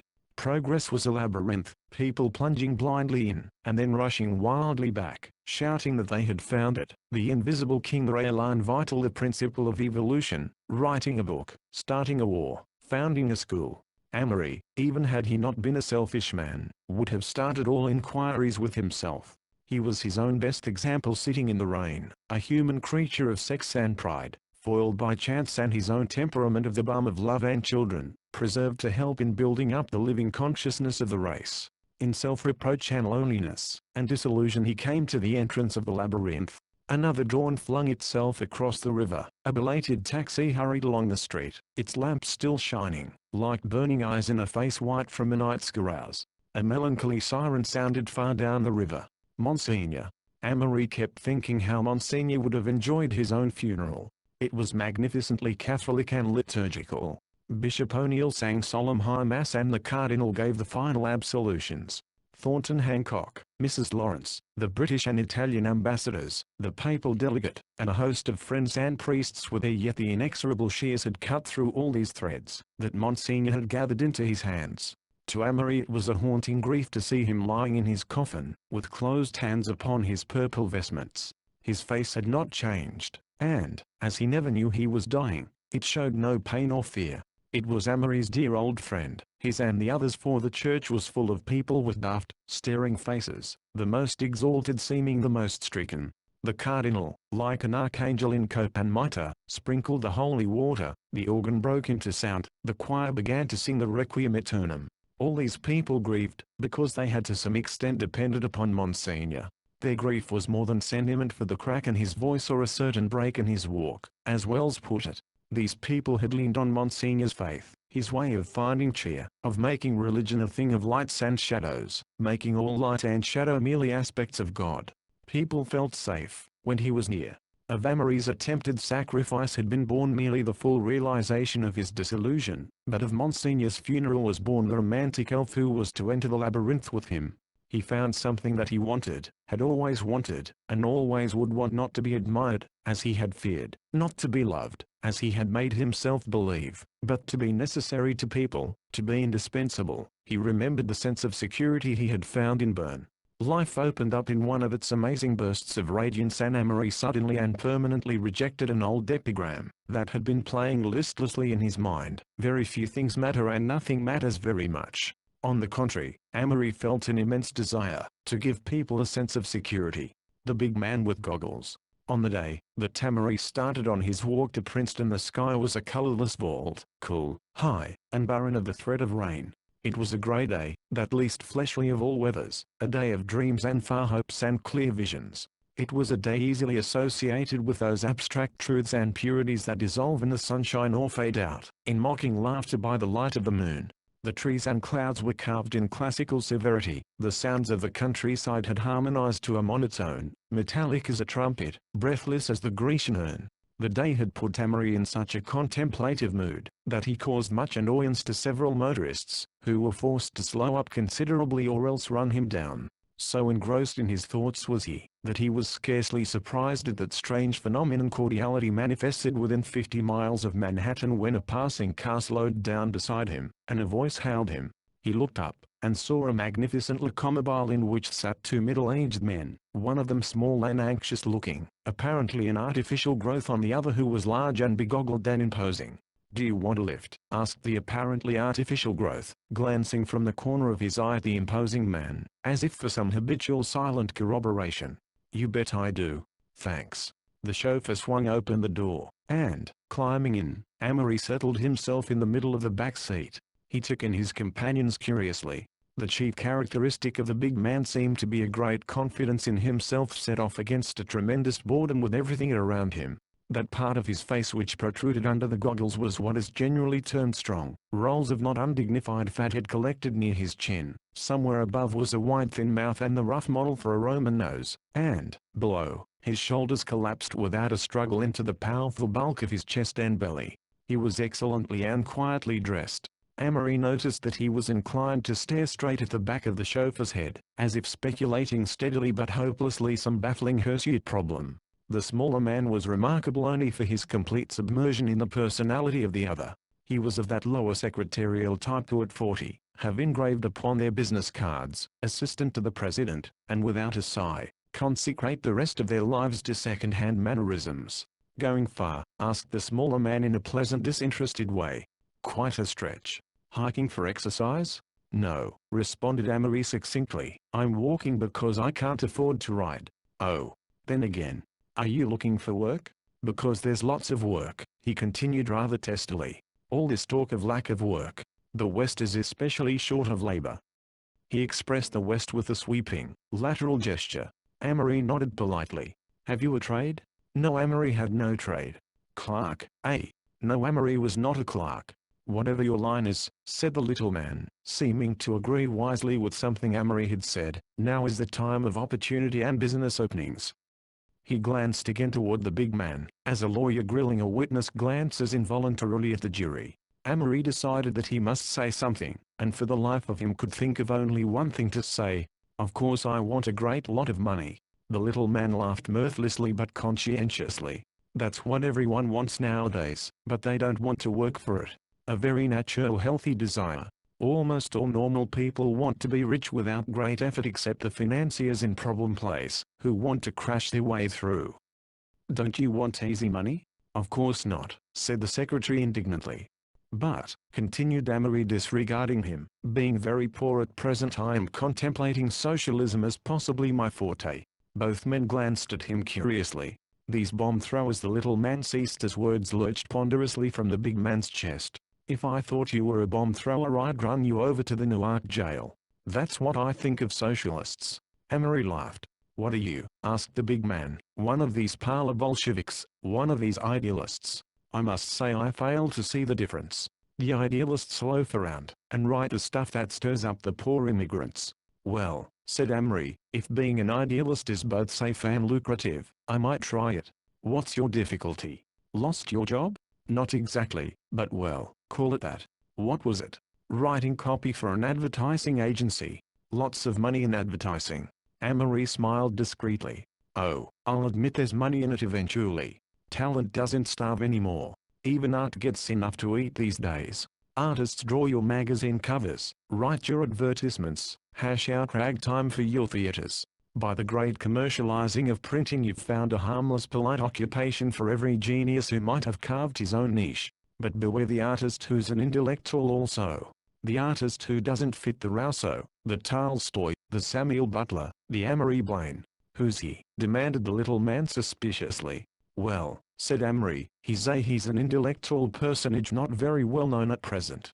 The little man laughed his conscientious laugh, and stopped rather suddenly as Amory's burning eyes turned on him. What are you laughing at? These intellectual people. Do you know what it means? The little man's eyes twitched nervously. Why, it usually means. It always means brainy and well-educated, interrupted Amory. It means having an active knowledge of the race's experience. Amory decided to be very rude. He turned to the big man. The young man. He indicated the secretary with his thumb, and said young man as one says bellboy, with no implication of youth, has the usual muddled connotation of all popular words. You object to the fact that capital controls printing, said the big man, fixing him with his goggles. Yes, and I object to doing their mental work for them. It seemed to me that the root of all the business I saw around me consisted in overworking and underpaying a bunch of dubs who submitted to it. Here now, said the big man, you'll have to admit that the laboring man is certainly highly paid 5 and 6 hour days. It's ridiculous. You can't buy an honest day's work from a man in the trades unions. You've brought it on yourselves, insisted Amory. You people never make concessions until they are wrung out of you. What people? Your class, the class I belonged to until recently, those who by inheritance or industry or brains or dishonesty have become the moneyed class. Do you imagine that, if that road mender over there had the money he'd be any more willing to give it up? No, but what's that got to do with it? The older man considered. No, I'll admit it hasn't. It rather sounds as if it had though. In fact, continued Amory, he'd be worse. The lower class is a narrower, less pleasant and personally more selfish, certainly more stupid. But all that has nothing to do with the question. Just exactly what is the question? Here Amory had to pause to consider exactly what the question was. Amory coins a phrase. When life gets hold of a brainy man of fair education, began Amory slowly, that is, when he marries he becomes, 9 times out of 10, a conservative as far as existing social conditions are concerned. He may be unselfish, kind-hearted, even just in his own way, but his first job is to provide, and to hold fast. His wife shoes him on, from 10,000 a year to 20,000 a year, on and on, in an enclosed treadmill, that hasn't any windows. He's done. Life's got him. He's no help. He's a spiritually married man. Amory paused and decided that it wasn't such a bad phrase. Some men, he continued, escape the grip. Maybe their wives have no social ambitions. Maybe they've hit a sentence or two in a dangerous book that pleased them. Maybe they started on the treadmill as I did, and were knocked off. Anyway, they're the congressmen you can't bribe, the presidents who aren't politicians, the writers, speakers, scientists, statesmen who aren't just popular grab bags for a half-dozen women and children. He's the natural radical? Yes, said Amory. He may vary from the disillusioned critic like old Thornton Hancock, all the way to Trotsky. Now this spiritually unmarried man hasn't direct power, for unfortunately the spiritually married man, as a byproduct of his money chase, has garnered in the great newspaper, the popular magazine, the influential weekly, so that Mrs. Newspaper, Mrs. Magazine, Mrs. Weekly can have a better limousine than those oil people across the street or those cement people round the corner. Why not? It makes wealthy men the keepers of the world's intellectual conscience, and, of course, a man who has money under one set of social institutions quite naturally can't risk his family's happiness by letting the clamor for another appear in his newspaper. But it appears, said the big man. We're in the discredited mediums. Rotten cheap papered weeklies. All right, go on. Well, my first point is that through a mixture of conditions, of which the family is the first, there are these two sorts of brains. One sort takes human nature as it finds it, uses its timidity, its weakness, and its strength for its own ends. Opposed is the man who, being spiritually unmarried, continually seeks for new systems that will control or counteract human nature. His problem is harder. It is not life that's complicated, it's the struggle to guide and control life. That is his struggle. He is a part of progress the spiritually married man is not. The big man produced 3 big cigars, and proffered them on his huge palm. The little man took one. Amory shook his head, and reached for a cigarette. Go on talking, said the big man. I've been wanting to hear one of you fellows. Going faster. Modern life, began Amory again, changes no longer century by century, but year by year, 10 times faster than it ever has before. Populations doubling, civilizations unified more closely with other civilizations, economic interdependence, racial questions, and we're dawdling along. My idea is that we've got to go very much faster. He slightly emphasized the last words and the chauffeur unconsciously increased the speed of the car. Amory and the big man laughed. The little man laughed too. After a pause, every child, said Amory, should have an equal start. If his father can endow him with a good physique and his mother with some common sense in his early education, that should be his heritage. If the father can't give him a good physique, if the mother has spent, in chasing men, the years in which she should have been preparing herself to educate her children, so much the worse for the child. He shouldn't be artificially bolstered up with money, sent to these horrible tutoring schools, dragged through college. Every boy ought to have an equal start. All right, said the big man, his goggles indicating neither approval nor objection. Next I'd have a fair trial of government ownership of all industries. That's been proven a failure. No, it merely failed. If we had government ownership, we'd have the best analytical business minds in the government working for something besides themselves. We'd have Mackays instead of Burlesons. We'd have Morgans in the Treasury Department. We'd have Hills running interstate commerce. We'd have the best lawyers in the Senate. They wouldn't give their best efforts for nothing. McAdoo. No, said Amory, shaking his head. Money isn't the only stimulus that brings out the best that's in a man, even in America. You said a while ago that it was. It is, right now. But if it were made illegal to have more than a certain amount, the best men would all flock for the one other reward which attracts humanity: honor. The big man made a sound that was very like boo. That's the silliest thing you've said yet. No, it isn't silly. It's quite plausible. If you'd gone to college, you'd have been struck by the fact that the men there would work twice as hard for any one of 100 petty honors as those other men did who were earning their way through. Kid's child's play, scoffed his antagonist. Not by a darn sight unless we're all children. Did you ever see a grown man, when he's trying for a secret society or a rising family whose name is up at some club? They'll jump when they hear the sound of the word. The idea that to make a man work you've got to hold gold in front of his eyes is a growth, not an axiom. We've done that for so long, that we've forgotten there's any other way. We've made a world where that's necessary. Let me tell you, Amory became emphatic, if there were 10 men insured against either wealth or starvation, and offered a green ribbon for 5 hours work a day and a blue ribbon for 10 hours work a day, 9 out of 10 of them would be trying for the blue ribbon. That competitive instinct only wants a badge. If the size of their house is the badge, they'll sweat their heads off for that. If it's only a blue ribbon, I damn near believe they'll work just as hard. They have another ages. I don't agree with you. I know it, said Amory, nodding sadly. It doesn't matter anymore though. I think these people are going to come and take what they want pretty soon. A fierce hiss came from the little man. Machine guns. Ah, but you've taught them their use. The big man shook his head. In this country there are enough property owners not to permit that sort of thing. Amory wished he knew the statistics of property owners and non-property owners. He decided to change the subject. But the big man was aroused. When you talk of taking things away, you're on dangerous ground. How can they get it without taking it? For years people have been stalled off with promises. Socialism may not be progress, but the threat of the red flag is certainly the inspiring force of all reform. You've got to be sensational to get attention.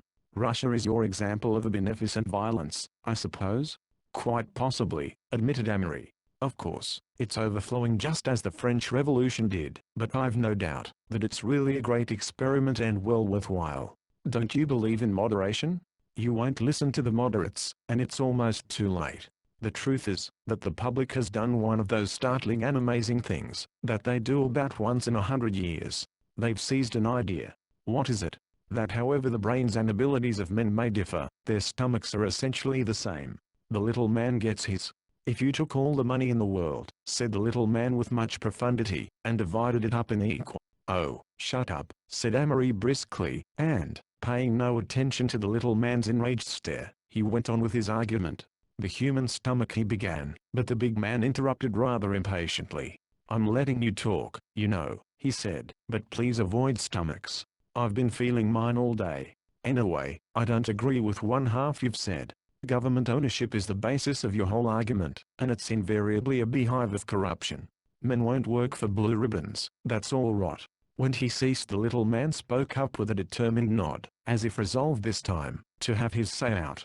There are certain things which are human nature, he asserted with an owl-like look, which always have been, and always will be, which can't be changed. Amory looked from the small man to the big man helplessly. Listen to that. That's what makes me discouraged with progress. Listen to that. I can name offhand over 100 natural phenomena that have been changed by the will of man, 100 instincts in man that have been wiped out, or are now held in check by civilization. What this man here just said has been for thousands of years the last refuge of the associated mutton heads of the world. It negates the efforts of every scientist, statesman, moralist, reformer, doctor, and philosopher that ever gave his life to humanity's service. It's a flat impeachment of all that's worth, while in human nature, every person over 25 years old who makes that statement in cold blood ought to be deprived of the franchise. The little man leaned back against the seat, his face purple with rage. Amory continued, addressing his remarks to the big man. These quarter-educated stale-minded men such as your friend here, who think they think, every question that comes up, you'll find his type in the usual ghastly muddle. One minute it's the brutality and inhumanity of these Prussians, the next it's we ought to exterminate the whole German people. They always believe that things are in a bad way now, but they haven't any faith in these idealists. One minute they call Wilson just a dreamer, not practical. A year later they rail at him for making his dreams realities. They haven't clear logical ideas on one single subject, except a sturdy stolid opposition to all change. They don't think uneducated people should be highly paid, but they won't see that if they don't pay the uneducated people, their children are going to be uneducated too, and we're going round and round in a circle. That is the great middle class. The big man with a broad grin on his face leaned over and smiled at the little man. You're catching it pretty heavy, Gavin. How do you feel? The little man made an attempt to smile, and act as if the whole matter was so ridiculous as to be beneath notice. But Amory was not through. The theory that people are fit to govern themselves rests on this man. If he can be educated to think clearly, concisely, and logically, freed of his habit of taking refuge in platitudes and prejudices and sentimentalisms, then I'm a militant socialist. If he can't, then I don't think it matters much what happens to man or his systems, now or hereafter. I am both interested and amused, said the big man. You are very young. Which may only mean that I have neither been corrupted nor made timid by contemporary experience. I possess the most valuable experience, the experience of the race, for in spite of going to college I've managed to pick up a good education. You talk glibly. It's not all rubbish, cried Amory passionately. This is the first time in my life I've argued socialism. It's the only panacea I know. I'm restless. My whole generation is restless. I'm sick of a system where the richest man gets the most beautiful girl, if he wants her, where the artist without an income has to sell his talents to a button manufacturer. Even if I had no talents I'd not be content to work 10 years, condemned either to celibacy or a furtive indulgence, to give some man's son an automobile. But, if you're not sure, that doesn't matter, exclaimed Amory. My position couldn't be worse. A social revolution might land me on top. Of course I'm selfish. It seems to me, I've been a fish out of water in too many outworn systems. I was probably one of the 24 men in my class at college, who got a decent education, still they'd let any well-tutored flathead play football, and I was ineligible, because some silly old men thought we should all profit by conic sections. I loathe the army. I loathe business. I'm in love with change, and I've killed my conscience. So you'll go along crying that we must go faster. That, at least, is true, Amory insisted. Reform won't catch up to the needs of civilization, unless it's made to. A laissez-faire policy is like spoiling a child, by saying he'll turn out all right in the end. He will if he's made to. But you don't believe all this socialist patter you talk. I don't know. Until I talked to you, I hadn't thought seriously about it. I wasn't sure of half of what I said. You puzzle me, said the big man, but you're all alike. They say Bernard Shaw, in spite of his doctrines, is the most exacting of all dramatists about his royalties. To the last farthing. Well, said Amory, I simply state that I'm a product of a versatile mind in a restless generation with every reason to throw my mind and pen in with the radicals. Even if, deep in my heart, I thought we were all blind atoms in a world as limited as a stroke of a pendulum, I and my sort would struggle against tradition, try, at least, to displace old cants with new ones. I've thought I was right about life at various times, but faith is difficult. One thing I know. If living isn't a seeking for the Grail it may be a damned amusing game. For a minute neither spoke, and then the big man asked, What was your university? Princeton. The big man became suddenly interested. The expression of his goggles altered slightly. I sent my son to Princeton. Did you? Perhaps you knew him. His name was Jesse Ferrenby. He was killed last year in France. I knew him very well. In fact, he was one of my particular friends. He was quite a fine boy. We were very close. Amory began to perceive a resemblance between the father and the dead son, and he told himself that there had been all along a sense of familiarity. Jesse Ferrenby, the man who in college had borne off the crown that he had aspired to. It was all so far away.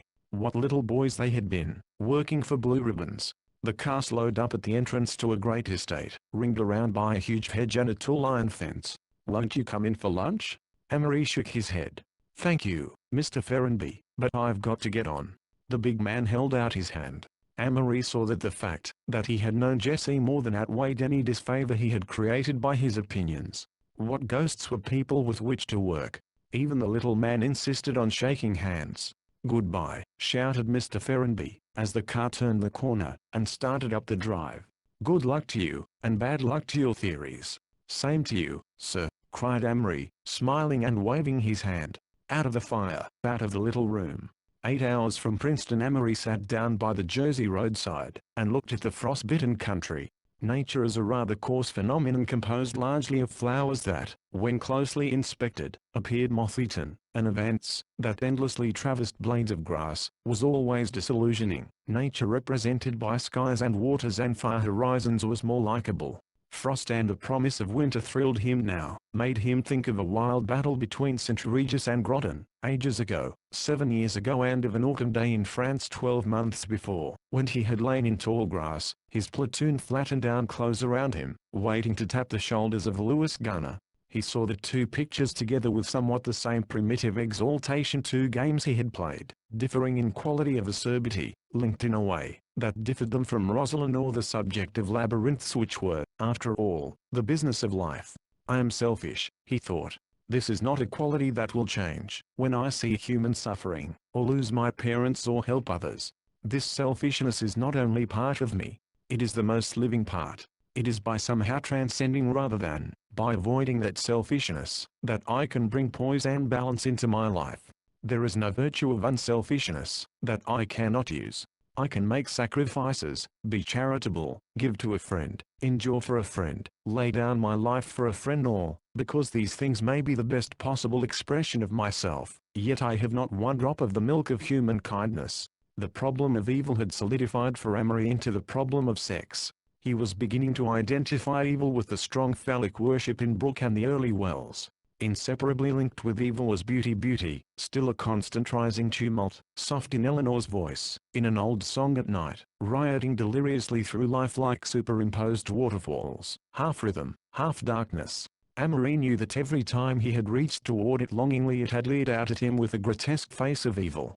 Beauty of great art, beauty of all joy, most of all the beauty of women. After all, it had too many associations with license and indulgence. Weak things were often beautiful, weak things were never good.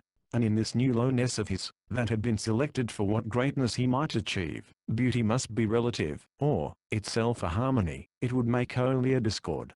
In a sense this gradual renunciation of beauty was the second step after his disillusion had been made complete. He felt that he was leaving behind him his chance of being a certain type of artist. It seemed so much more important to be a certain sort of man.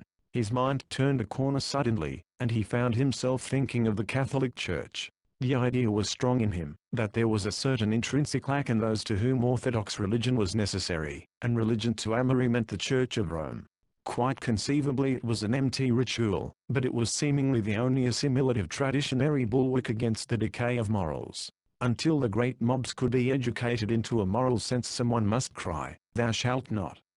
Yet any acceptance was, for the present, impossible. He wanted time and the absence of ulterior pressure. He wanted to keep the tree without ornaments, realize fully the direction and momentum of this new start. The afternoon waned from the purging good of 3 o'clock to the golden beauty of 4. Afterward he walked through the dull ache of a setting sun when even the clouds seemed bleeding, and at twilight he came to a graveyard. There was a dusky dreamy smell of flowers and the ghost of a new moon in the sky and shadows everywhere.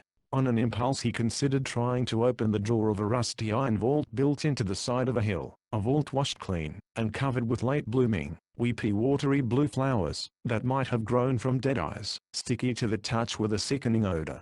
Amory wanted to feel William Dayfield, 1864. He wondered that graves ever made people consider life in vain. Somehow he could find nothing hopeless in having lived. All the broken columns, and clasped hands and doves and angels meant romances. He fancied that in 100 years he would like having young people speculate as to whether his eyes were brown or blue, and he hoped quite passionately that his grave would have about it an air of many years ago. It seemed strange that out of a row of Union soldiers 2 or 3 made him think of dead loves and dead lovers, when they were exactly like the rest, even to the yellowish moss. Long after midnight the towers and spires of Princeton were visible, with here and there a late burning light, and suddenly out of the clear darkness the sound of bells. As an endless dream it went on, the spirit of the past brooding over a new generation, the chosen youth from the muddled, unchastened world, still fed romantically on the mistakes and half-forgotten dreams of dead statesmen and poets. Here was a new generation, shouting the old cries, learning the old creeds, through a reverie of long days and nights, destined finally to go out into that dirty great turmoil to follow love and pride. A new generation dedicated more than the last to the fear of poverty and the worship of success, grown up to find all gods dead, all wars fought, all faith and man shaken. Amory, sorry for them, was still not sorry for himself. Art, politics, religion, whatever his medium should be, he knew he was safe now, free from all hysteria. He could accept what was acceptable, roam, grow, rebel, sleep deep through many nights. There was no God in his heart, he knew. His ideas were still in riot. There was ever the pain of memory, the regret for his lost youth, yet the waters of disillusion had left a deposit on his soul, responsibility and a love of life, the faint stirring of old ambitions and unrealized dreams. But oh, Rosalind, Rosalind, it's all a poor substitute at best, he said sadly. And he could not tell why the struggle was worthwhile, why he had determined to use to the utmost himself, and his heritage from the personalities he had passed. He stretched out his arms to the crystalline radiant sky. "I know myself," he cried, "but that is all.